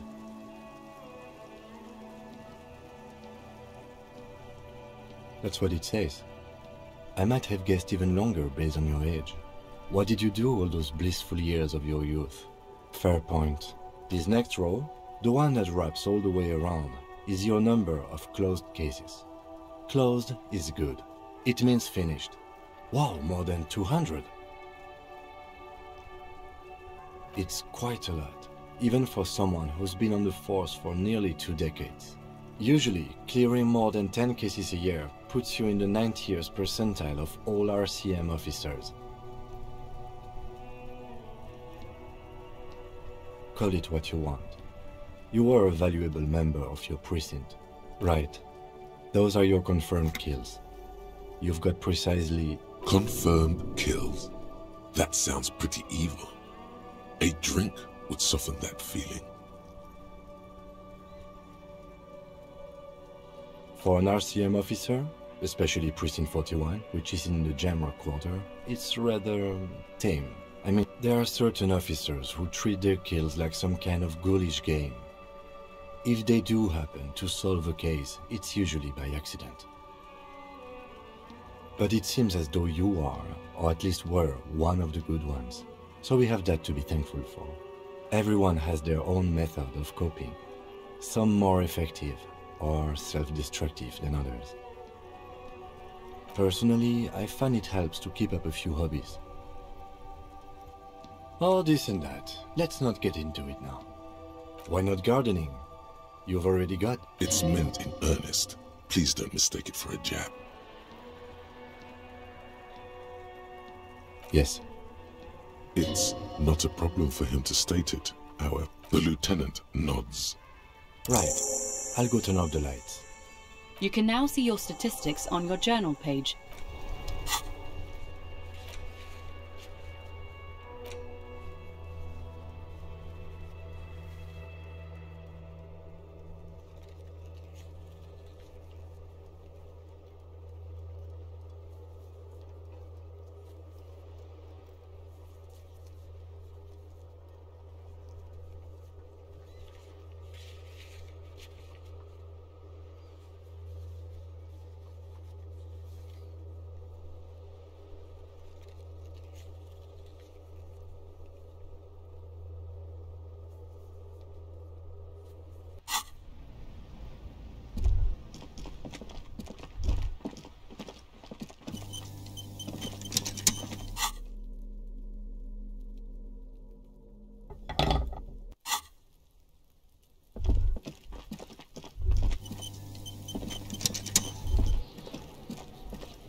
Kuno's got this!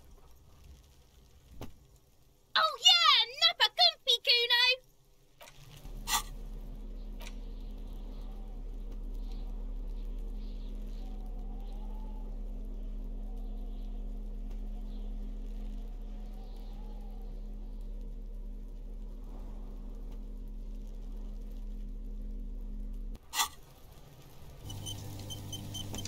Kuno's got this! Oh yeah! Nappa Gumpy, Kuno! Right in the dick, Kuno! Get him right in the dick! It's loving in the dick! The boy is sweating profusely. His eyes are like 2 black holes and his jaw is twitching as if trying to break free from the empire of his body. The kid is obviously high.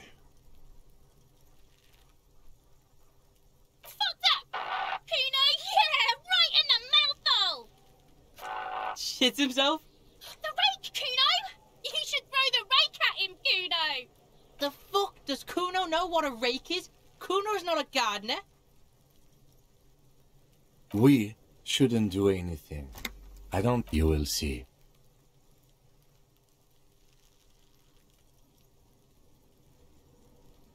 The fuck are you talking about? He's calling us Kuno! He says we're fucking each other!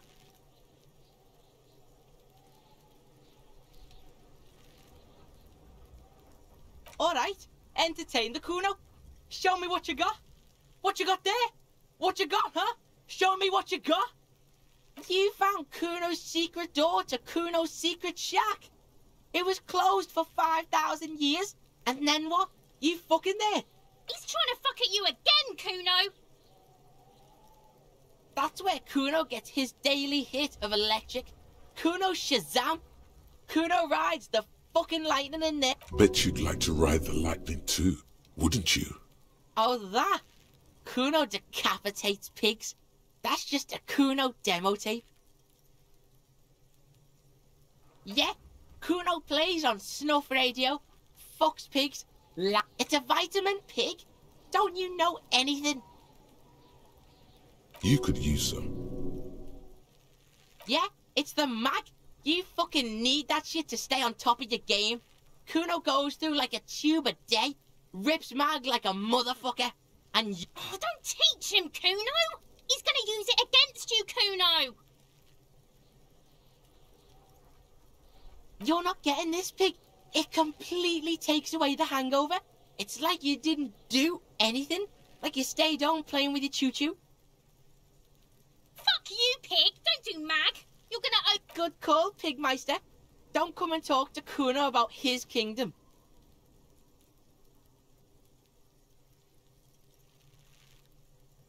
Right, pig. This is where Kuno plays with his little wooden choo-choo. What do you want with it? Yeah, Kuno doesn't know shit about that.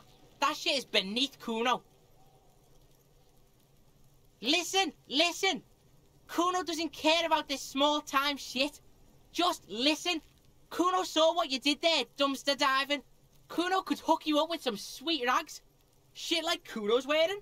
Your size, good You'd have to be blind not to notice the giant white letters F-A-L-N running down his trouser leg.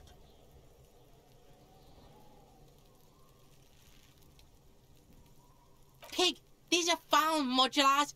Liquid fit, performance crotch, urban survival shit. Made in Mirova by scientists. Believe it, you need this shit.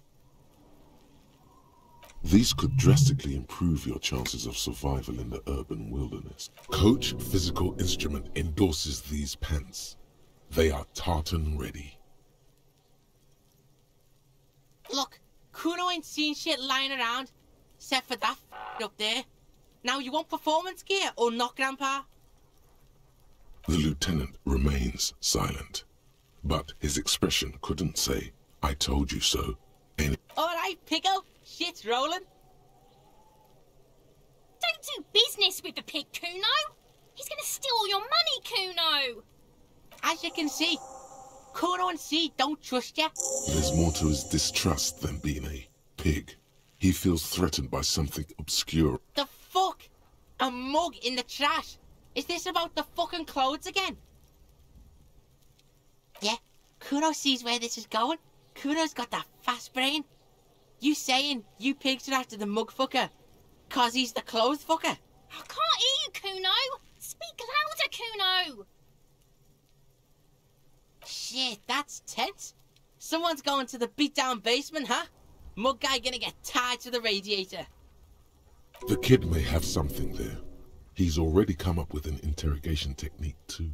Kuno doesn't know who put that shit in there. And if he did, he wouldn't squeal. But Tell the Kuno who it was. He's curious. Stop turning into a pig, Kuno! They're trying to get you hooked on the snitching! Get away from my Kuno. Yeah? Get your bacon shit away. Kuno doesn't like to be seen with the popo. Get your shit done and out of Kuno's face.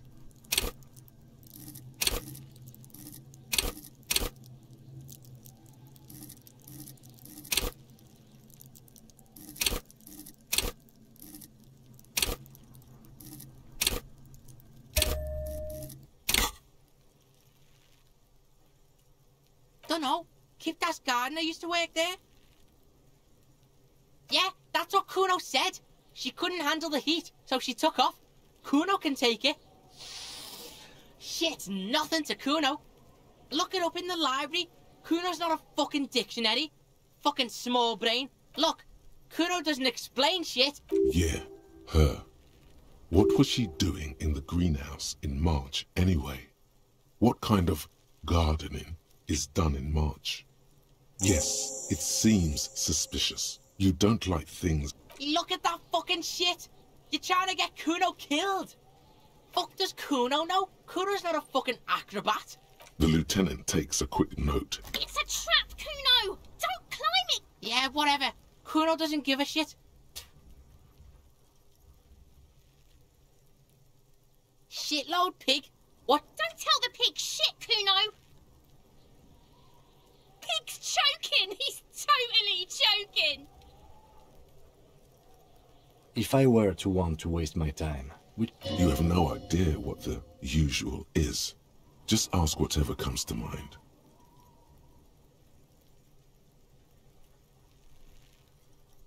Kuno's fuck gimp. Kuno uses the fuck gimp for target practice. He's trying to hide the fact that he doesn't know. Kuno knows all kinds of shit. Probably climbed. Kuno was busy down the road when that shit went down. You heard Kuno. Kuno wasn't even in Martinez. Kuno wasn't in Revachol. Kuno wasn't regional. I don't know. Some fucking Mesk or I don't know. Some other place. Night City. Kuno was in. Kuno gives this info out on a need-to-know basis, and you don't need to know. Thanks, Kuno. That's one name you can now cross off the list. Just a couple of pigs sniffing around in the... Yeah, you tell the faggoty! Your test... Get lost,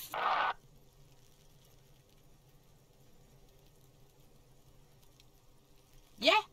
The kingdom of Kuno... Yeah, whatever. Kuno doesn't give...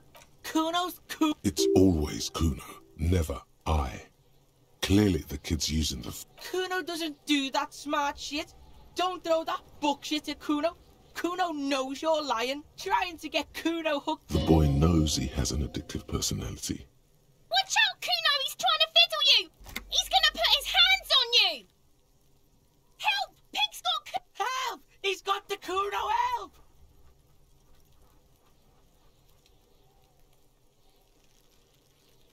Help! He's digging his dick out! Escalate, Kuno! His dick is out! You're afraid! Pigs in here, Kuno!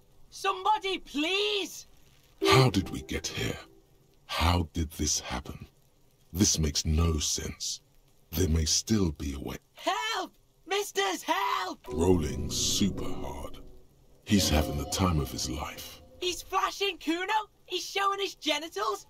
If you don't help Kuno now, it'll be too late! No! The nearly psychopathic way they could slip in and out of the act implies you're not the first victim. No one? Kuno's doing this because he... Help! The pig's gagging him! Kuno can't speak! You put him up to this yourself. When you Listen to your friend.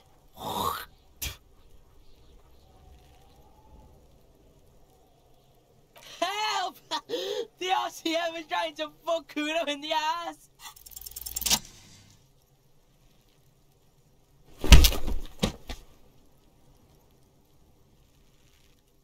Thump. The blow connects surprisingly well, leaving your knuckles tingling.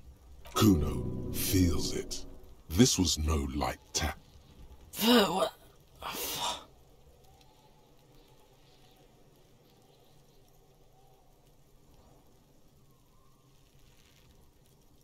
Officer, this is very far from normal police conduct.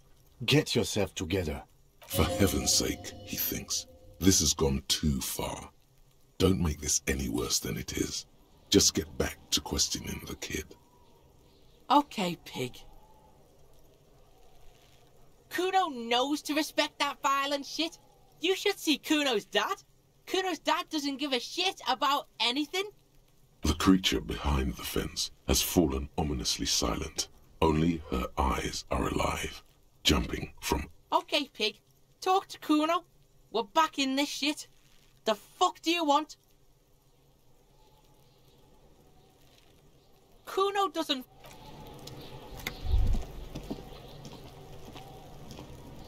We should think about calling it a day, maybe. You should take care of that, then. Let's talk to him anyway. And though he finds this situation...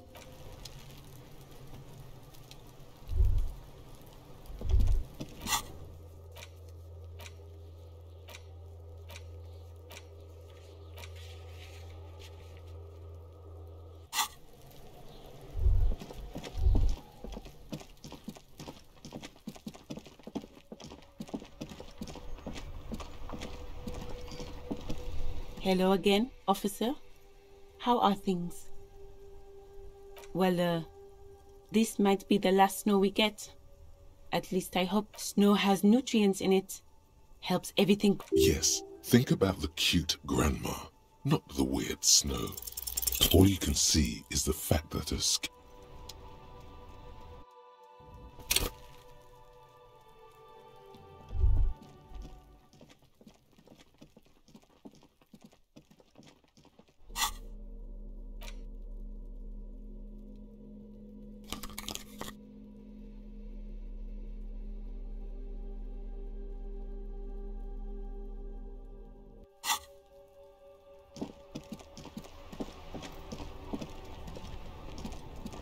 Hello again, officer.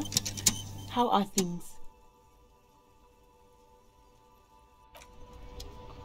Hello again, officer. How are things? Excuse me? She's uncomfortable. Maybe... Oh. Well, I didn't write it.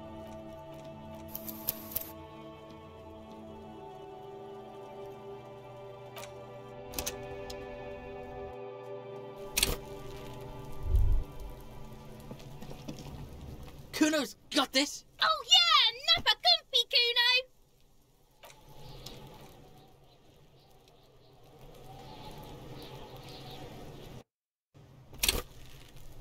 Kuno's got this!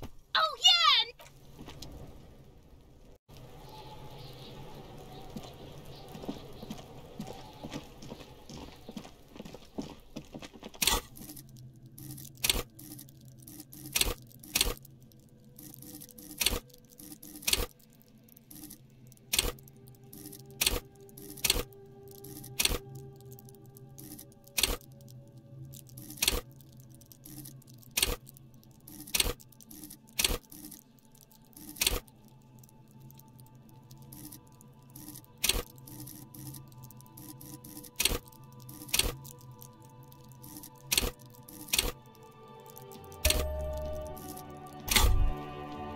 Hear that? Magnesium. The magnesium levels in your blood are dangerously low. It's about the low magnesium levels and not the high alcohol. Yes, and it's critical. Look at yourself. You're practically devolving into a fish due to the lack of magnesium in your blood. You need to get so magged up. You've probably had 2 heart attacks and a minor stroke already. And the only... Yes, if you want to live, you need... Just remember, it's not the alcohol. Buy more of that too. And it's certainly not the dextroamphetamine. Nor smoking for 40 years. It's the lack of magnesium and excess of coffee. You should stop drinking coffee.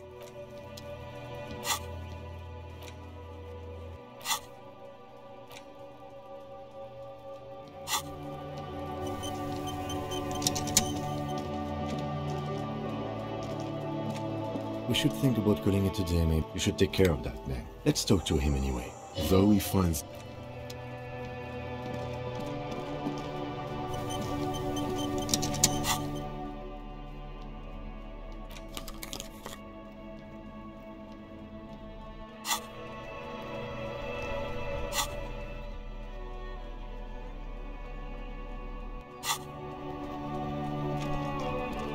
Hello again, officer. How are things? Hello again, officer. I'm a Nighthawk. What can I say? Odd. Well, this might be the last snow we get. Snow has nutrients in it. Helps everything green up in the spring. Stop looking at her. Look around. What do you see? That's right. And the canal, the bookstore, the harbor gates.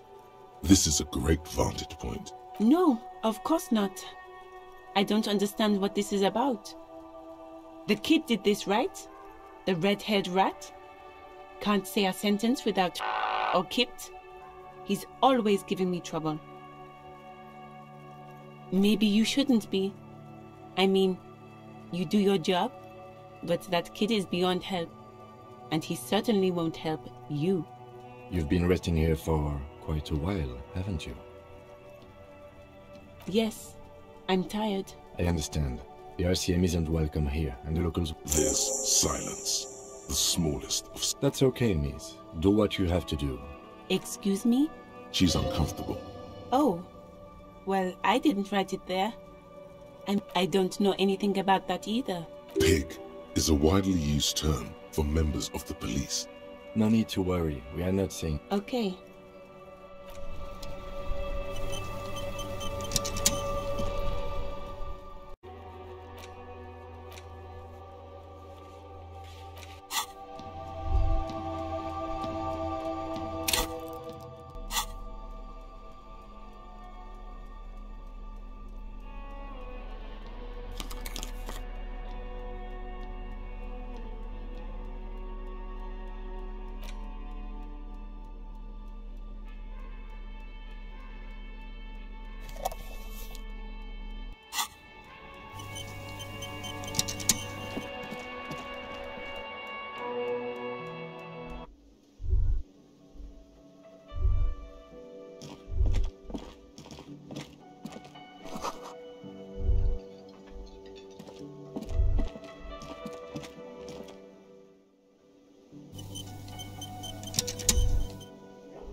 You see a heavy steel door with a prop.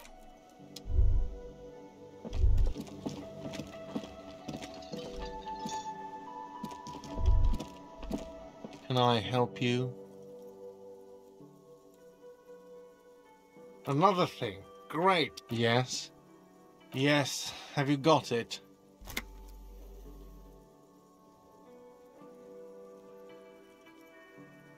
Does that arrangement include you paying me what we already agreed you owe me?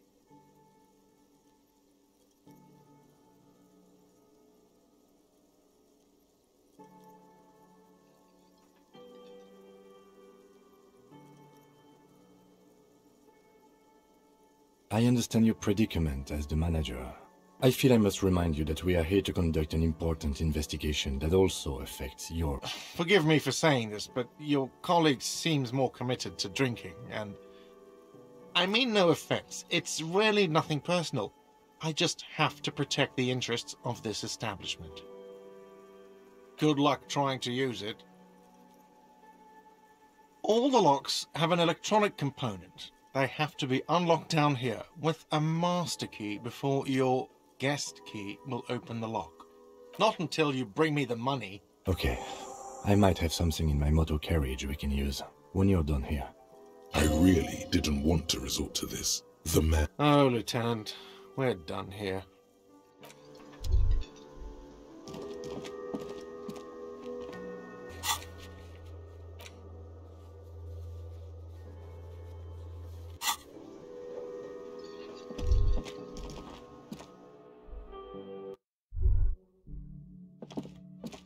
The door is closed. There is no answer. You hear the shower being turned on. A tremendous loneliness comes over you. Everybody in the world is doing something without you. The door does not kick.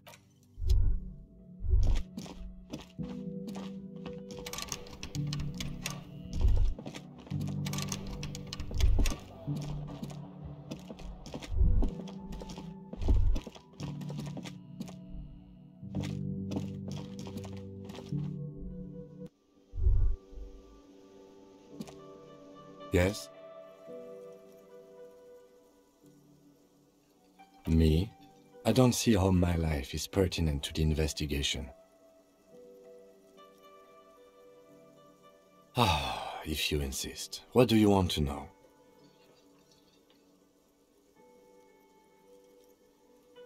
What do you mean?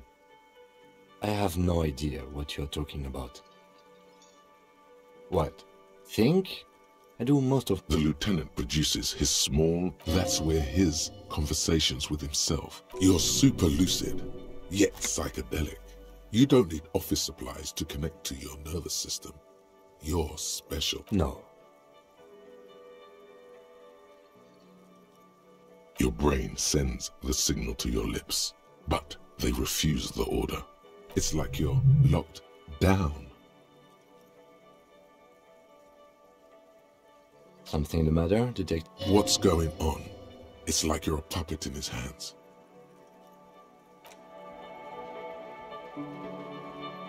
The lieutenant relaxes his eyebrow, and you seem to regain control of yourself.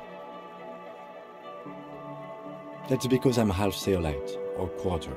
My father's father was from Seoul. So was my grandmother, but from my mother's side. It's not an interesting topic. It's a part of the world, officer. A geopolitical entity and a geographic division. I told you it wouldn't be interesting.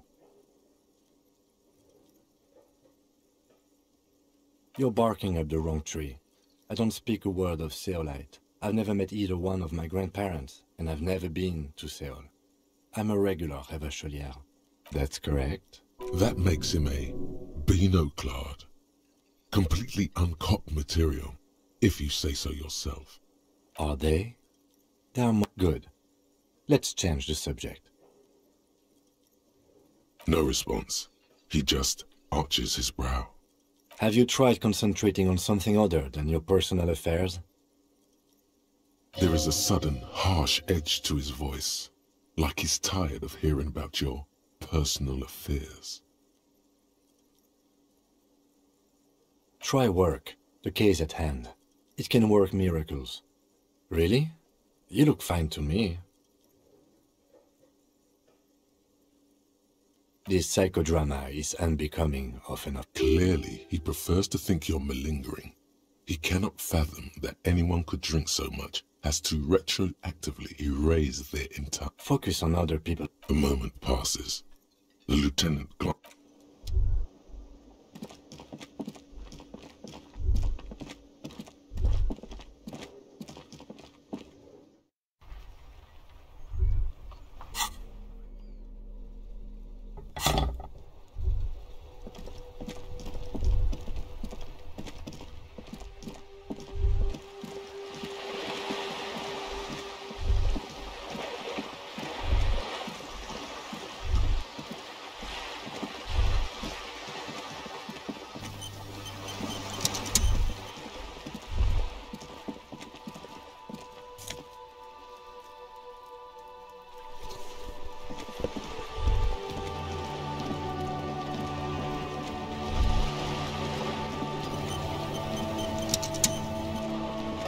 You're back.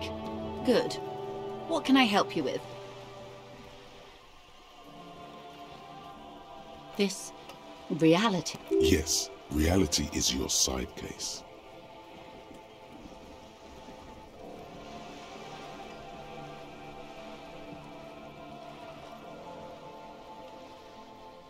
Ah, yes.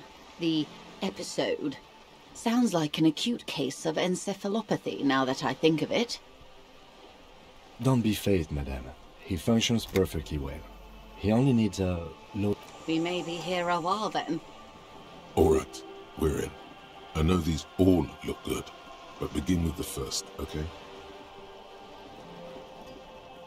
It's a neurological disorder caused by lack of vitamin B in the brain.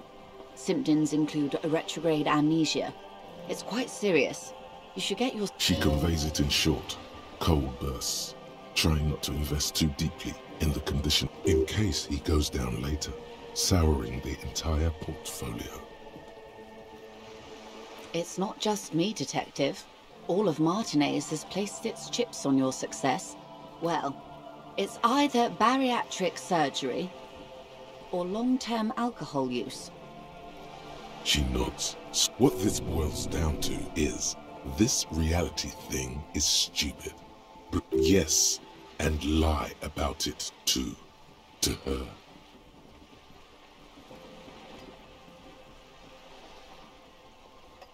She stares at you, head tilted to the side, with a slightly... These are unimportant time for the big time, the revolution. It's quite easy. Every 100 years or so, our species gets together to decide what's next, who gets shot in the head, and who gets the mineral rights. It's why, of course, we're talking Duke Out Central, full swing intra-species warfare. No, I would say the apes were neutral. On the other hand, maybe you're right.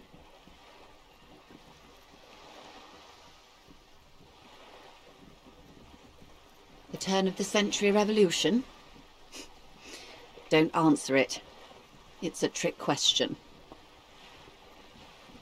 The revolution began in 02 on the Isla of Grad, though by the end nearly the whole world had gotten involved. It wasn't a who, but a what. A pandemic of Zarat, a particularly virulent prion disease, which the authorities in Grad proved unable to contain.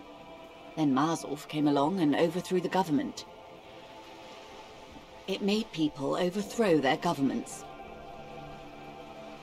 Of course not.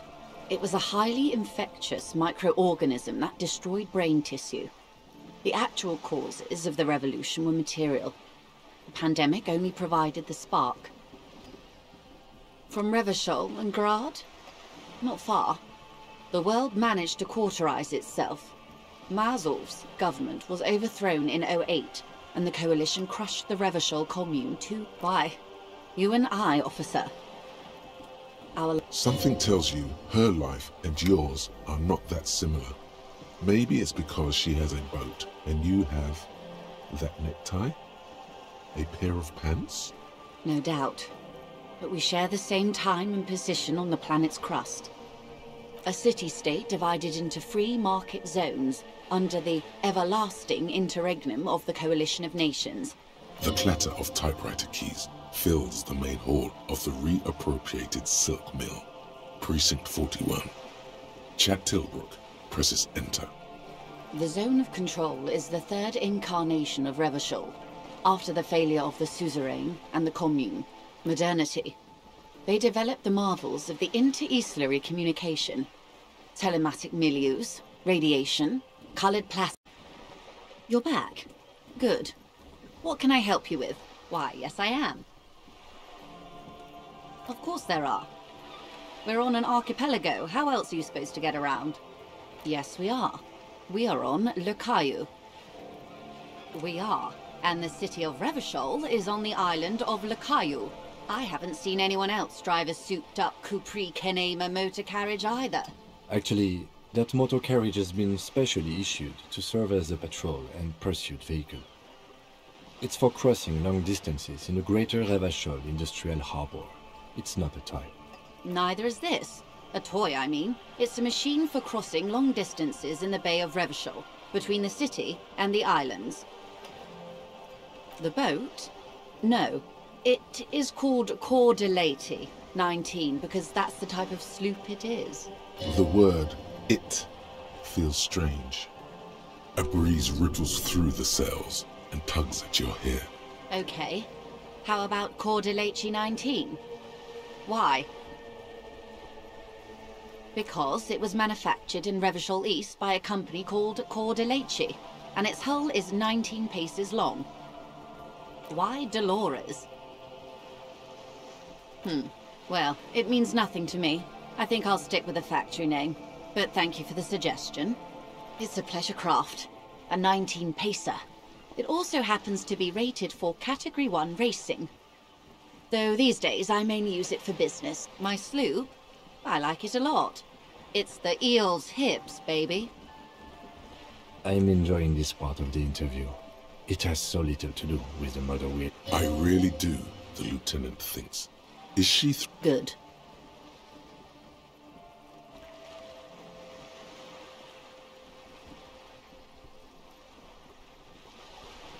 The lorries are still stuck at the roundabout.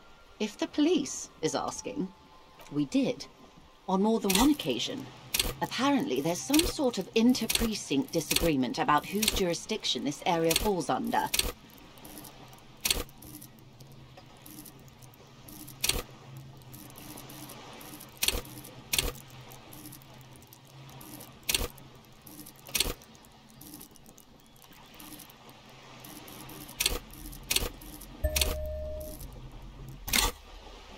We know the company has launched its own probe into the Union's alleged involvement.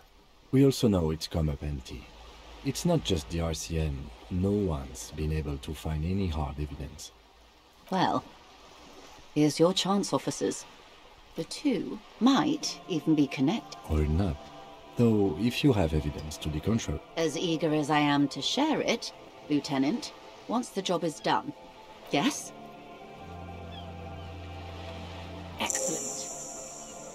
According to my reports, there are at least 3 lorry drivers lingering near the roundabout. Hopefully one of them will know something. It may come to nothing, or it may just blow the case wide open. I can keep the drawbridge up for a few more days at least. You should have. In the meantime, let me know if there's any other way I may be of assistance. She's not even asking you anything. It's so easy to just say. Of course, Detective. You can always...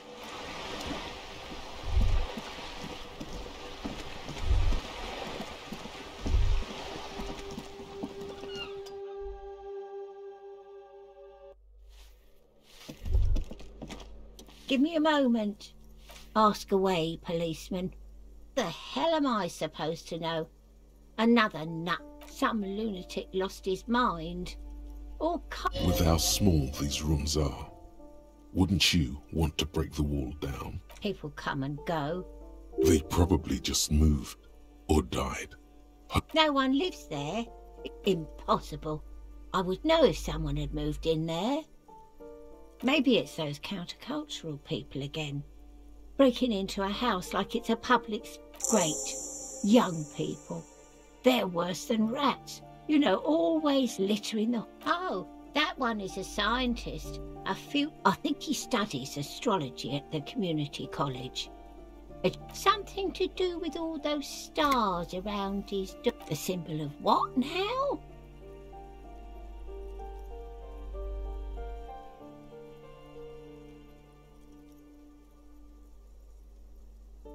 Economy?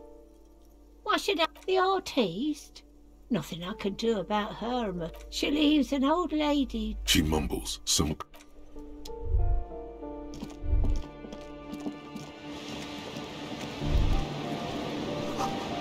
A shift in temperature. The air chills around. A former architect stands before a slice of window, a room plan in her hand. A cold wave has made the air in the building is red from the cold. She's breathing on her fingers, clasping the plan. Traced faint pencil lines on paper depict the same place, but a missing eastern wall connects the room with the neighboring apartment. It's clean and empty, with new tapestry embellishing.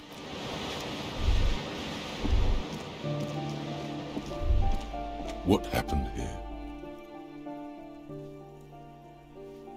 Put your emotions aside. Try to focus, but this reeks of sadness. It will still be accessible through the apartment next to it. That one didn't have a door. Indeed.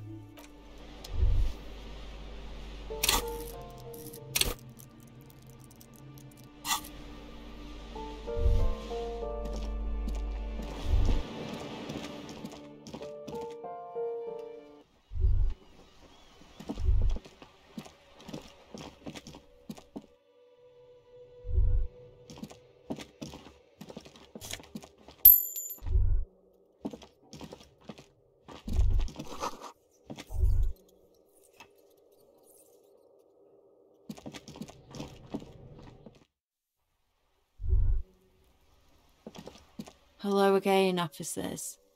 Oh, not only have you found my address... She does have eyes that seem to be smeared with coal. Yes, I keep hoping a shaft will collapse on me. But somehow it doesn't have to do anything at all. Nothing does. Like does anyone in a city like this? Shoot, Piggy. It's...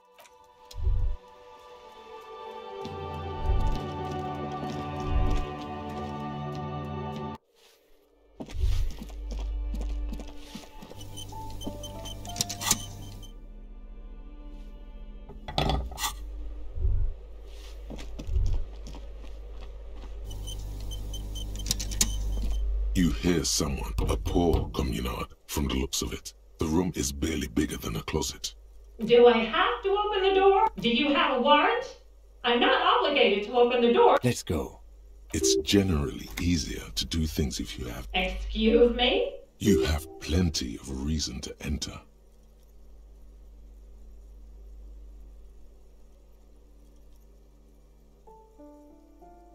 Oh, come on. That was smart.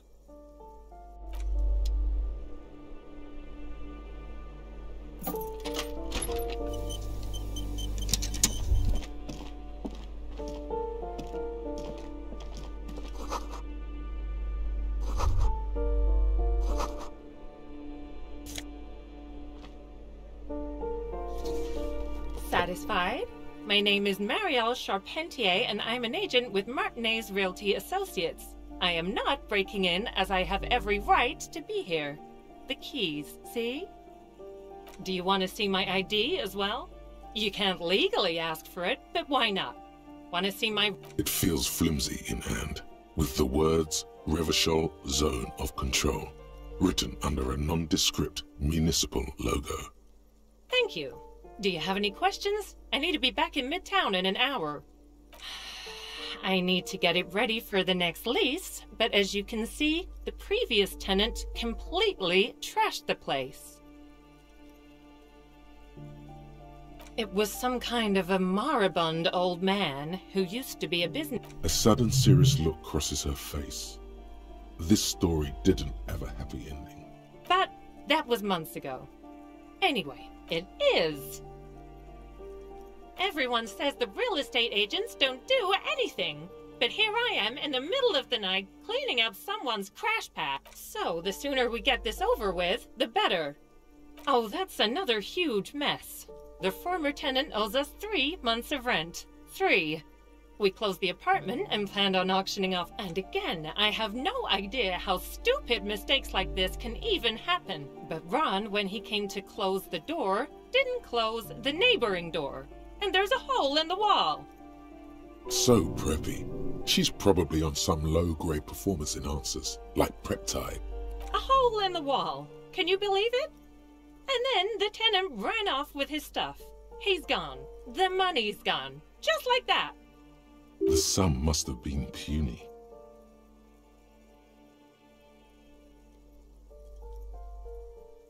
These apartments are perfectly fine. They have gorgeous architecture, a $1 million real view of the bay, good ventilation, neighbors, life, spark. And I'll tell you, Martinez has a future.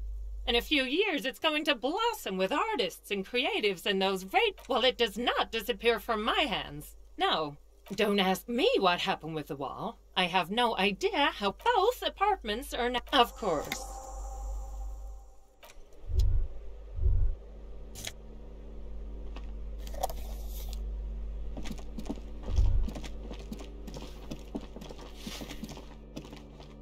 Give me a moment.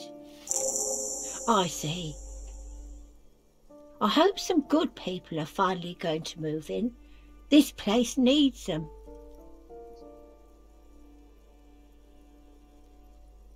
Yes, well. Your statements are too vague.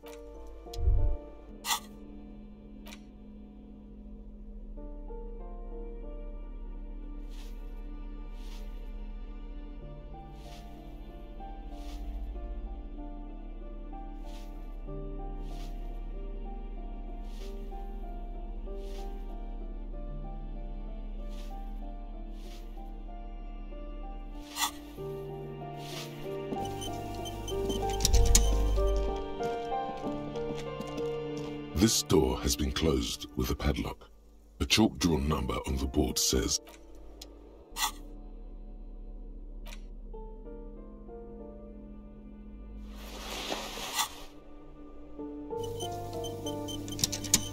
This door has been closed with no reply.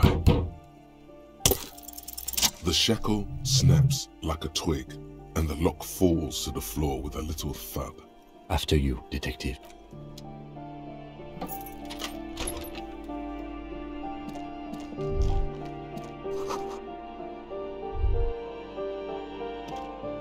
A plaster cast bust depicts a middle-aged man with impressive sideburns. He's known as the father of scientific communism, also known as Masovianism. His theories about economic history greatly influenced, some would even say sparked, the anti-centennial revolution. The White Star, the photos on the wall. I think we have broken into the apartment of a young communard. I suspect that's exactly what they are trying to do. There aren't many communists.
This door is made. No one answers. We should return tomorrow.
A crumpled, the sign billboard has fallen on the waterlock.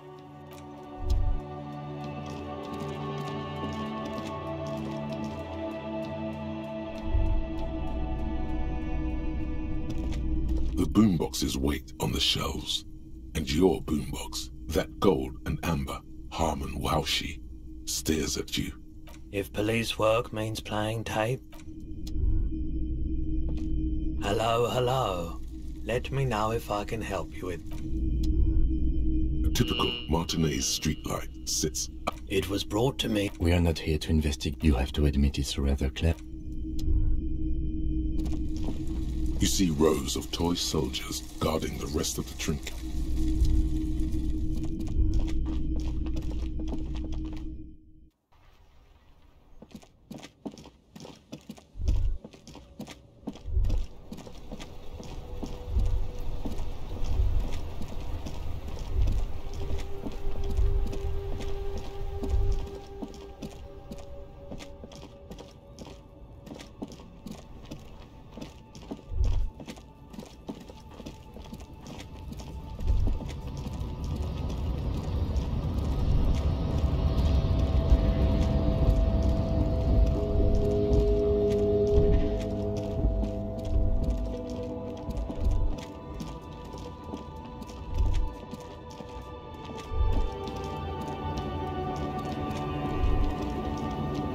woman still nothing. Her smile. If you want her attention, you may need to be more forceful. Where am I? Who are you? Never mind. I remember now. The men have small jaws and everything is made out of plastic. Why do you need plastic when you can make the world out of amber? Back in Mefka, until you came along, that is. This is Gabriel Buenguerro. A strikingly handsome man looks straight at you. He was the biggest star of his day. Girl, someone was. They are someone's memories, boy. What difference does it make if it's me or not? They're beautiful. That is all that matters. Why not, Harife? It's not like I have anything better to do in this hellhole. There's something off about this woman. Diamonds? Of course not. But wouldn't it be marvelous if I was? Whatever stupid things they put in the lorry, I imagine. I quit concerning myself with that a long time ago. Besides, I don't drive the lorry for the cargo. If you... She says that as if something narcotic is the real reason. Oh, it's so much more than a high where I go, Harife. It's low. I go to the bottom. Yeah, it's definitely some kick. Some terrible kick in the dark. Then it's contraband, Loman. What? Do you... Bad hand. Hermenegildos' bad hand strangled 300 people. What can I say? Some people just really like strangling. Now what do you want with an old woman's boots, Sheriff? Please? I think you should let me get back to Gabriel Buenguerro. You are not Gabriel. Gabriel doesn't say... She's wearing sturdy worker's boots made of black leather. Buckles run across. The sole is also... Just before Gabriel, it was the coronation of Franco Negro. Now, there was a real man. Moreover, the boots were size 37. Tiny. There are too many discrepancies in all this. It was. And then perhaps it was another Harife who came and woke me up, looking at my boots, asking questions. Or... As she says, Carnival, she gestures to the empty square. I could have told you that from just looking at them. The size is... The feet of a little girl. They fit well on the pedals. What do I need drugs for, Lowman? What I say? What I... Then what will you get? Maybe if she thought you're corrupt. Who the fuck is Irad? Ah, and what do I care about the Union boss? He's no Gabriel. He's no Franco Negro. He's not even Hermenegildo the Hand. Maybe. Probably not. Makes no difference to me either way.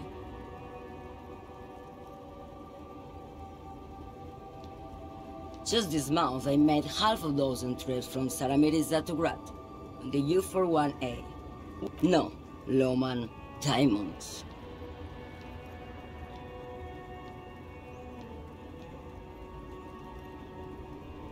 Easy. He's the skinny man who thinks he's a poet. Never trust a poet. Also, he's the only one I can see from here. That's correct. There is no visibility of any of the others. Diamonds are good for you, Lowman. Where do you want me to go? This isn't so bad. I can listen to music, or I can just relax and let my mind carry me back where it will. I think we're done here, no? Yes, go.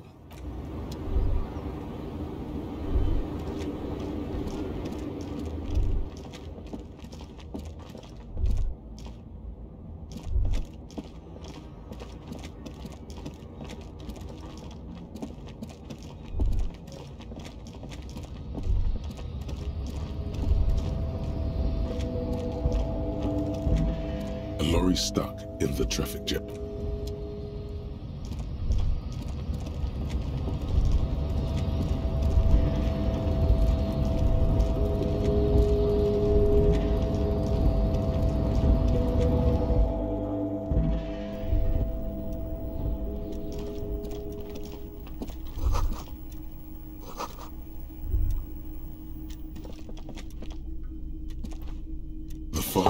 stand steady as the drawer slides.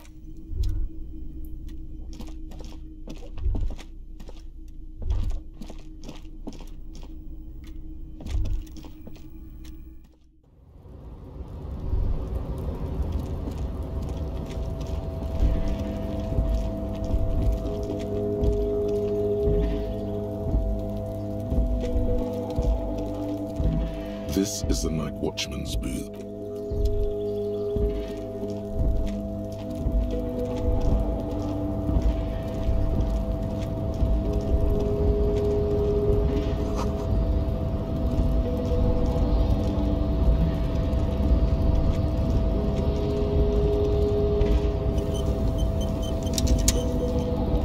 You're back before the cargo container.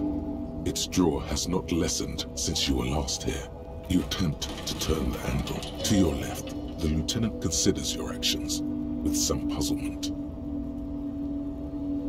You attempt to your left.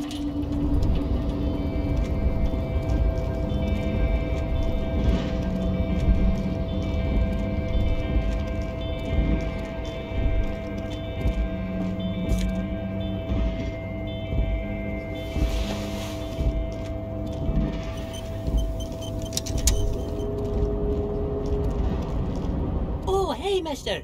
I'm not gonna bother you with a long greeting, just like we talked about before. I know you're probably a busy man being an important police officer and all, and personally, I think the more people keeping the peace, the better. Oh, yes. Of course, mister. I'm more than happy to be helpful. Oh, we're on a... So no one? Not everyone, but Titus and his boys got... Like what, mister?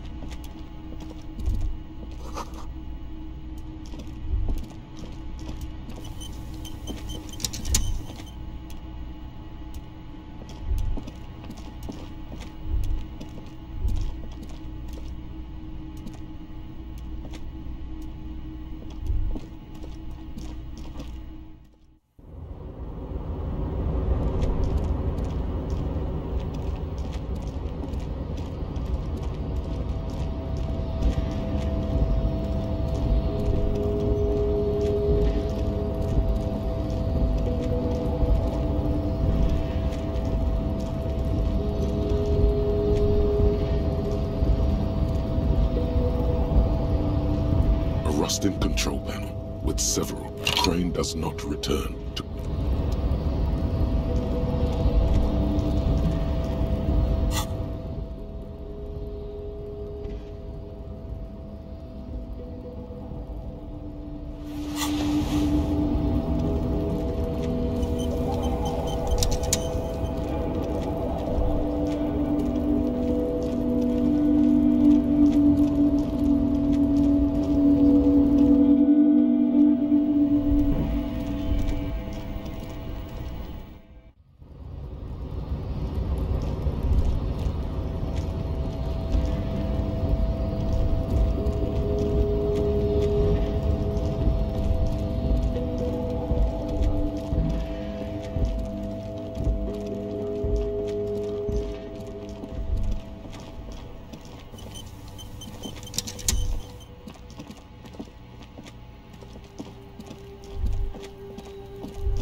Inside, you see a set of steering levers, a radio mic. I have something here we could sell. Okay. Transport enclosure. Regular people just call it the cage.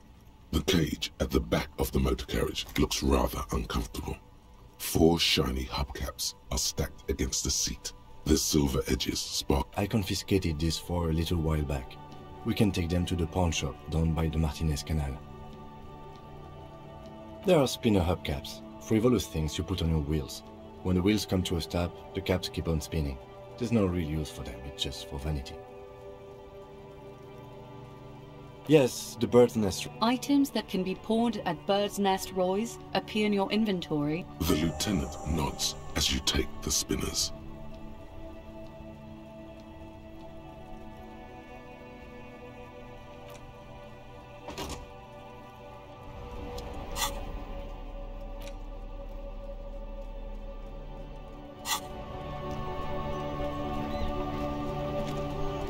Yes?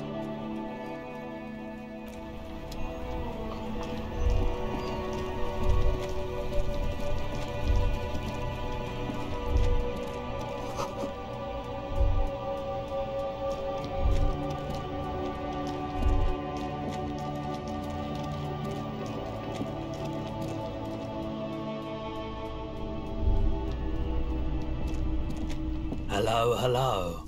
Let me know if I can help you with anything. Yes, we'd like to sell these hubcaps. Roy takes the hubcaps. Yes, these are very, very good. Did you defraud some foreign prince for them? Jump a misc banger? No matter. No one was defrauded or jumped, I assure you. Of course. I meant... Thank you. Here's the 130 real you need for your bill. Do not waste it. Anything else you're thinking of selling? Anything else you're thinking of selling?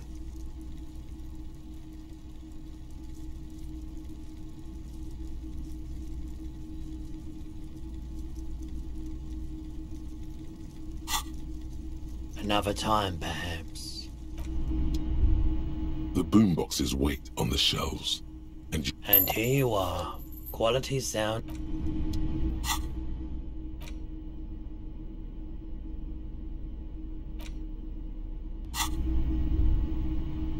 all the old. You see rows of toy subs.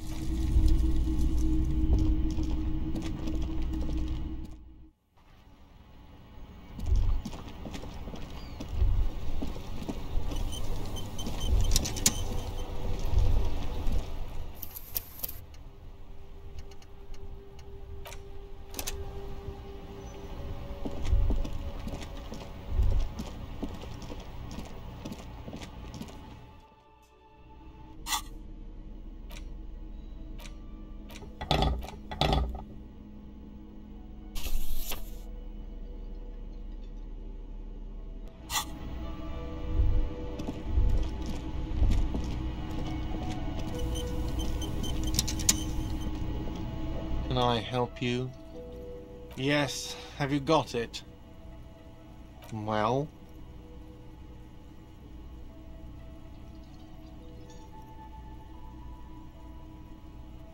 Great, thank you, officer. That's all I wanted. Payment for services rendered. If you continue to stay here, I just ask that you please pay your nightly bill in advance starting tomorrow. The electronic lock to your room has been disabled till 9 PM tomorrow. Please pay for each night in advance starting tomorrow. 20 real per night. I'll take a room here too. Of course. Always happy to have officers from the RCM.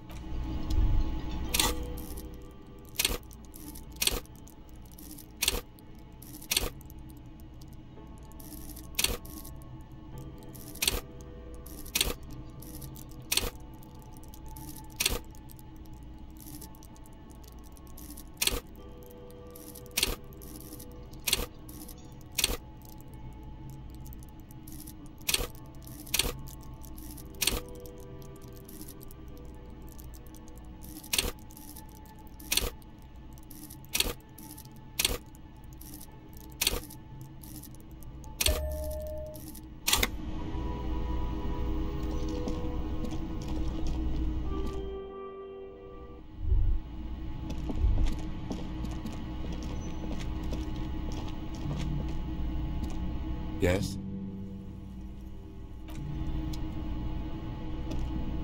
This is the door to the room. Just a moment. We should talk about our progress on the investigation.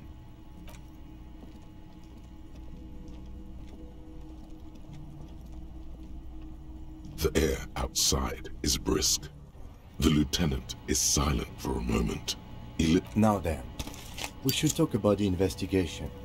But I also feel you're a bit hazy on the RCM. Our role here, our rights, our jurisdiction, basically.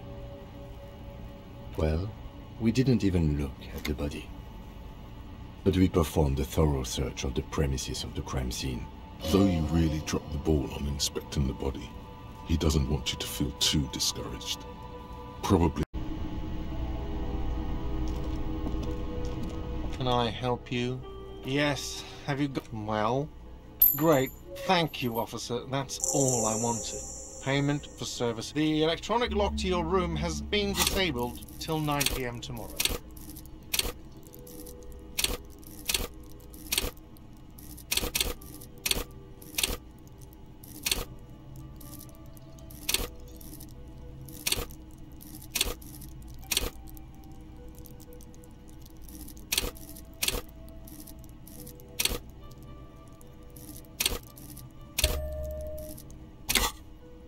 Please pay for each night in advance starting tomorrow. 20 real. I'll take a room here too. Of course. Always happy.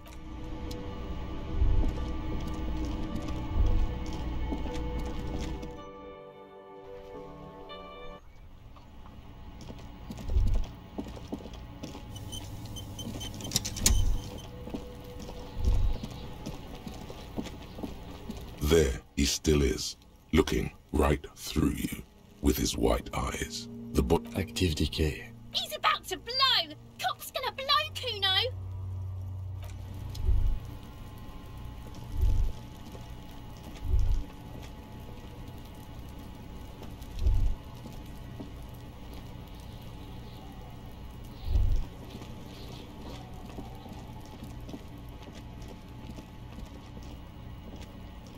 The tracks are as they have ever been.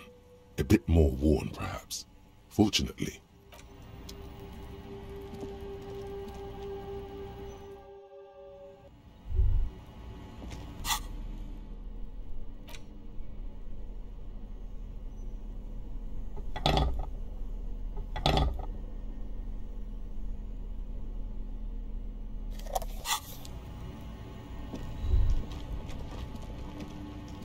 This orange machine is dead still. It has a hand-cranked ice cream churn.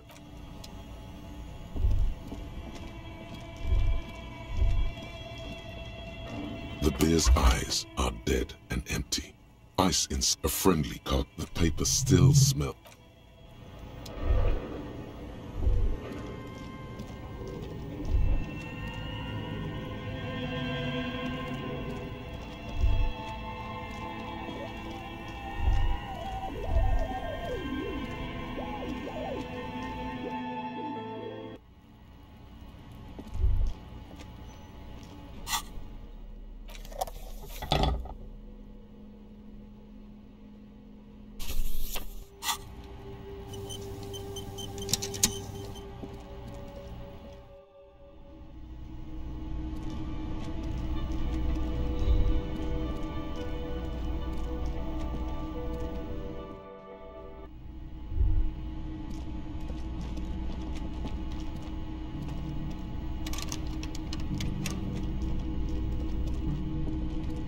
This is the door. Just a moment.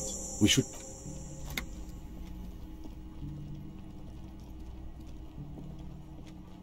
The air outside is brisk.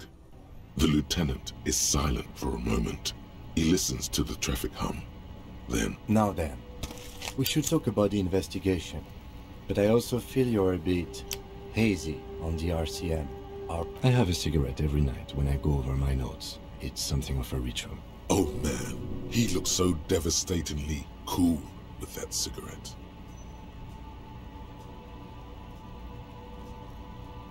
You mean this? This isn't cool. It's an unnecessary trial of will and unhealthy. Keeping the habit within the parameters he's given himself takes a lot of focus. Yet, were he to quit, he would lose the cool factor. This man relishes his cool quite a bit, below it all. Yes, it's been a long and eventful day. They're quite limited, actually. The power officers of the Ravachol Citizens Militia exercise most frequently is imposing fines of up to 1,000 real for offenses, in accordance with an interdict. The RCM's primary role, we can arrest people, of course, but rather than bringing someone in directly, it's preferable to serve a station cold sleep. It prevents confusion and overcrowding. You can't. Those who don't show up become fugitives, though, and have fewer legal rights when they're eventually caught. It's about power projection. Thus far, they seem to mostly show up. As you may have gathered from the fact that we are expected to carry a record of our kills, like the one in the watermarks, we are permitted to use whatever force is necessary. The coalition government. And the RCM was formed by the coalition government to restore order in the international zone after the revolution. So we did. Now we attempt to maintain that order. No more. Or perhaps it is better to say we were allowed to form. It's a point of contention whether the citizens of Ravachol or silence. A great comment to such a conundrum. The Moralist International are the world's largest political organization. You know who they are. They have been running this place after the revolution failed. Okay. They're a union of center-left and center-right parties across the real belt. Our coalition government is just the moral intern or a fact. I try not to have opinions on facts until they change. It is more than that. There's some kind of effect. Yes, I did, when I was younger. In my 20s, but the years have changed that. Do you?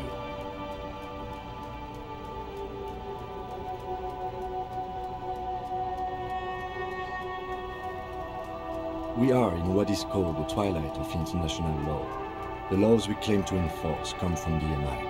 Without them, we are simply vigilantes. Sadly, it is what we already are to the people. The lights of the orphan district are reflected in his glasses. Well, we didn't even look at the body, but we performed a thorough search of the premises of the crime scene. Though you really dropped the ball on inspecting the body, he doesn't want you to feel too discouraged. Probably out of fear that you'll just give up and keep drinking.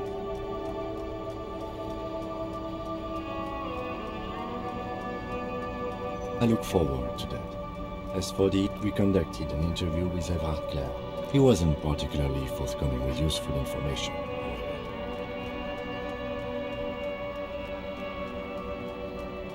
We tried to interview the White Pants rep, but she asked us to do something for her first. I have a feeling Joyce knows how dangerous the situation really is. We have to get her. Above all, though, today was exhausting. What's with all the running? I have a really good theory about why you're running so fast, son. Just you wait until we get up tomorrow.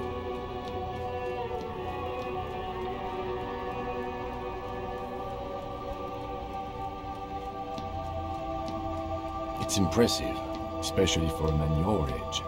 And in those hills. Nice shoes, by the way. I like the green. Goes with the orange. The dying lights of the city shimmer below. Slowly, like luminous clouds, they pass on his lenses. The lieutenant looks at his slim cigarette. This soldier is the highlight of the day for me. They really don't like us here. And the mouth on that kid, Kuno. It's different inland, in Jamrock and the GRIA. It's our fault for leaving this place to the dogs, to the Union, to the company. Not daring to come here more often. This place has fallen between the cracks, the jurisdictions of our two precincts. We run this city. West of the river is RCM land. It's incredibly hard. Human beings are... But we are in control, and it's worth it. You're gonna... Me too. But I wouldn't count on it. He is very tired, but the dark circles under his... Yeah, it's getting very cold now. Let's go.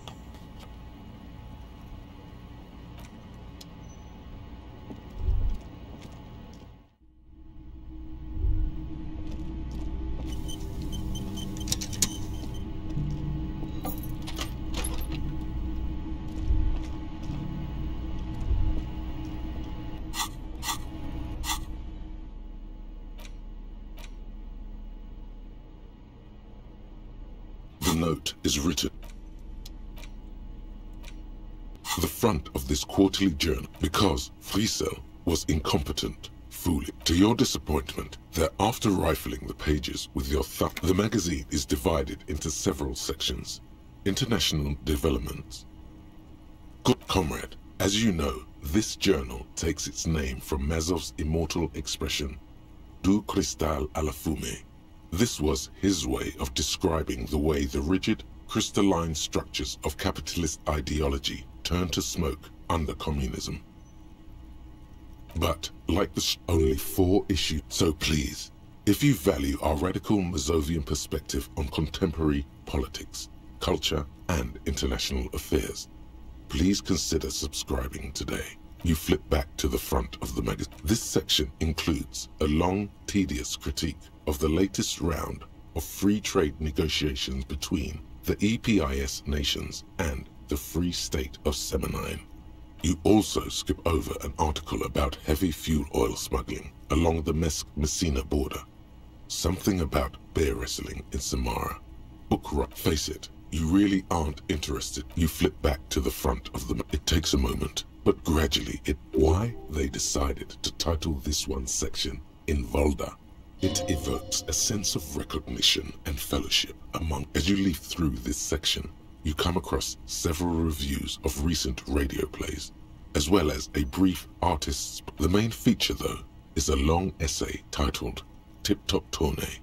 This so-called artist spotlight is really just a brief Q&A, made all the briefer by the subject's evident hostility. The actual article is surprisingly light on details, but after skimming, if you don't follow it, you only ever hear about the ludicrous sponsorships and obscene. You think you're settling in for a relaxing recap of the most recent. Instead, you find yourself skimming a 10,000-word feature about where to even start. For one, there's the crass commercialism of its sponsorships. Oddly enough, this article has 2 bylines: Nasteb Encolada Bernal and Exilus Buka. Under capitalism, the article says, every pursuit has its price. Every pleasure, even one as elemental as the joy of racing others around a track, is reduced to an advertising opportunity. Thus, the so-called tournée becomes, and that precisely is what's problematic about it. Were it at the end of the day, it's the destruction of these 750,000 real races that you think that, but subconsciously it's the visions of brand. That's because you haven't been reading critically. But don't you flip back to the front of the magazine. Unsurprisingly, much of this section is taken up with articles declaring unqualified support for the dockworkers' strike. You skim the headlines. Paint the harbor red and white. Martinez tames the wild pines. Finally, there's a brief article by the writer G. Martin, accusing the owner of the Capeside Apartments of illegally attempting to evict certain communist tenants simply for not having. The eternal problem, according to G. Martin, is that under capitalism, the worker is rendered incapable of perceiving. Thus, they tend to Is that true? Have you felt? You flip back to the front of a crinkled chewing gum wrapper. You carefully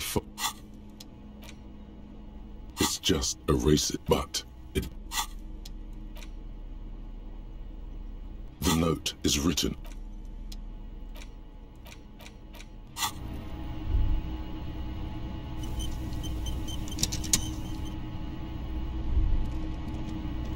A mirror hangs on the bathroom wall. In it, your face, adorned with the expression.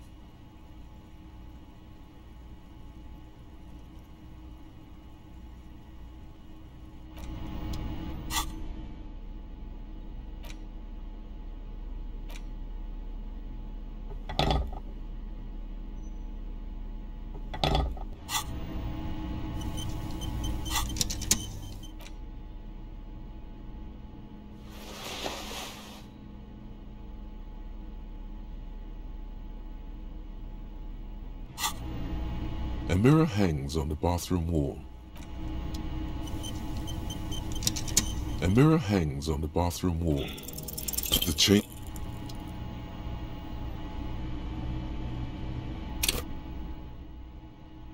A mirror hangs on the bathroom wall. A mirror hangs on the bathroom wall.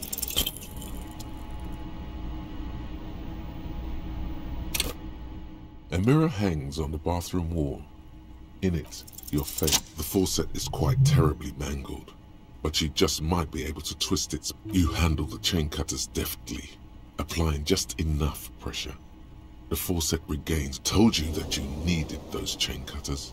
Everything is connected. The mirror begins to clear slowly without you having to wipe it.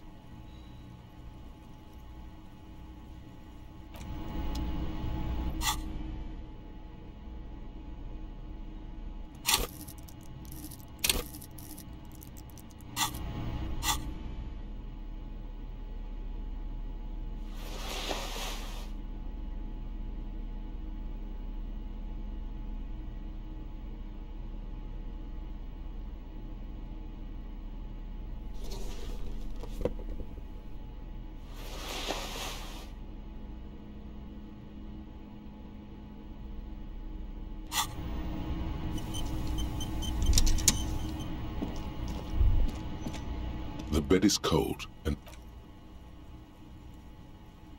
the sheets feel at once coarse and clammy against your skin. The bed sags beneath your weight as you stretch out and finally close your eyes. And then sleep doesn't. And then sleep doesn't come.